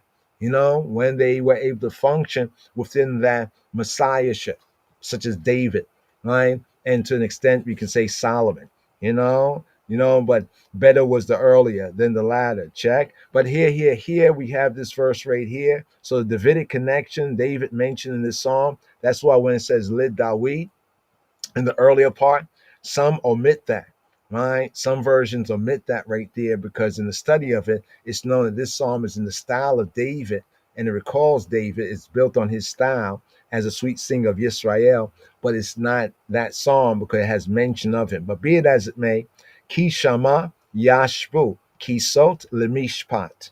Kisot. So these thrones of judgment are the Kisot Lebait. Notice it didn't say Kisot Ledawit, right? But it says Kisot, right? Lebait, right? Lebait Dawit, right? The thrones of the house, the bait, the house of David. So when it says the house of David, this points to, we can say the monarchy, right? The monarchy, the house of David, and that word of prophecy. This is why the Zion, true Zion, not the ism or schism, but the true Zion understanding is important with the Davidic monarchy, the Ark of the Covenant, and these are the telltale signs of the Israelites of Ethiopia. Right there, there. That historical and factual witness. But here to the latter part of this psalm right here, verses 6 to 9 for the close out, we have the Vav verse right here. This section is prayer for Jerusalem, for Jerusalem's welfare. Right? So the opening part, the reflections, reflecting, right, on the reason. We say like the reason for the season, right? So here, and picking up, the pilgrimage, the pilgrim trod, pray for the peace of Jerusalem. It's interesting, Kalalabella, right there in the mountains, right? Roundabout, you know what I mean? In Ethiopia, the new Jerusalem. For it says, pray for the peace of Jerusalem. They shall prosper that love thee. They shall do what? They shall prosper that love thee. So no need to even curse. Right? Just the ones who love you gonna prosper. The others, well, right? It says Shalu, Shalom, Yerushalayim. Shalu, Shalom, Yerushalayim, Yishlayu, or Habayik. It's kind of a little rhyme here in the Hebrew. Shalu, Shalom, Yerushalayim, Yishalu, or Habayik. Right? Pray for the peace. Shalu, Sha'al. Sha'al is not so much pray, but it's like to ask. Shalu, right? Right? So right here, what does it say? Sha'alu. Like it's like saying like all of y'all to ask, right? Beseech, ask, right? Sha'alu, petition. Make our prayers and our petition more. It's like the petition, right? Sha'alu, ask, petition. Sha'alu shalom. Even in the Torah portion, the ninth sabbatical study, what was Judah, Yehuda's son name? Shelah. Shelah is a request. So Sha'alu, like you say, Sha'alu, Shelah, right? Request the petition. Ask the ask, right? Sha'alu shelah. But here is sha'alu, ask, right? Sha'alu shalom. Ask peace. Ask for shalom. Shalom in the full Hebraic sense for completeness, soundness, healthiness, right? Prosperity, peace, quiet, tranquility, contentment, friendship, right? Human relationships, right? Friendship with God, right? On good terms with God and man, the true cross, the finding of the true cross, right there. Shalom. Pray for the shalom of Yerushalayim, right? Yishlayu. Now, Yishlayu is from Shalah. So it might sound like the same word, but the pointing gives us the context, right? So here, to be at rest, to prosper, right? To be at rest, right? To prosper, like to calm down, just be at rest. Let it flow. Let the spirit flow, right? To be tranquil, to be secure, therefore to be successful, right? So here it says, Shalu, Shalom, Yerushalayim, Yishlayu. They shall prosper, Yishlayu. They shall be quiet, they should be tranquil. O Habayik, who love thee. So here it's still speaking to Jerusalem, like speaking to a woman, or Habayik, right? Those who love you, or Habayik, Yishlayu, or Habayik. May they prosper, may they be content, tranquil, right? Secure, may they be secure, right? Those who love, right? Those who love you. Right here, those that love thee. On the podcast, check out some ones and ones afterward, but I want to give you the fullness here. From dwelling upon the happy past, the pilgrim's thoughts naturally turn to the present and future. And here there's a prayer, there's a petition, there's an ask for its prosperity, for the prosperity, for the well-being, right? Inviting others to join in the prayer, inviting others to join in the petition. Like if more of us ask for the same good, right here. So there's a wordplay, right, in the Hebrew here that cannot be so much reproduced exactly in translation. And we brought it out already once again. Sha'alu shalom Yerushalayim. Yishlayu o Habayik. Shalu shalom Yerushalayim. Yishlayu o Habayik. There's a little play right there, right? And the peace, shalom, the condition of wholeness, in that nothing desirable or good is lacking, right? Yerushalayim, the teaching of peace, the air, the atmosphere of peace, right? Our mother, Jerusalem from above, the soul of Yah people, Yerushalayim, right? The latter half of the word shalayim, right, is connected with shalom. Shalom in a singular sense, shalom. Shalayim is a twofold sense. Peace with Yahweh Eloheinu and peace with our fellow man. It's like that finding of the true cross, right? The relationship wise, right? Peace with God, peace with man. Yishlayu, May they prosper. Yishlayu. Yishlayu. May they prosper. May they shala. Right? He invokes, and here we invoke a baraka upon Sion, upon Zion, even the African Zion, Zion's well wishers. Right? A baraka, Zion, the seat of the Davidic monarchy, the seat of the Ark of the Covenant, on all of Sion's well wishers, right? Everyone who, bless those who bless. You know what I'm saying? Right? Just as we have in Psalm 129, roughly around verse 5, the psalmist and I here, we hopes, right? Hopes that her haters in Psalm 129, verse 5, right? 129 verse 5. Let's get the verse for you so you can hear it for yourself. Make they be ashamed and turn back, all they that hate Zion. So over there, Zion, the word there is that all the haters be ashamed and turn backward, right? And turn backward. But here, right? Shalom, right? Petition for shalom, for well-being of Yerushalayim, of the teaching of shalom, of teaching of peace with God, with man, right? The twofold peace as one, the finding of the true cross, Yerushalayim. Shalom, Yerushalayim. Yishlayu o Habayik. Yishlayu o Habayik. Right? May those, as we say, may all of those, right, who love you prosper, right? All those who love. Ahab, to love. Habai, though the lovers of you, speaking to she. Habayik, all those who love you. Habayik, Yishlayu, Habayik, all those who love you. Here to the seventh verse is Zain, 7th verse right here. Continuing here with the prayer, the petition, right? The parting petition. Like after the feast, the festivals, we're about to go home. This is the parting petition, right? This is the petition, the prayer, the ask for Jerusalem, for our mother's welfare, for our mother's good, especially Jerusalem from above, right? But also Jerusalem was symbolized like the soul, right? Symbolically of Yah's people, like Zion. But Zion specifically, the Davidic monarchy and the Ark of the Covenant. Who got that? Right? Are you not as the children of Ethiopians unto me?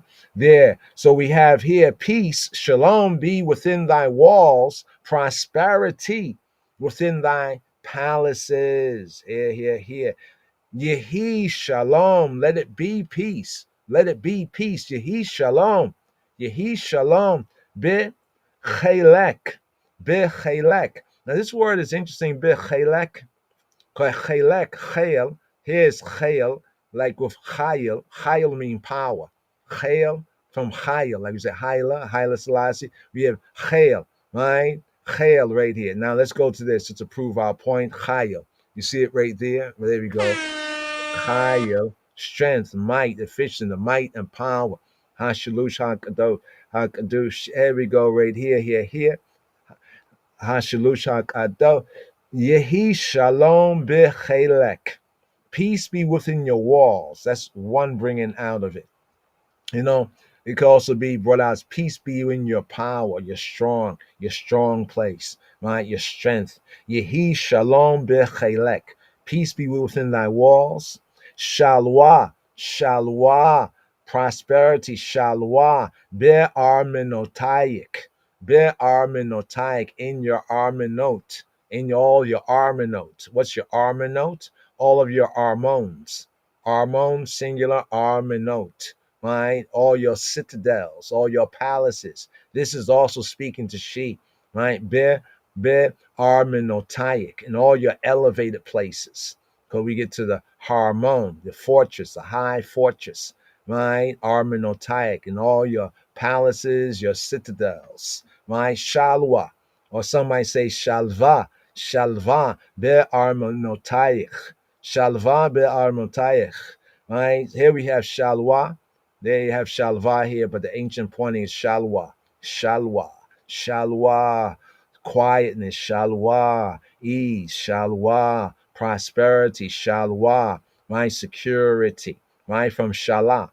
Now, you remember the pun in the last verse, the previous verse, where it had said the little rhyme, Shalu, Shalom, Yerushalayim, Yishlayu, O Habayik, right? Petition for the peace of Jerusalem. May they prosper, Yishlayu. Yishlayu is from this word right here. May they prosper. May they be at rest. May they prosper, right? Then may they be quiet. So here we have Shalwa, Shalwa, the prosperity, the peace, Be'ar Minotayik, be in all your palaces. So we have the walls, the strong places, Chelek, right? Right? Chelek, right? The Chel.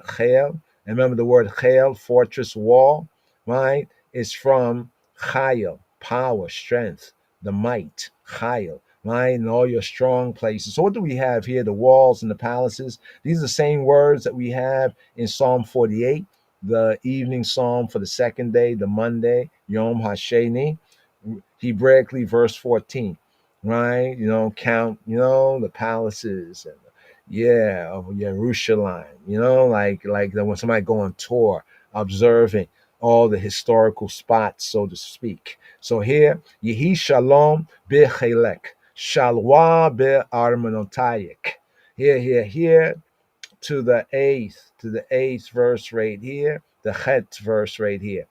Why all this petitioning? For my brethren and companions' sake, I will now say shalom within thee. Shalom within thee. This is still speaking to she, right? To Jerusalem, to our mother from above, our soul consciousness as a people, our center. Lima'an achai. Lima'an, for the sake, on the account of Lima'an, achai, ach, brother, achai, my brethren, achai, lima'an achai, we re'ai, achai we re'ai, my brethren and my reya, my friends, my companion, right? So on account of, because of lima'an achai, because of my ach, my brothers, my achim, my brothers, right, of the same parents or just the brothers, right, in the way, right, achai with re'ai, and my reyas, re'ai, my reyas, my companions. Adabrana.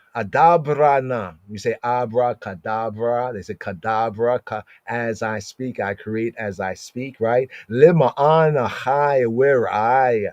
Adabra na. Let me say now. Adabra. Let me say. Let me speak. Let me say. Let me speak now. Adabra. Abracadabra. Adabara na, come on now. Let me say, let me speak. Adabara na, shalom, bak. Let me say, let me speak peace, shalom, bak, in thee. This here is speaking to Jerusalem. It's like speaking to a woman, but speaking to she. Right? Remember, it says Jerusalem from above, our mother. So this verse here, lima'an achai wira'ai. Adabara na, shalom, bak. Adabara na shalom bak. Right? I will now say. It has a sense of let me now say. Come on, let me say.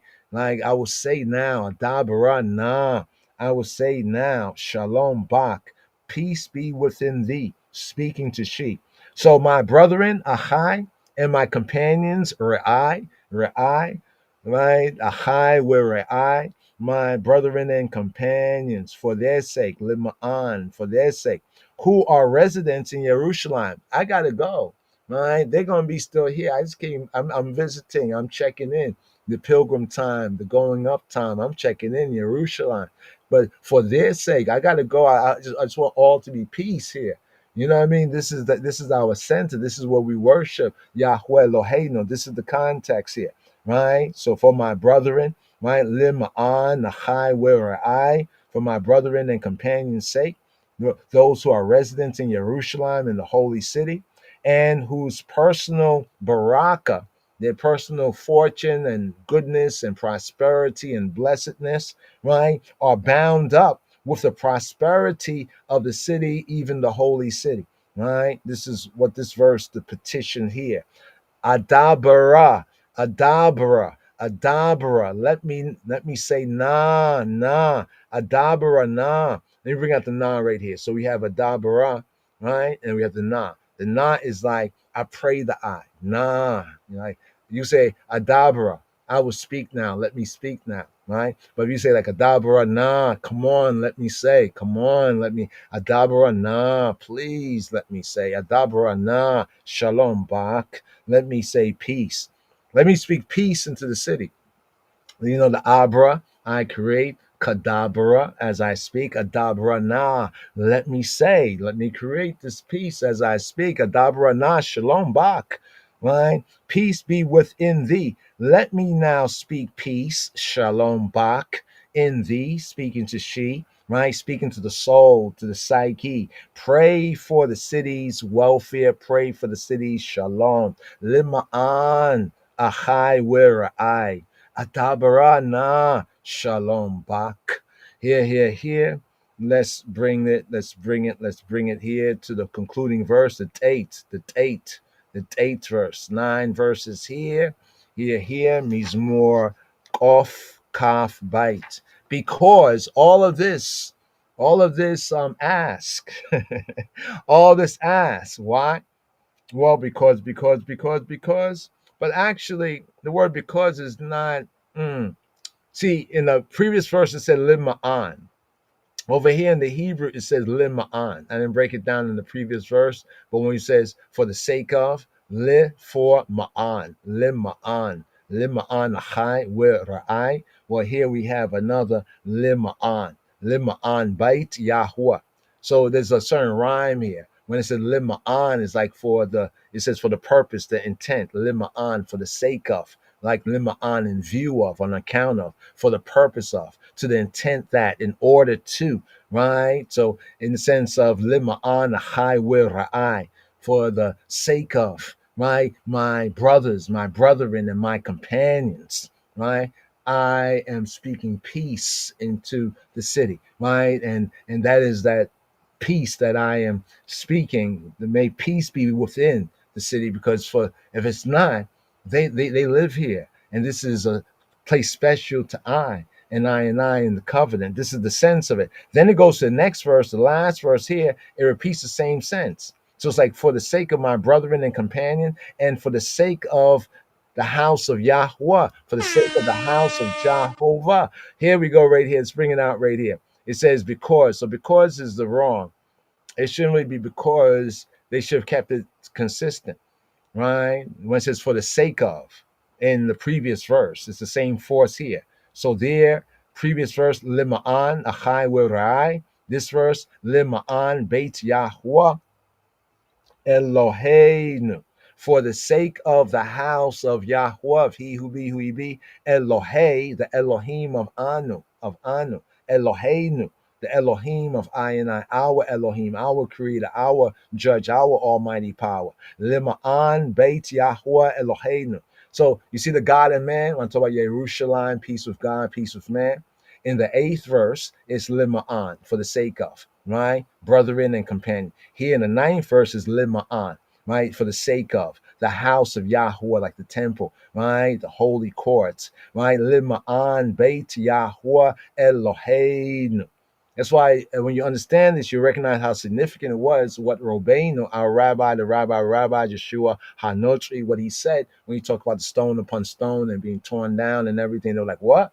They was like, but it was 40 something years in building this. You know what I'm saying? Boom. But then, of course, Moshiach, by the will of Elohim Ha'ab, took it to a higher level. Know ye not that your body is a temple? Right? But here, because of the house of Yahweh Eloheinu, I will seek thy good. I will seek thy good. Abakasha. Oblak. Avakasha. I will seek. Right? I will seek. Bakash. Abakasha. So Abakasha is similar in its construction as Adabara. Right? Adabra is not just speak, but someone has a sense of let me speak. I will now speak. And Avakasha is like I will now seek. So I will speak. Previous verse, I will seek here. So I will speak. Right? Adabra na shalom bak. And here, avakashah, I will seek, tob, I will seek, right? I will seek, tob, good, right? That which is good, pleasant, agreeable, which is pleasant to the higher nature, the excellent, the best. I'm going to seek the best for you, that which is better for you, that which is prosperous for you, that which is good, right? Tob, lak, for you. And see, the lak here is, in this psalm here, it's like speaking to Jerusalem. It's like speaking to Jerusalem. It's almost like when we welcome the Sabbath in a sense. So I show like even in the pilgrimage, right? Yes, it was going to the city, but there was a consciousness. So in the metaphysics, the city on the high level is the consciousness. So like in Jerusalem, we like the city, the consciousness of Yah people. Right? So right here to conclude Psalm right here, full of the verse, Lima'an Beit Yahweh Eloheinu, Avakasha Tov Lak. Let me seek. So let me speak. Adabarana Avakasha, right? Let me seek Tov, that which is beneficial, Lak, that which is beneficial for you, for the sake of the house of Yahweh Eloheinu. So for the sake of my brothers and companions, and for the sake of the house of Yahweh, our Elohim, Avakasha Tov Lak. So what do we have here? The house, right? Yah house in the middle, right? In the center, right? The middle of the street is like our heart. You know, the middle of the street is the heart. You know, 3 branches on this side, 3 branches on that side. So the final thought here, Bayit, right? The Bayit, Lima'an Bayit Yahweh Eloheinu. Final thoughts here. The pilgrim's final thoughts is for the stability of the Heikal. It's for the stability of the temple, right? The stability of the temple, right? That gives Yerushalayim, right? Its distinctive and sacred and holy and set apart character. Speaking to she, I will seek Avaksha, Abakasha, Abakasha, Abakasha. I will seek, right? Tov Lak, the good for you, right? Let me seek, right? Sense is like, let me seek in prayer. So even while trotting forward from here, that I will still be petitioning and praying for the good for Jerusalem, for my brethren and companions' sake, right? But also for the temple's sake, you know, like the church and the state, like the sanctuary and the kingdom's sake. So here, for a fuller fullness right here. Today's daily Psalm 122, Shabbat Shalom, Sembet Shabbat Shalom.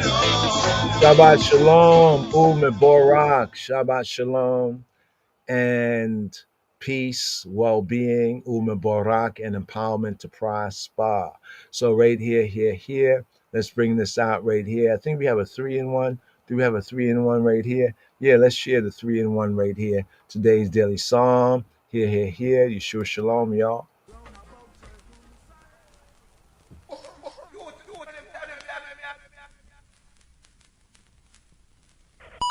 Lion of Judah. מזמור קכ"ב, שיר המעלות לדוד.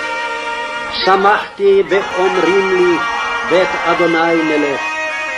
עומדות היו רגלינו בשערייך ירושלים. ירושלים הבנויה כעיר שחוברה לה יחדיו. ששם עלו שבטי יה עדות לישראל, להודות לשם אדוני. כי שמה ישבו כסאות למשפט, כסאות לבית דוד. שאלו שלום ירושלים, ישליו אוהבייך.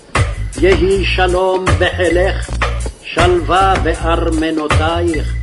למען אחי ורעי אדברנה שלום בך. למען בית אדוני אלוהינו אבקשה טוב לך. מזמור קכ"ב, שיר המעלות לדוד. Psalm 122. I was glad when they said unto me, let us go into the house of the Lord. Our feet shall stand within thy gates, O Jerusalem.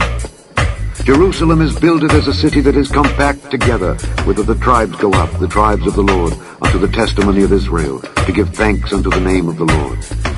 For there are set thrones of judgment, the thrones of the house of David. Pray for the peace of Jerusalem.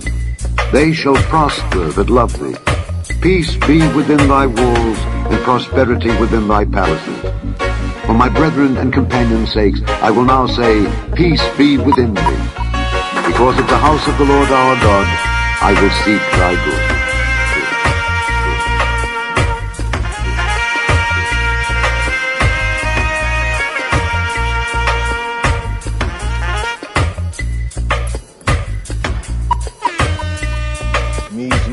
מזמור קוף כף בית, מזמור קוף כף בית, שיר המעלות לדוד. שמחתי ואומרים לי, בית יהוה נלך, עומדות היו רגלינו, בשערייך ירושלים, ירושלים הבנויה, כעירה שחוברה לה יחדיו. ששם עלו השבטים, שבטיה עדותה לישראל, להודותה לשם יהוה, כי שמה ישבו הכיסותה למשפט, כיסות לבית דוד.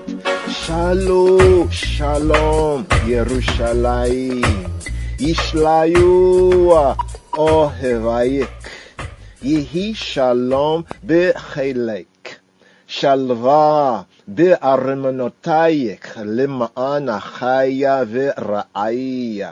אדברה נא שלום בך, למען בית יהוה אלוהינו. אבקשה טוב לך, לך, לך, לך, לך.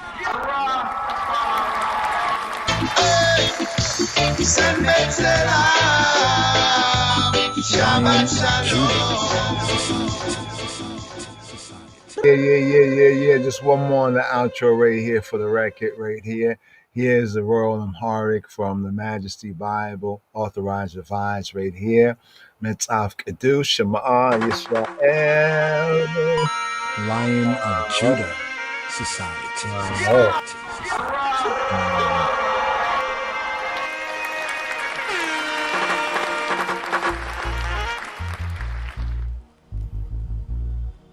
መዝሙር 121 በቅንፍ 122 የዳዊት የማዕረግ መዝሙር።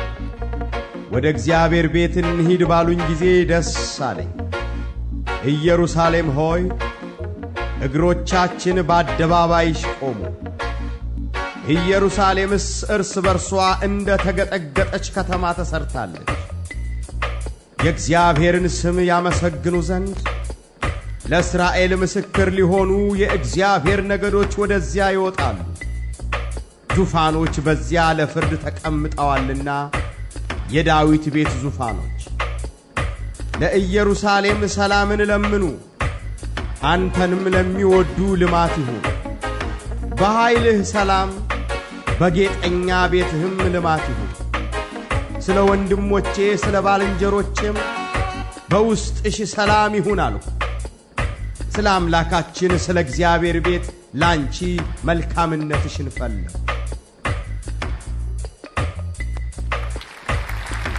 Psalm 122. I was glad when they said unto me, let us go into the house of the Lord. Our feet shall stand within thy gates, O Jerusalem. Jerusalem is builded as a city that is compact together, whither the tribes go up, the tribes of the Lord, unto the testimony of Israel, to give thanks unto the name of the Lord. For there are set thrones of judgment, the thrones of the house of David. Pray for the peace of Jerusalem. They shall prosper that love thee. Peace be within thy walls, and prosperity within thy palaces. For my brethren and companions' sakes, I will now say, peace be within thee. Because of the house of the Lord our God, I will seek thy good. Good.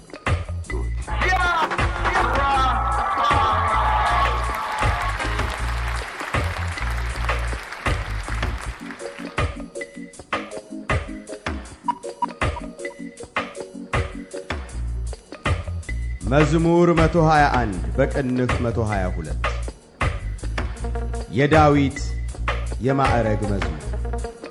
ወደ እግዚአብሔር ቤት እንሂድ ባሉኝ ጊዜ ደስ አለኝ። ኢየሩሳሌም ሆይ እግሮቻችን በአደባባይሽ ቆሙ። ኢየሩሳሌምስ እርስ በርሷ እንደ ተገጠገጠች ከተማ ተሰርታለች።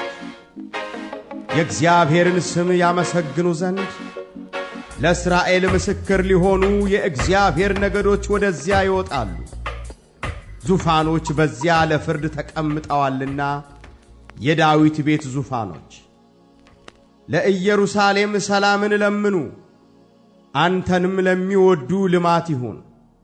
በኃይልህ ሰላም፣ በጌጠኛ ቤትህም ልማት ይሁን። ስለ ወንድሞቼ ስለ ባልንጀሮቼም በውስጥሽ ሰላም ይሁን አልሁ። ስለ አምላካችን ስለ እግዚአብሔር ቤት ላንቺ መልካምነትሽን ፈለጉ። Yes, yes, yes. Shabbat shalom, sembet salam. Yes, yes. Shabbat shalom, sembet salam. This Shabbat Wayyesheb. Wow. Sembet salam. Shabbat shalom. Yes, yes, yes, yes, yes. Come with the fullness. Oh. Whoa. Lion of Judah Society. Jump over this one, burn up your phone, jump in the river, move up on the other side, makes sense. When I come here, I just slave, freedom fighter, excellent. Now go leave you feeling me like I'm black people, expensive. Slave labor, give you the dollars and the cents in the skyscraper. When the people in the trench, give me my land and me diamond in the French, and you can't get me island, me not talk again. Cut your jump, boom, cut your jump, cut your jump, boom, boom, cut your jump. Kojojo, boom, and the biggie jump, the Congo Kojojo, boom, Kojojo, what? They never tell you that, watch ya, check ya, Kojojo is a real rasta. If you deal with Babasha, that's a fit judge and barrister. If you with vegetable, when you use a make your pasta. Kojojo, boom, Kojojo, Kojojo, boom, Kojojo, Kojojo, boom, and the biggie jump, the Congo Kojojo, boom, Kojojo, what? Kojojo, boom, Kojojo, hey.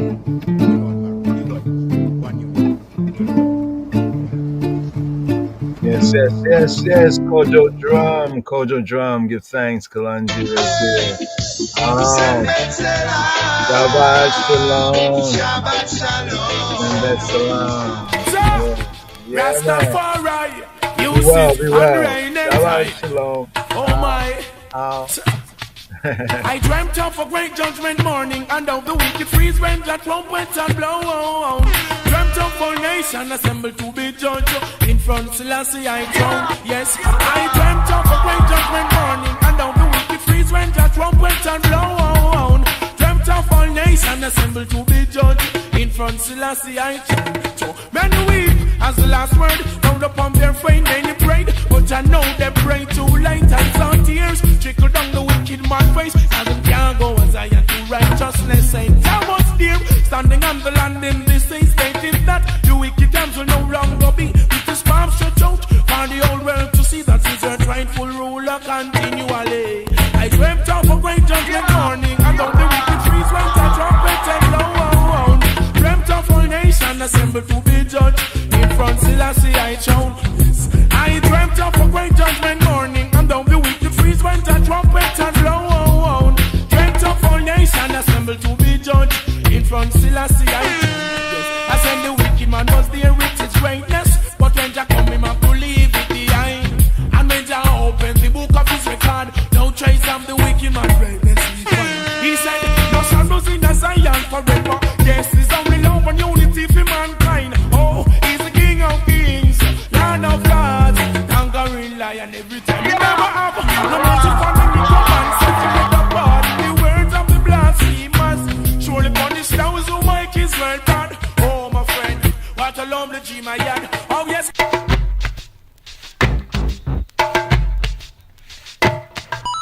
Lion of Judah Society.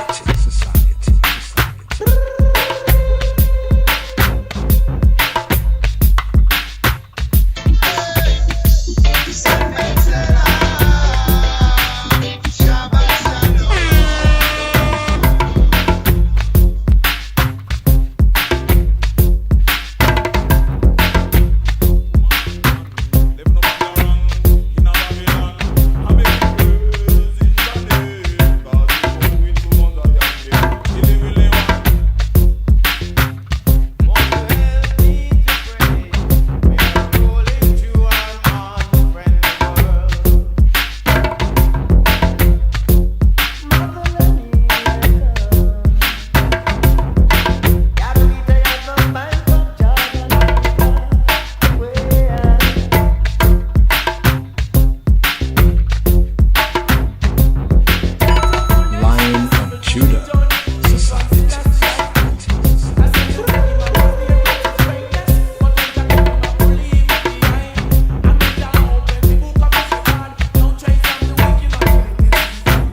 The emperor was then vested with the 7 ornaments of the coronation, including his gold sword studded with precious stones, a diamond-encrusted ring, 2 traditional lances, the imperial scepter, and a golden globe of the earth, the imperial vestments, and at last came the magnificent crown.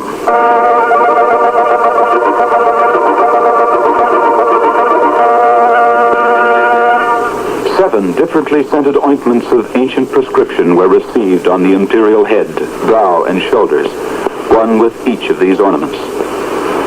The final ceremony was a grand tour of the cathedral by the emperor and empress, who was also crowned, but with less elaborate rites.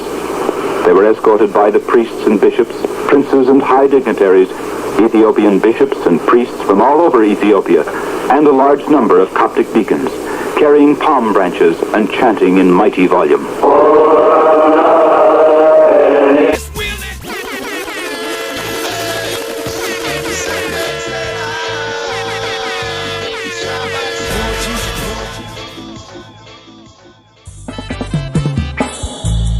Lion of Judah shall break every chain.